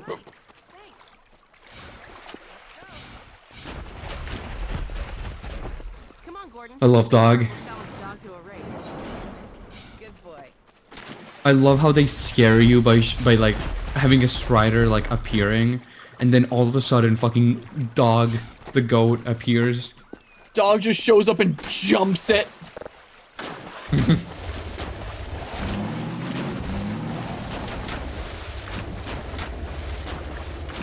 Looks like we need your help again. Would you mind? Help, dog.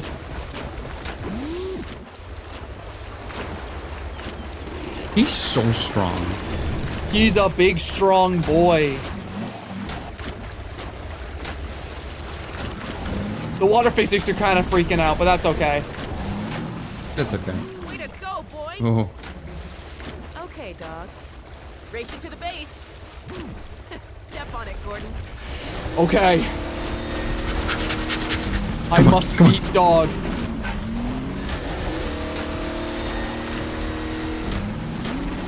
Shit. I'm going to Got a lose to little lost, dog. but that's okay. You're gonna lose to dog, dude. No. No. No. It's all falling She's gonna prefer apart. dog over you. She's gonna prefer dog over you, and it's all your fault. Go ahead, yeah. Come on. Come on, I can't lose to dog. My pride is all my pride is getting bet on this. Ooh, Zach, this is not looking good. You're so far behind.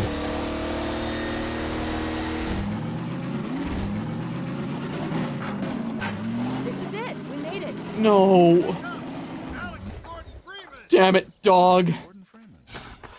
Ah, Gordon Freeman. This time, dog. Let us in. Yo, let him through. Thanks. I knew you'd get an achievement for winning the race. We saw a dog take off like that. I was never so glad to see him, believe me. Well, You don't have to enter with the car. we made Oh. You. it. Safe at last. Alex, get out of the car. Alex, stop clicking through the car. Welcome to White Forest. White Forest. Dr. Freeman. Hello. Hello, Dr. Freeman.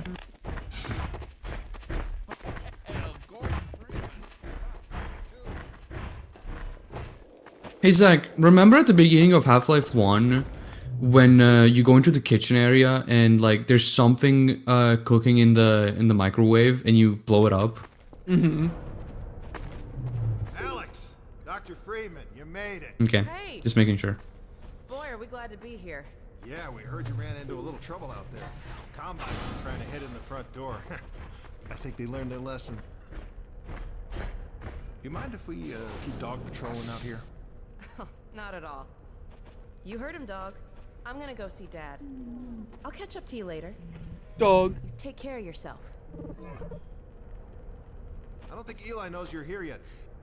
He's in Silo 1 access unit, right through here. Shall we? I feel it. You smell I don't feel anything anymore. it? You and me both. What now? Oh no, what's that? Well, now what? Pretty sure this All right, back to work, everyone. It's just another false alarm in the secondary silo. Same old Dr. Magnuson. Where is he? You ever used an AR-2 before? Yes. AR-2? No. Now, an AR-3, sure. Plenty of times. There is no such thing as an AR-3. Well, see, in the You're city, dumb. the place was lousy with AR-3s. No, it Mhm. Yes, it was. No, it The fucking couple is back again.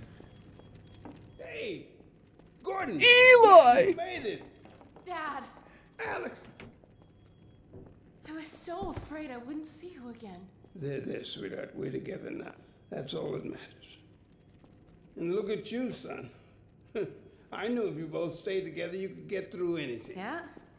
We make a pretty good team. Yeah, well, that's good because, well, now that the suppression field's down, we all have to do our part. Dad? Can you blame an old man for wanting grandkids? Oh my god. What happened to you?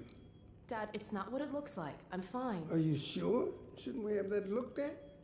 Really, I'm fine. Where's Dr. Kleiner?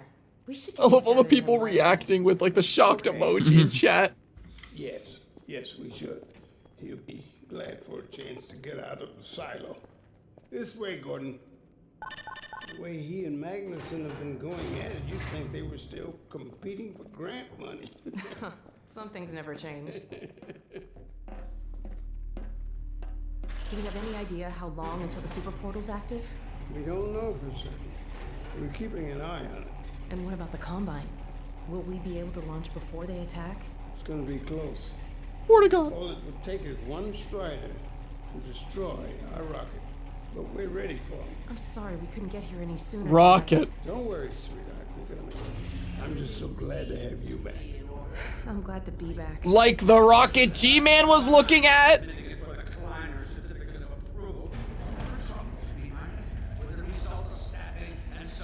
Uh-oh.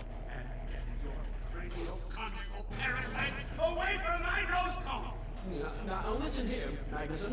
There's no call for hurtful comments. Good grief. Eli, why didn't you tell Oh me? no, why was G-Man at this rocket? They just got here. My dear, what a relief. Not to mention a delight. Also, why hasn't she said what she said yet? And Gordon. G-Man had plans for her to say something. Taking excellent care of each other. They're inseparable. The data, people, the data. Kleiner, are you going to sync up the satellite, or should I postpone the launch to make time for a family reunion? All right. I was just saying hello to Alex and Gordon. Oh, fine. No one grants me a moment's peace, but by all means, unroll the red carpet. Good grief. I only meant they might. I know. Oh, never mind him.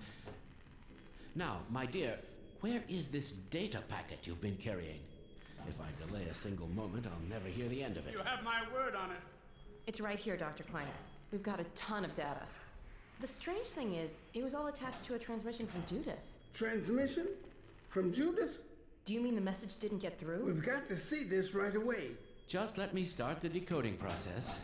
And then Oh, we I'm can view scared. it in the auxiliary control room. For God's sake, hurry. Yes, of course. Another alarm? What next in the parade of constant interruption? Hello? Is anyone there? Anyone? False alarms all day. Here, I have to restart Discord again because it's glitching out. Okay. I do not know how I am supposed to concentrate with all of this racket. Freeman, you're not doing anything. Make yourself useful and find out what the hell is going on in there. Uh-oh. Yes. Gordon, if you don't mind, I'd feel better if you had a look. Catch up with us when you're done.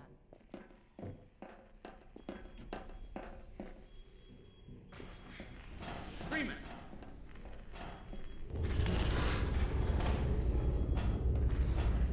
Blast doors will have sealed due to the alert, so you'll have to go through the bottom of the launch tube. Uh-oh. I'll open this hatch to let you down. Now, once you're down there, I'll have Uriah let you into the secondary silo. Uh-oh. I've got a bad feeling about this. I don't like that this is the rocket we saw when G-Man was talking to us.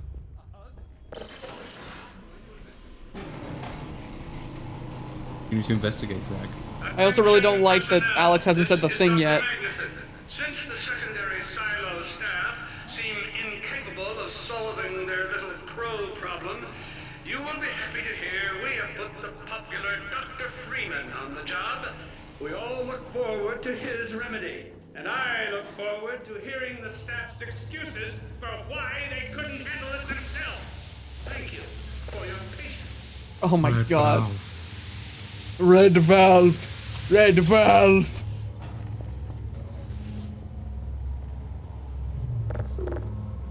I love the environments in this area specifically because they really remind me of Half-Life 1. Yeah, this really does feel like Half-Life 1, like Black Mesa all over again.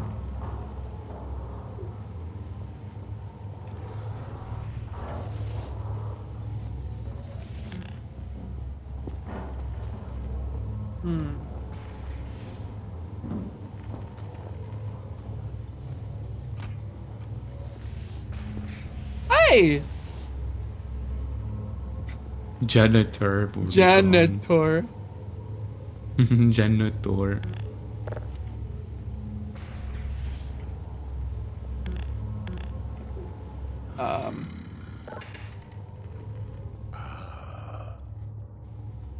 Hey. Oh, he's in a lab coat! Well met. Yes.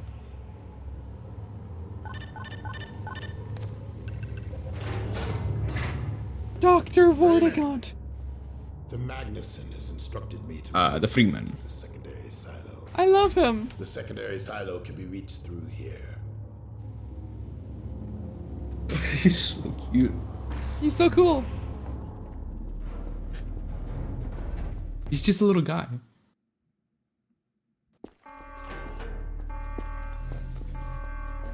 God's sake, Freeman, what is taking you so long? Oh, I cannot concentrate with all of this racket. Bro, calm down. That's the most persistent I have ever... Wait, what is this? Right through here. Magnus must have sent you. Oh shit! Oh shit! Oh no! Good luck, Zach. Breach! A breach! Attention personnel, this is Dr. Magnuson. We Oh my are God. experiencing a breach of internal base defenses. Please bear with us while we pinpoint the location of the breach. Oh no.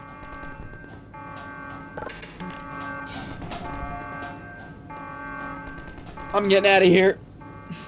Mm-hmm.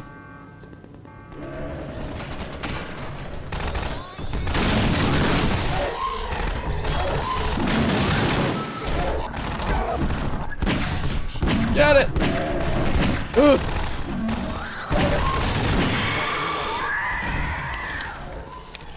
God, the hunters are scary. Yeah.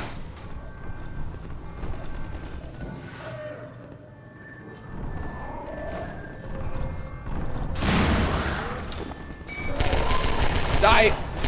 Die. Die. Die. Die. Get out of there.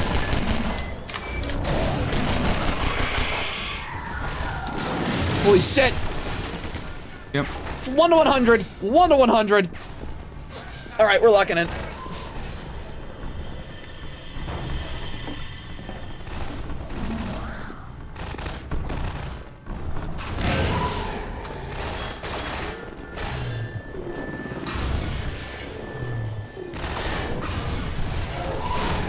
Give me stuff. Okay, cool. Oh shit.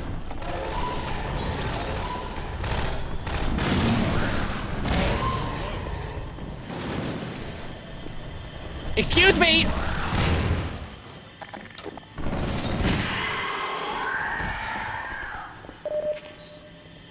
If only fighting hunters God, I is to love the use an hunters. item as a shield from their fletches and throw them back at them. Oh, that's cool. I didn't know you could do that.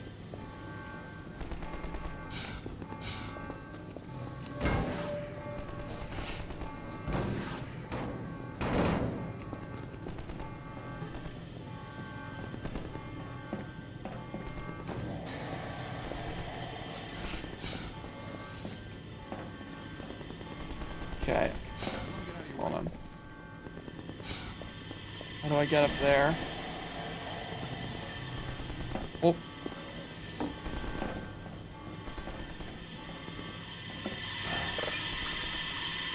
The Vortigaunt in the coat? I get it. I understand.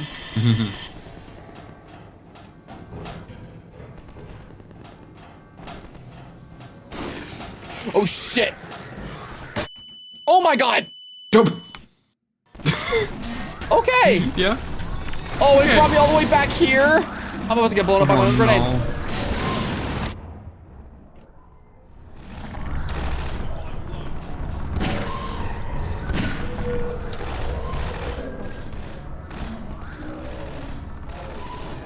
Here, I'll be back in a second. Okay.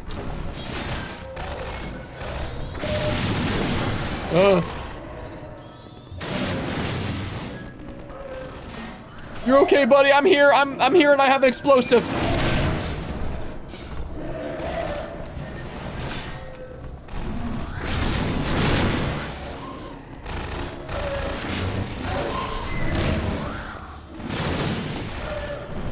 God, I hate the sounds they make so much. They're so scary.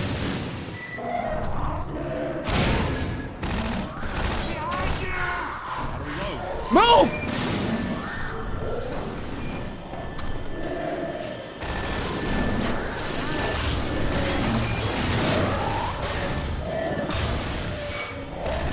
Okay, okay, okay, okay, okay. Okay, ow! What the hell? I tried to save that guy. Did you save that guy? Did you save that guy, Zach? No, I did not save that guy. Oh, Zach.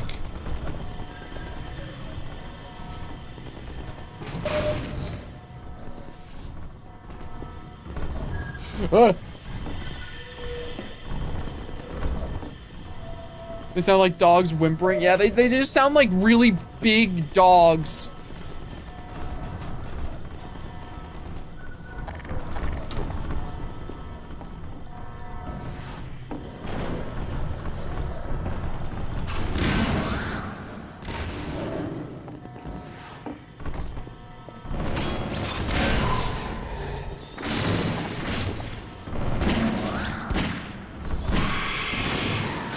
Okay.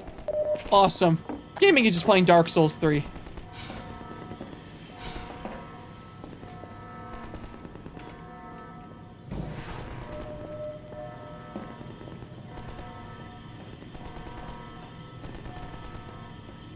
You got this.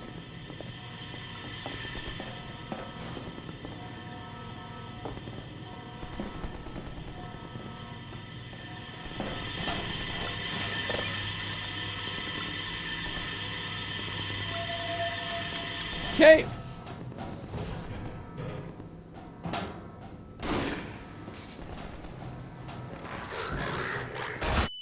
Oh man, I hit the door frame. Remember to save, by the way, otherwise it resets you. I already saved. Okay, nice.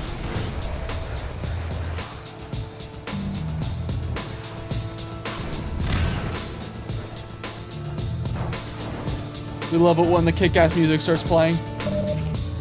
Mm-hmm.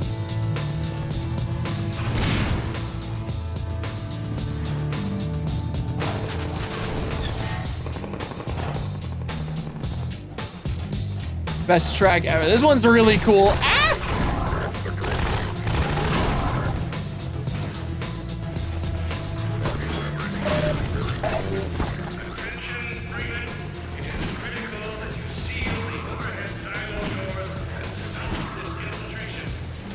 Yeah, I noticed.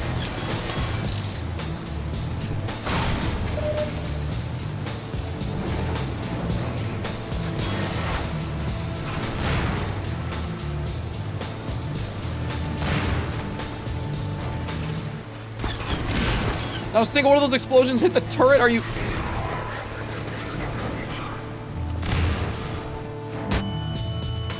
Ow. Ow. Why did that thing just explode in my hands?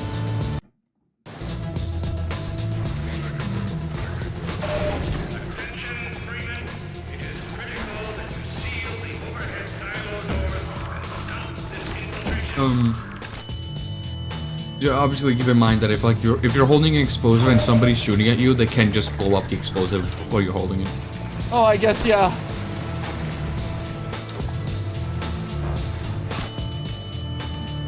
I'm fine. That was not fine. Mm-hmm. You're fine.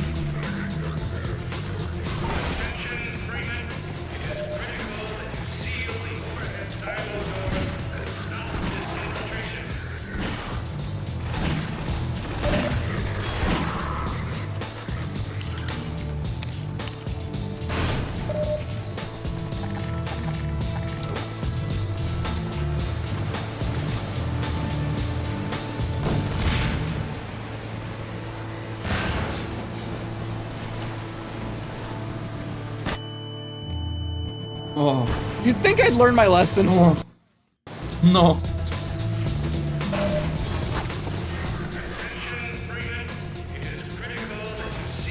You have this weird habit of throwing highly explosive things directly in front of your face.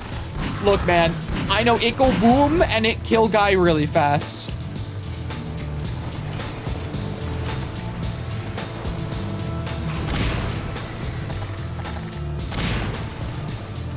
Really?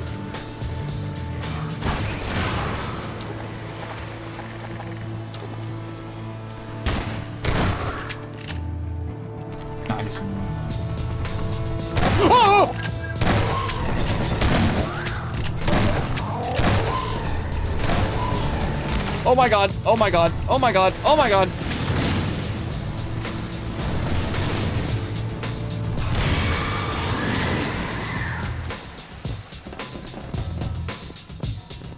Okay.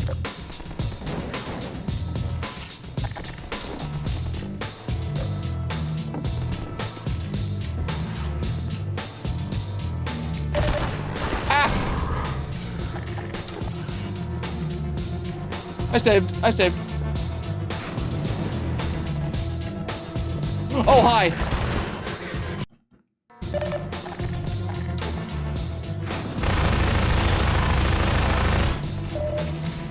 Nice. There's a healing thingy.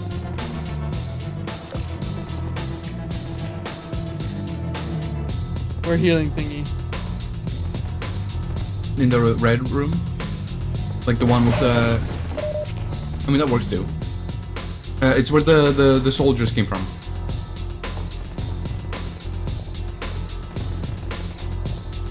No, yeah, you were going the right way. Go forward. In the corner. Oh. Oh! More. There you go.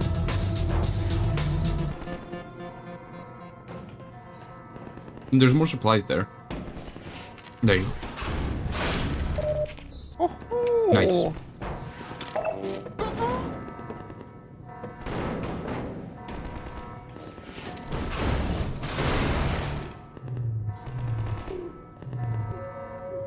What? Hello? There's no reason for you to unlock it. You need to go in the water, I think.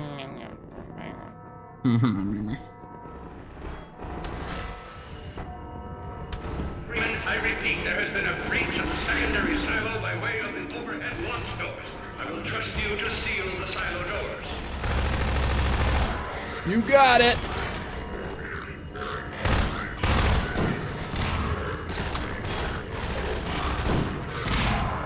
Okay, you're the hero of Black Mesa and White Forest. I'm the hero of Black Mesa and Half-Life and not Black Forest, White Forest, and I'm the hero of the City 17 and Highway 17 and all the in-betweens and You know, I'm noticing now that the name White Forest is directly like the opposite of Black Mesa. Yeah. Pretty cool. Let me up!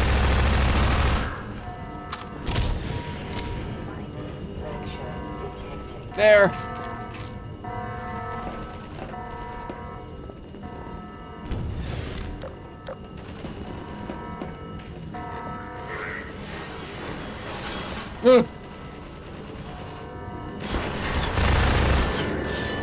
Oh my god.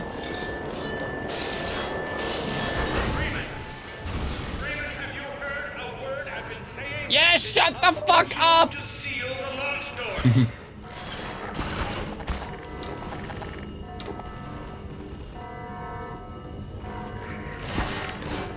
Oh shit. Oh. Not good.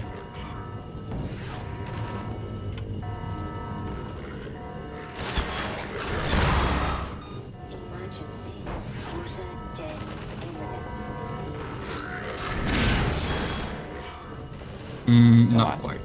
I'll get him. I'll get him. I think you just have to go from the other. Okay. I'll get him. Watch this.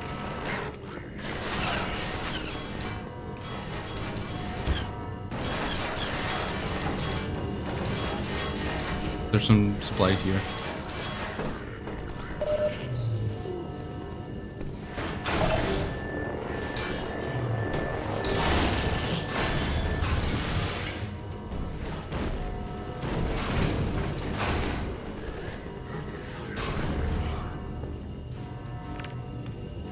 Ooh.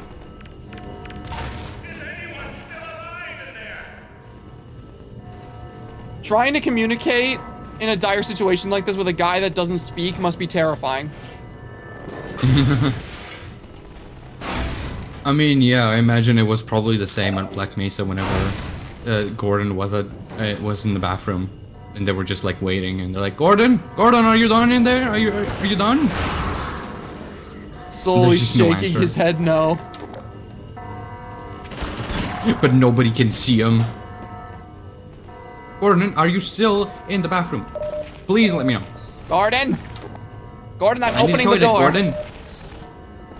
Good grief. He's got a little Freeman out. Oh my, shut up, bro.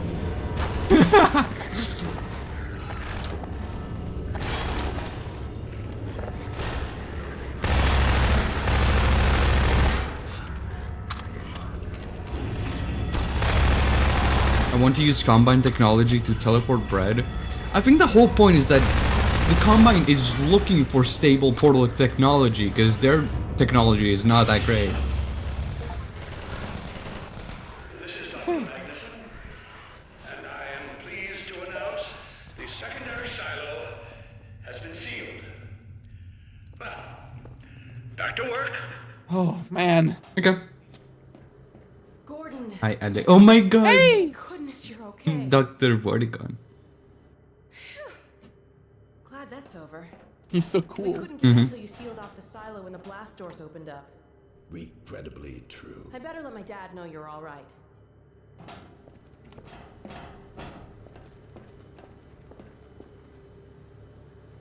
Dad? Yes, Alex. Is everything okay? Is Gordon all right? Yes, he's fine. And thanks to him, the base is secure. Good, good. We're about to watch the transmission from Judas. We'll head right over. Oh god, what the hell is it gonna be? The Freeman must follow.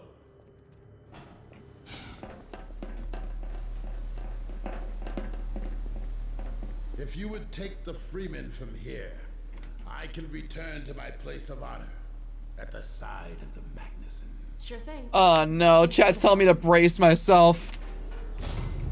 Dr. Kleiner told me that Judith headed north in a helicopter right after they got here. But he wouldn't tell me why. Oh, what the hell's gonna happen? Chat, don't say a single word. I will kill you guys. I'm fairly sure I pinned down the location of the project.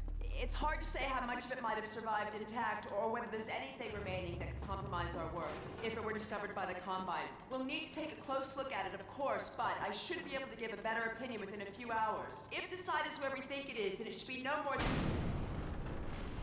I'm gonna cut this short. We may have been spotted. I should never have let her go. There was no stopping her, Eli. Wait a moment. There's something else here. It's Borealis. Borealis. Good. From Aperture Labs! What? The Borealis? It's real?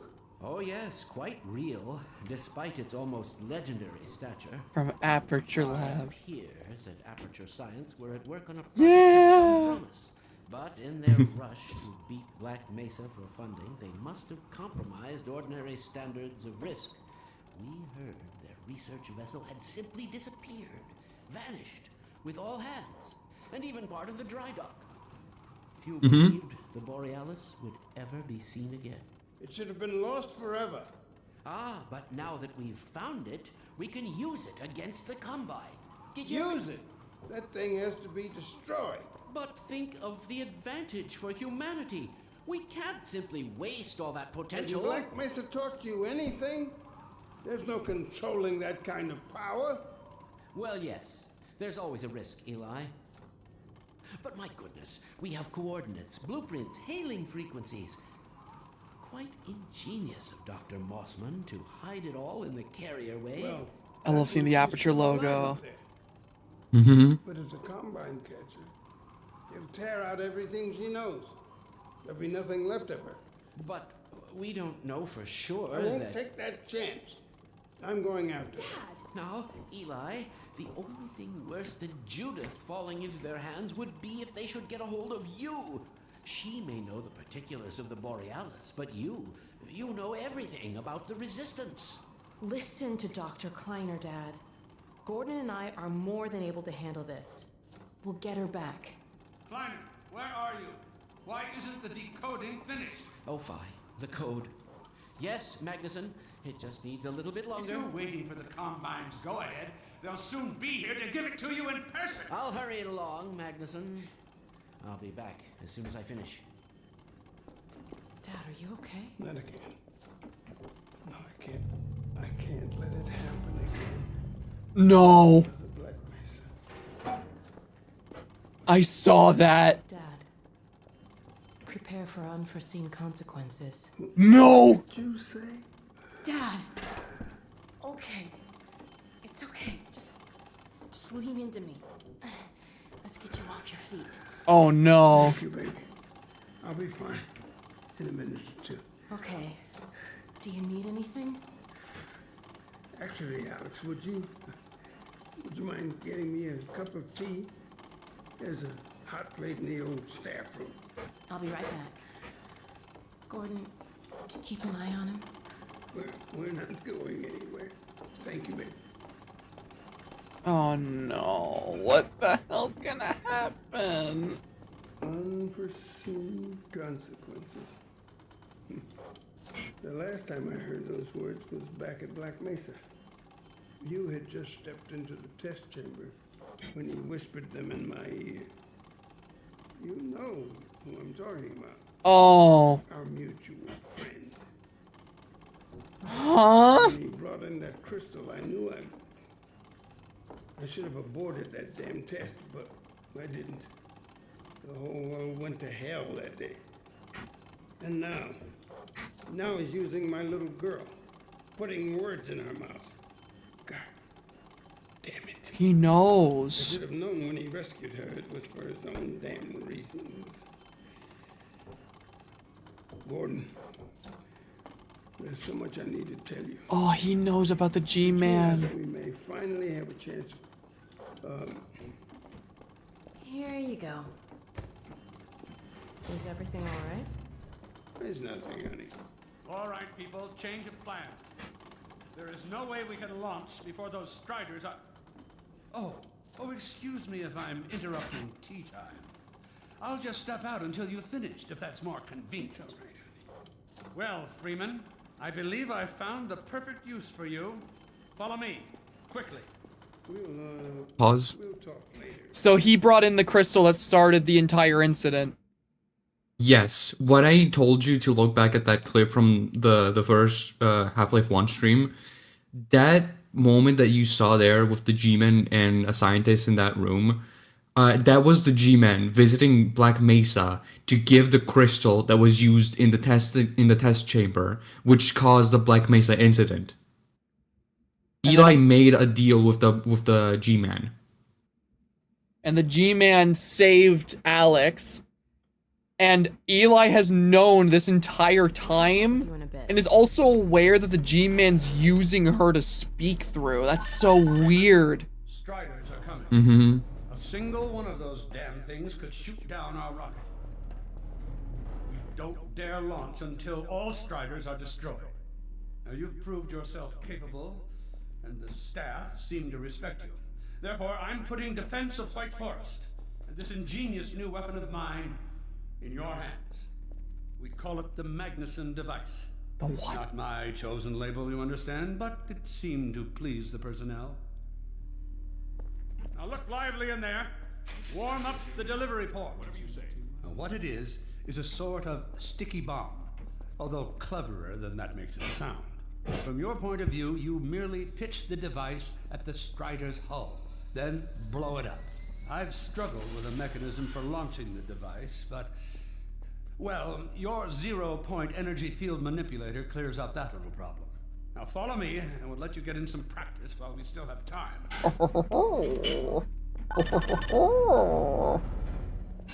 Hello. Don't be alarmed, Freeman. This Strider's days of impaling your friends are a thing of the past. Now, Shit, Discord is bugging me out again. we'll supply you with all the Magnuson devices you need through delivery ports like this one. For the Okay. safety of the base, these devices are deactivated. They cannot explode like those you will find in the field. But yeah, the thing with Borealis, that's why I was so excited. Good. Now, take out the shoot the device. There you go. Oh. Not too difficult at this range, is it? Gets a bit harder when it's moving about and firing at you, of course. Now, let's move on to a more challenging task. Uriah, send the target to the far end of the rails. God, yeah, I was so excited to see the Aperture logo, though. Yeah. I think I mentioned it when we started Half-Life 2 that like there was gonna be like an Aperture reference later on. I don't think you believed me, but this is what I was referring to. I mean, I already knew about that is the thing. Well, shut up. I already knew about it because you showed me before I played the game. Did I show you that clip specifically? You didn't show me the clip, but you showed me a picture of the Borealis with the Aperture Science logo, so I already knew it existed. I mean, yeah, but I mean, you've also played Portal 2, and you know about the Borealis, even when we were playing Portal 2. Yeah, it's just, but yeah, that's what the whole deal is about. The data that was being transmitted, it has the coordinates to the Borealis, which contains a bunch of Aperture Science technology, which is exactly what the Combine is looking for. If they get there, they can get their hands on Portal technology from Aperture, and basically take over everything. Which is why you need to get there first. I think it's so funny it's so that, like, interesting. I think it's so funny that GLaDOS has kept the actual Aperture Labs secret for so long that, like, some random abandoned boat is what the Combine needs to find in order to get their hands on Aperture technology. Yeah. So you'll have ample supply of explosives. Now you know why I like screamed whenever like we saw the Borealis thing in Portal 2. Mm-hmm. Oh, and Freeman, if you pull this off, I might just forgive you for that debacle at Black Mesa. You know the one I mean. A certain microwave casserole. It was his? It was his. I ruined his casserole? You did. Ooh, that's why he's so angry. It's your fault. That's why he's so grumpy all the time. I ruined his casserole. How could you? I've taken a few liberties with your car. Check it out. I added a rack for Magnus devices back here. I tweaked your onboard radar so the Combines show up red on the dashboard unit now. Plus, it'll send a homing signal to your HEV suit in case you get separated from your car. No need to thank me. Hell yeah. Now check this map.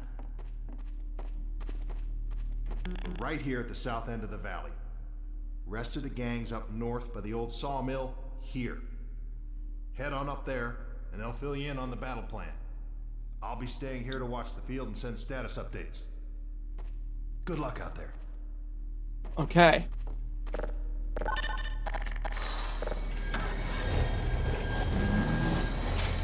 All right, let's go. Also, this is the final section of the game. Oh shit! And in my opinion, it's the hardest one. So good luck. Oh boy.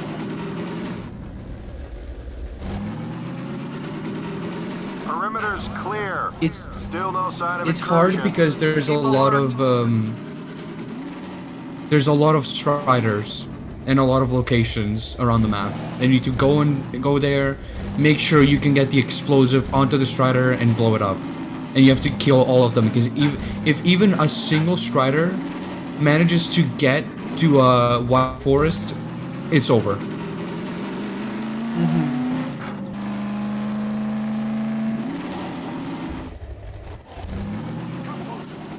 No.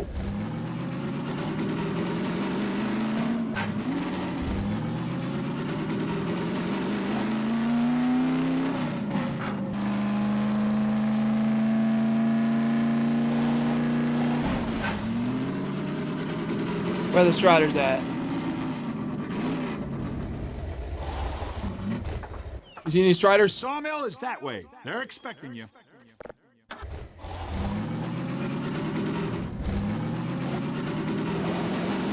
The radio should tell where the striders are coming from. You just need to get to the location.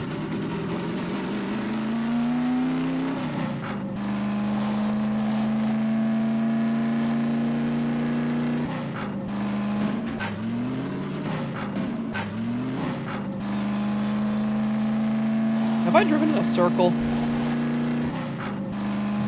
Very likely.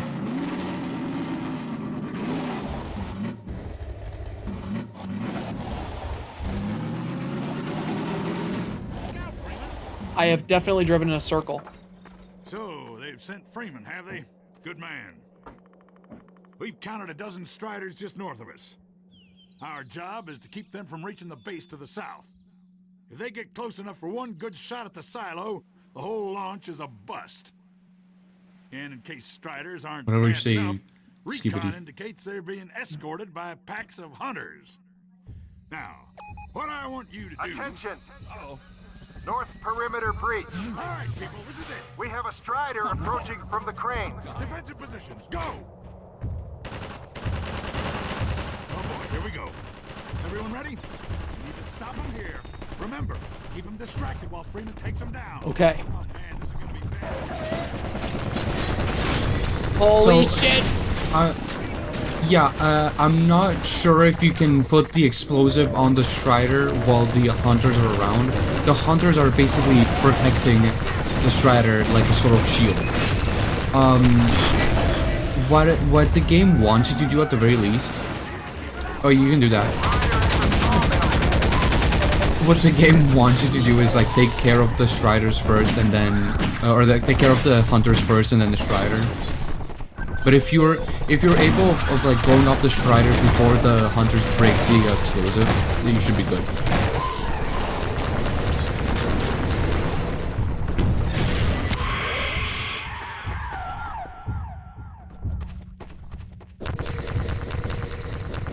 Okay, there's no more. Oh yeah, whenever they also destroy the bases as they get close. You can attach an explosive with your car and bring it with you. What I want you to do... Attention! North perimeter breach. Okay. All right, people, this is it. We have a Strider approaching from the cranes. Defensive positions, go! Oh boy, here we go. Everyone ready? We need to stop them here. Remember, keep them distracted while Freeman takes them down. Oh man, this is gonna be bad. Nah, we got this. Get the cover and start shooting. I don't think that hit.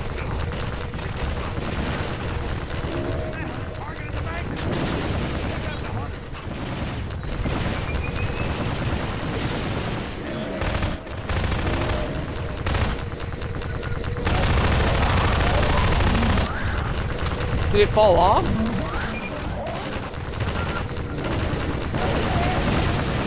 It shouldn't.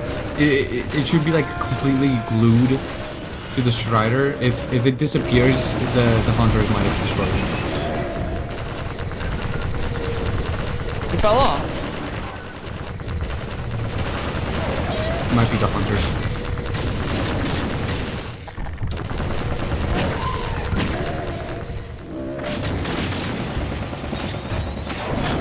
Oh, it's being destroyed. You're right, like you said. Yeah. That's why the game wants you to take care of the hunters first, because like they will just blow up the explosive.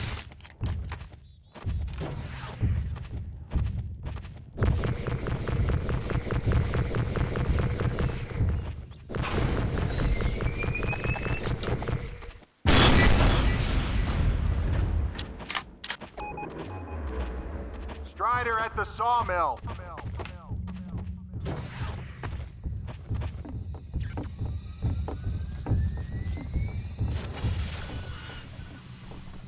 Where's the new one?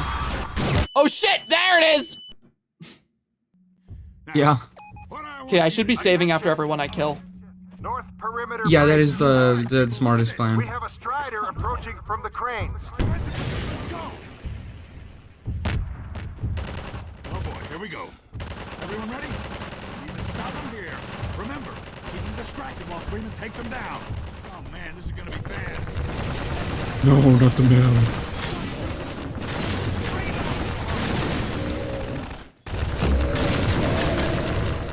Ordinary Strider on the continent. That hunter targeted the Magnus. Take out the hunter. Shit. Give me another.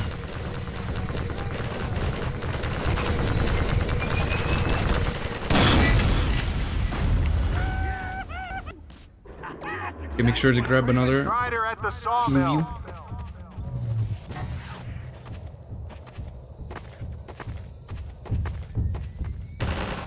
It's gonna take a damn miracle to get us out of this. Holy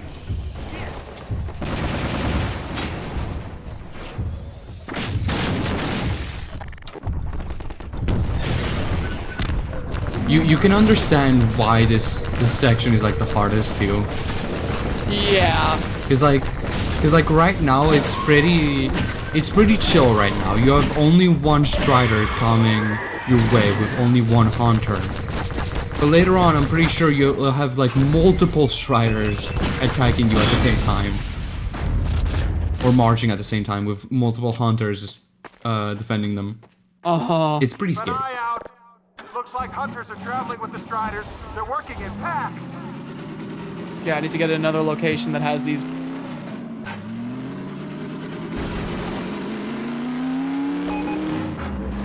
Now we have a Strider coming in from the water tower. The water tower. More health over here. Here, patch yourself up. Yeah, you have like also like these structures that have supplies and extra explosives inside. They will get destroyed by the Striders as if they get close enough and enough time has passed.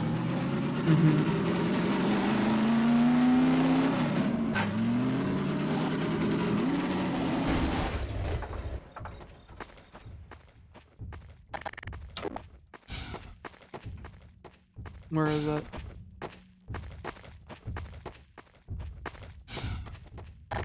Where is it?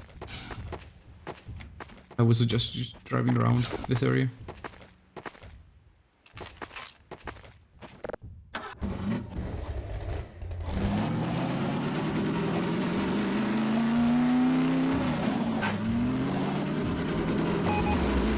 Strider coming from the crane. There it is.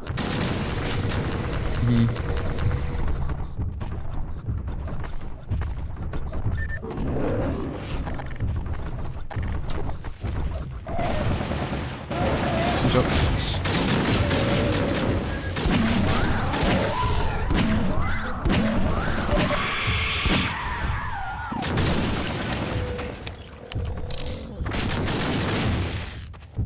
Oh my god, come on.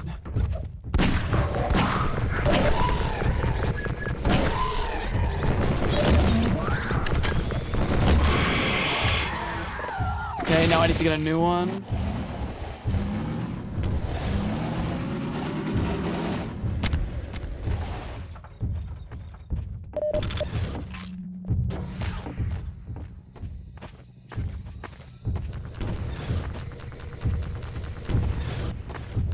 Come here.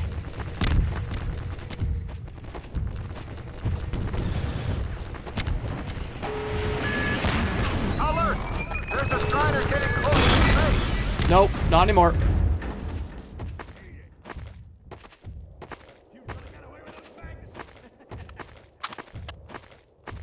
Okay. Save.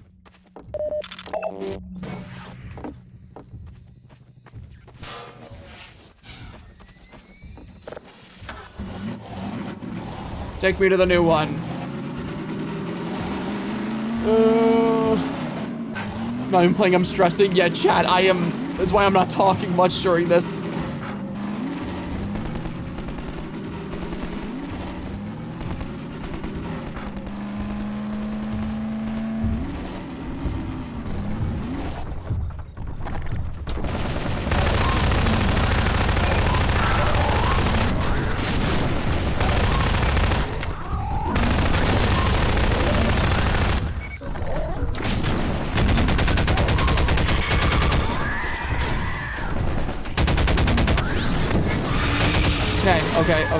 Okay.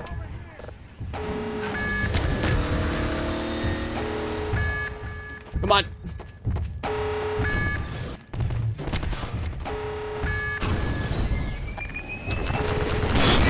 Okay. Nice, nice, nice, nice. You got this, Zach. You're the hero of Half-Life, remember. I'm the hero of Half-Life. Only a few striders left. Take this med kit. Thank you. Another strider coming in towards what used to be the sawmill. Okay.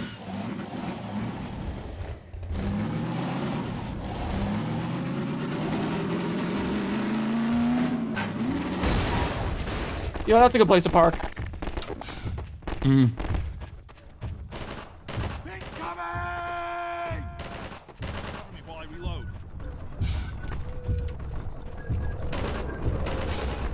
Striders are so scary. I know.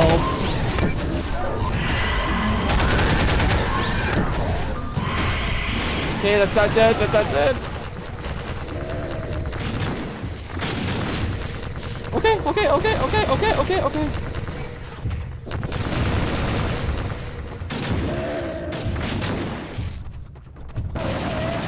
Oh shit, there's a hunter still alive. Oh shit, there's another one.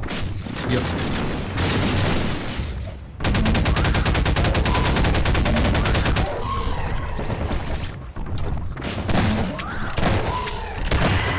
Got it, got it, got it, got it. Oh my god.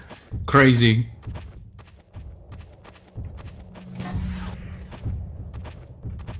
Got it.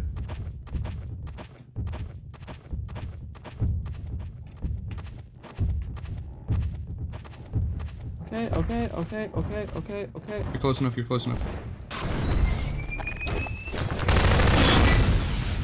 Nice. Fuck yeah.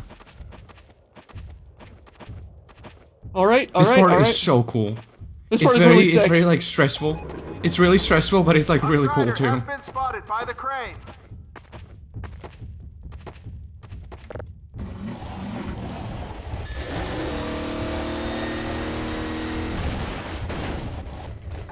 Give me a new bomb. I need a new bomb. Gotta take those hunters out. Potato Battery in chat said that you can also pick up the logs. Oh yeah, you can pick up the logs around and throw them at hunters with the gravity gun because it also does a lot of damage. Oh, I see. Nice. Magnus would be proud. Oh man, here we go again.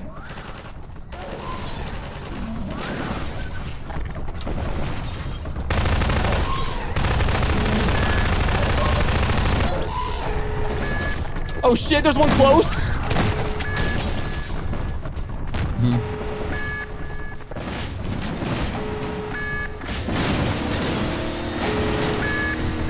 I think you can even run over the hunter. I think that also does damage. Yeah, it straight up kills them. Okay.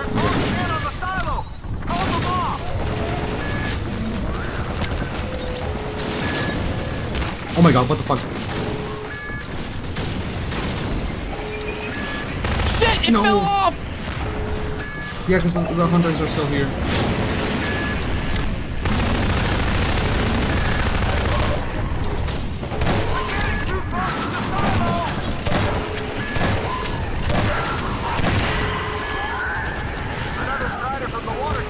Oh, fuck!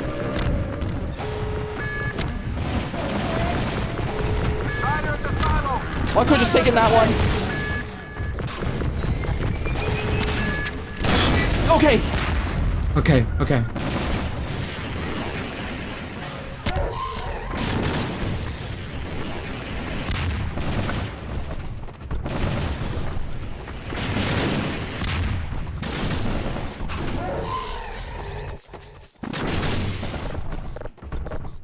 Okay, okay, okay, okay. Everything's okay.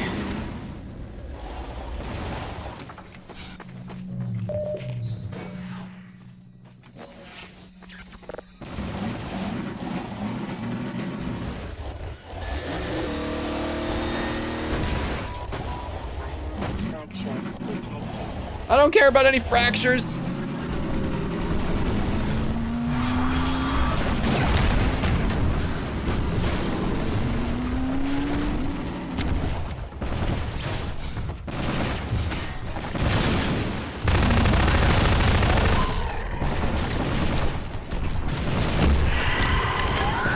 Nice. Damn it, stop moving.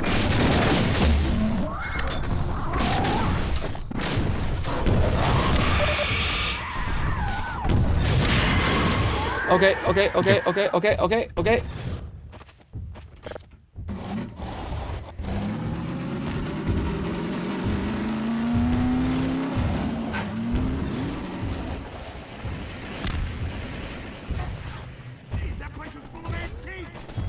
That sucks. Nice. You got this. You got this, I can believe me. Thank you. Looks like that was the last one. Wait a minute. Ah! Get ready, everyone. We've spotted drop ships carrying even more Striders. We have about a minute before they hit, so gear up. This is gonna get ugly before it's over. Oh shit, man. Oh shit, man.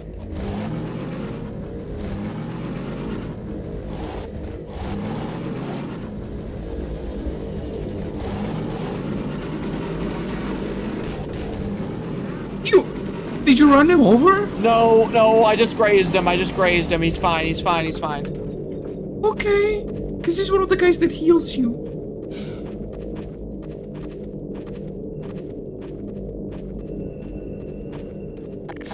Oh, Lord. We have a Strider coming in from the cranes.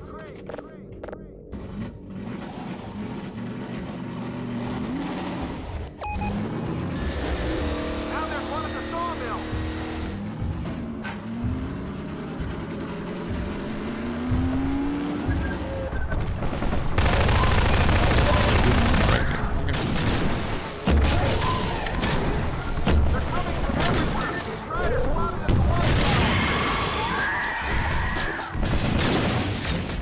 Oh my god.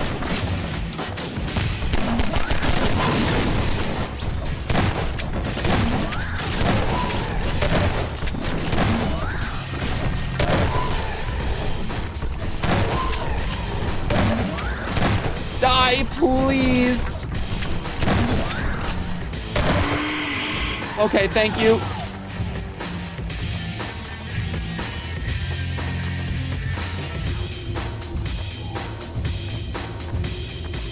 I should have chased it with the car. Yeah.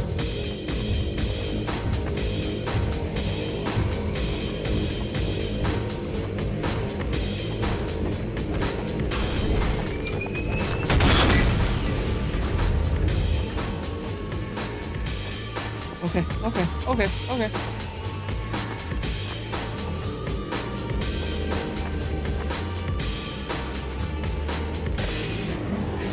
You were doing good.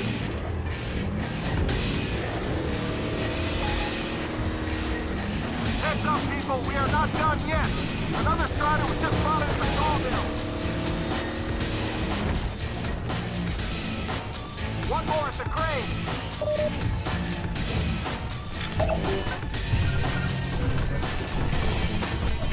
Oh my god.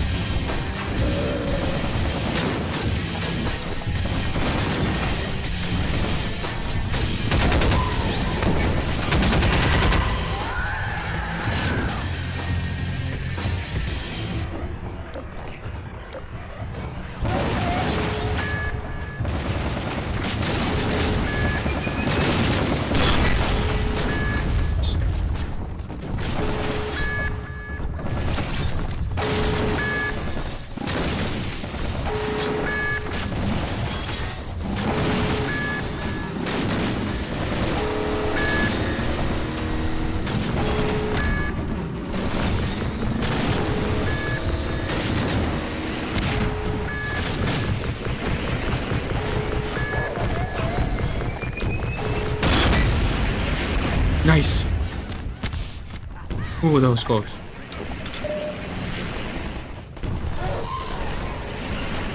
Okay.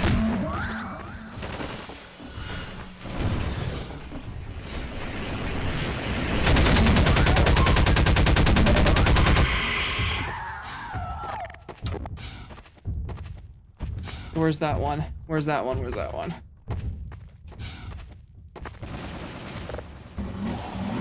They're not making this easy. There it is. Okay.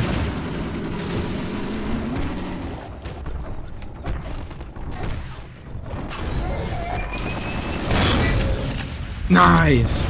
Okay, okay, okay, okay, okay, okay.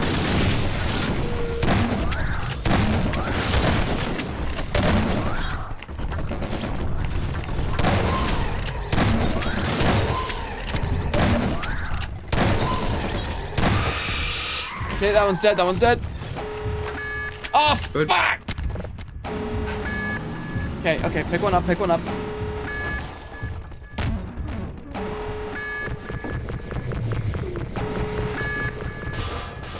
Come on.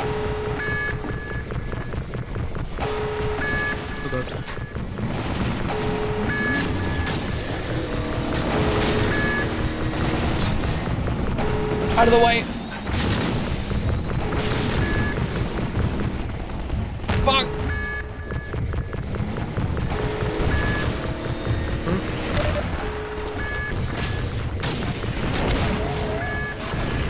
Why did it bounce off? What?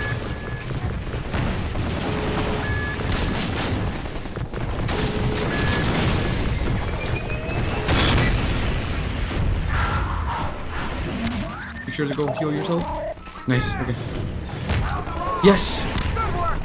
Okay. Holy shit. That should be it, actually. That should be it. I just got the achievement for saving the missile silo. Nice. Oh my god. Oh. Holy It's shit. such a tense section. Oh my god. That was so scary. It's so cool, though. Oh my god, I'm lightheaded. Oh, I know. Holy get shit. Oh my god. Hi. Okay. That was my first try, yes.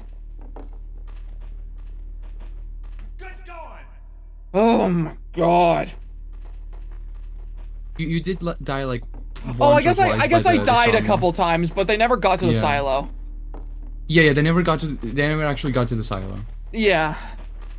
But yeah, I guess yeah. Which is why I forgot that I died a couple times. Amazing out there. Thank you, Alex. Come on. Thanks for clearing out the yard, Freeman. I'm John Half-Life. Okay. You're John Half-Life. You are the hero of Half-Life. I'm the hero of Half-Life. Isn't it crazy how repeatedly Gordon Freeman alone is like the reason humanity is like has like any chance of like actually fighting against an alien invasion? Yeah, that's crazy. But Dr. Magnus and sure will be a Oh. time stop it. Oh my god. Support equipment powered down. Hold on a moment, Kleiner. Hey. Freeman. Well, I see the Magnuson device performed flawlessly. I feel. Also, I suggest not looking at the chat at all. Thank you Okay. Just in case. Yeah. for saving my rocket. So, thank you. Well, Thank you. that's enough chit chat. I've got a rocket to launch. Wow. For a minute there, I thought you were gonna get a hug. Let's go to the control room. We can get a great view of the launch from there. You do that? What? This one? Flight termination system? Well, here we are again.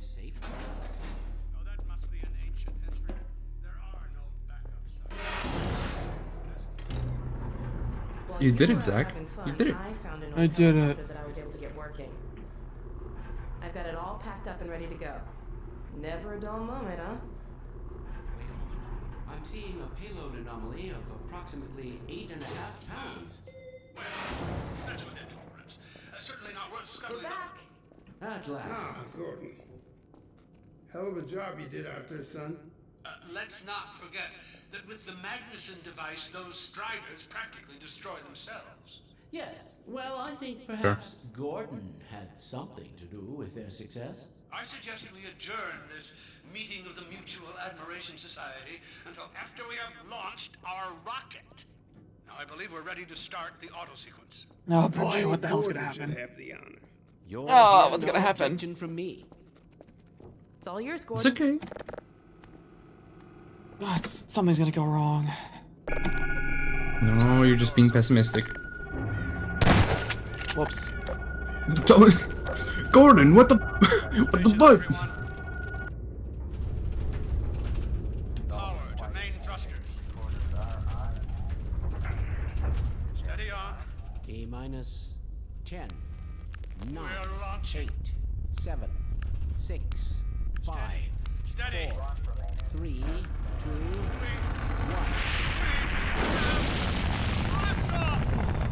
Yeah! We did it! We sure did. Control myself. Yes! Fantastic. Deep breaths. Deep breaths. Now it is still too early to celebrate. We need to reach altitude and transmit the signal. Too right. The clock is ticking. We couldn't have cut it any closer if that was our intention. It is going to work, right? It has to. Once the rocket is in range of the portal, we'll be able to switch on the xenium resonator. Well, let's get outside. I'd like a better view of the fireworks. There should be quite a show. Regrettably, I can't come out with you. Magnuson and I will need to keep a close eye on the rocket's trajectory. Aren't you gonna see us off? Just as soon as this is wrapped up, I wouldn't dream of letting you go without a proper goodbye. Okay, I'll hold you to that. You too, Dr. Magnuson. Indeed. Oh, what's gonna happen? Bye, Dr. Kleiner. In a moment, sweetheart. Gordon, hold up a Dog, second. there you are. The more I think about that warning from our friend, the more I'm convinced it has to do with Borealis. Don't be deceived. That ship must never be used. You have got to destroy it, whatever the cost. Where are you two? You're gonna miss it. Be right there, Alex. Gordon, thanks for everything you've done for Alex, for all of us. I couldn't be prouder if you were my own son. Now, when you get back, we've got a lot to talk about. Come on. Yes, sir. Eli, Gordon, Alex, Dear look God, at the this portal. has to work.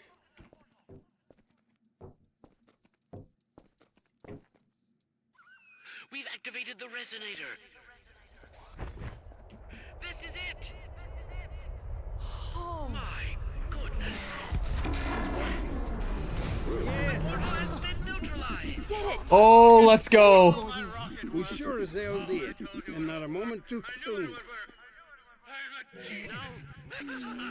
I'll bet the Combine aren't too happy right now. You got that right, sweetheart. Yep. But we've got plenty to celebrate. I wish you didn't have to head off so soon. If only it weren't so critical. It's okay, Dad. We'll find Judith and bring her back. Oh boy. Dog? Hey, where are you? What a nut. Don't go too far.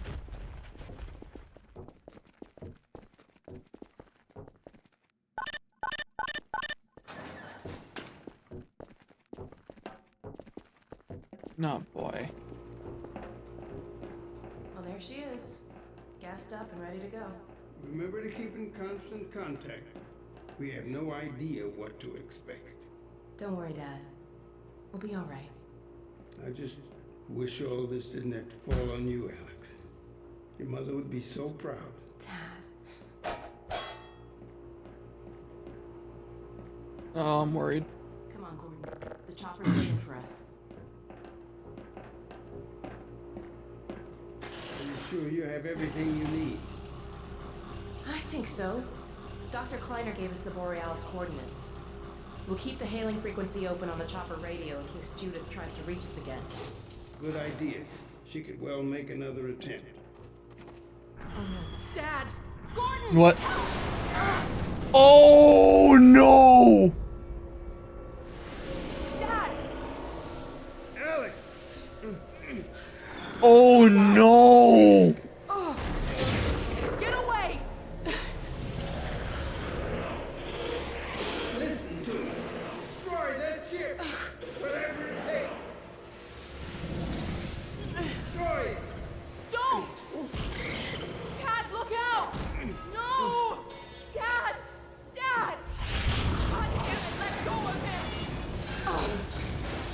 Oh no, there's multiple. Oh my god! I love you, sweetheart. Close your eyes, honey. I love you, Dad! No! No! Oh my god, no! Oh my god! Gordon! Dog!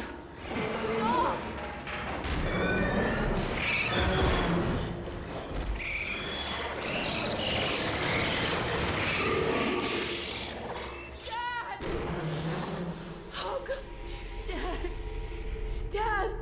Dad, please! Dad! Oh my god! No! No! No, don't tell me. Oh my god!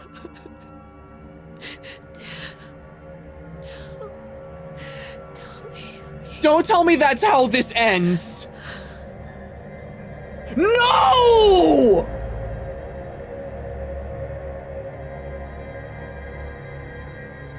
That was Half-Life 2 Episode 2? That's how this ends? 20 years, Zach. 20 years. That's how this ends?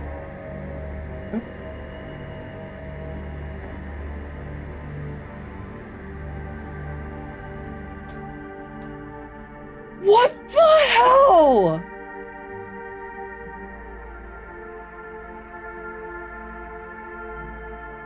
Oh my god!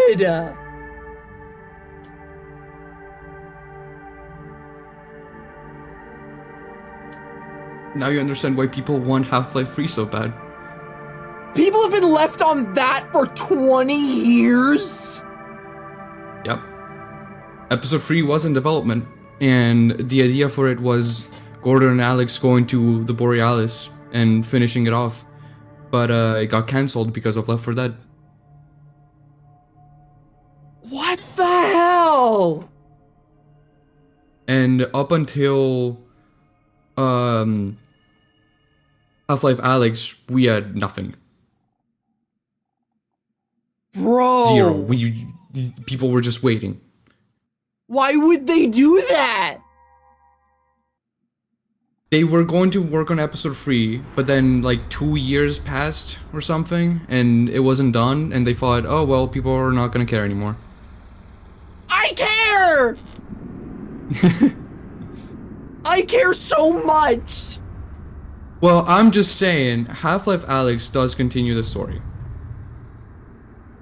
Oh. So, unforeseen consequences, huh?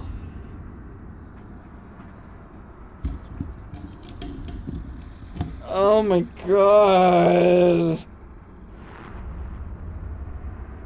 What the hell?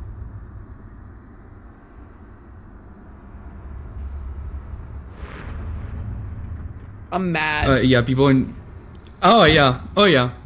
I still remember, before you played Half-Life at all, you were like, surprised that Half-Life's story wasn't finished, because you were like, oh, I thought that the story was over and people just wanted Half-Life 3 because they were greedy and stuff. Nope. Nope, it's because this is how the story ends.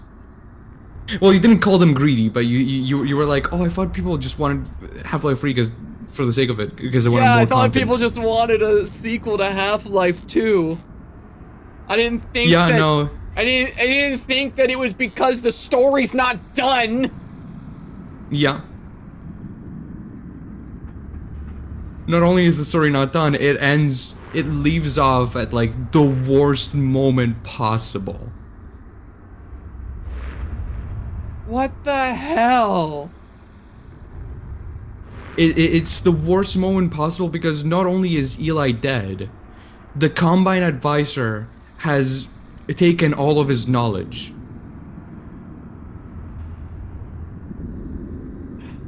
So now they know about the Borealis. They know about everything. Because of Eli. Tell them about the Project White Sands leaks. What's that? That's, yeah, where is it? Who mentioned it? Oh yeah, White Sands.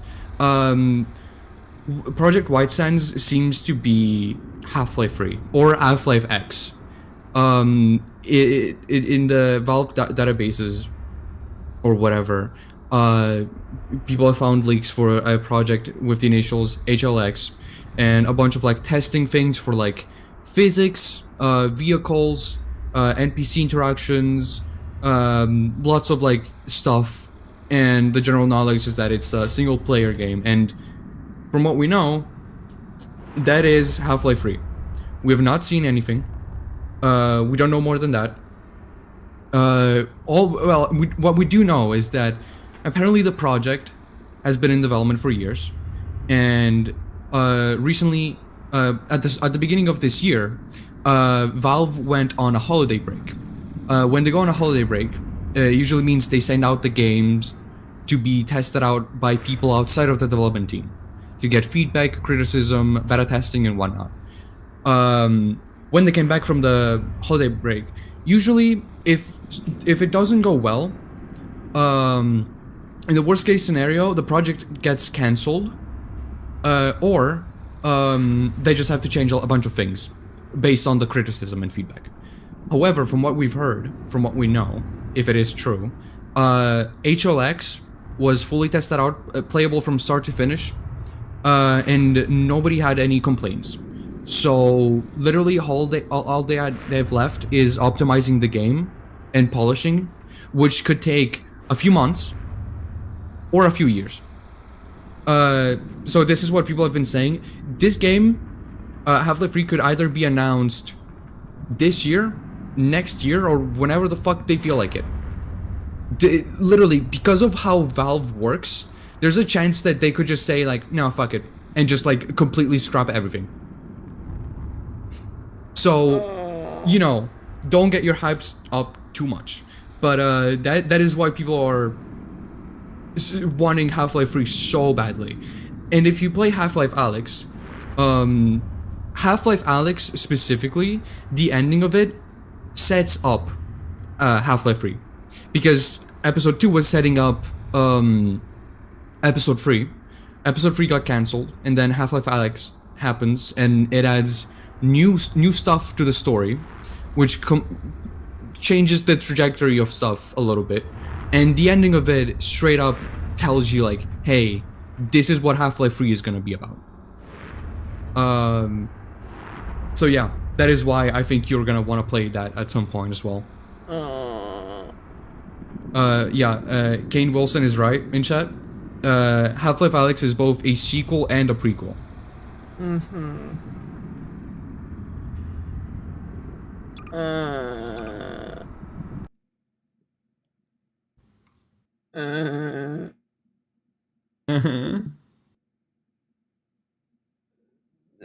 So, what did you think? It was really good. It was really, really good. Yeah. It was too good. It was too good for that to be how it ends. It was too good for that to be how it ends.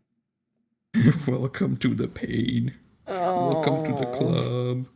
Oh. Yeah. Why? Why? Oh. So chat, that was Half-Life 2. We beat everything. That's all there is. That's all there is. All the content. That's it for Half-Life 2. Wow, that's all of it. Well, I hope you guys enjoyed watching me play Half-Life 2. It was a fun series of streams. Glad to have done it. If y'all could, don't mind the sound of my dogs barking, but if you guys go show some support to my good friend Bonzi, who is here for the stream, I appreciate him being here. Thank you. If you guys haven't seen it yet, a couple days ago I posted my server blight video, so go check that out if you haven't. And yeah, thank you to everyone who bought a membership and chatted and showed up today. I'm gonna go, like, sit down for a minute. I'm gonna go get myself some food. Because I'm hungry and I'm sad. Yep. Go get I'm yourself a hungry good and meal. I'm sad. Okay. Yeah. Hold on. Okay, Mm-hmm. let me get the music. Okay. Thank you to everyone who chatted. This is a good series. Bye-bye. Bye-bye, everyone.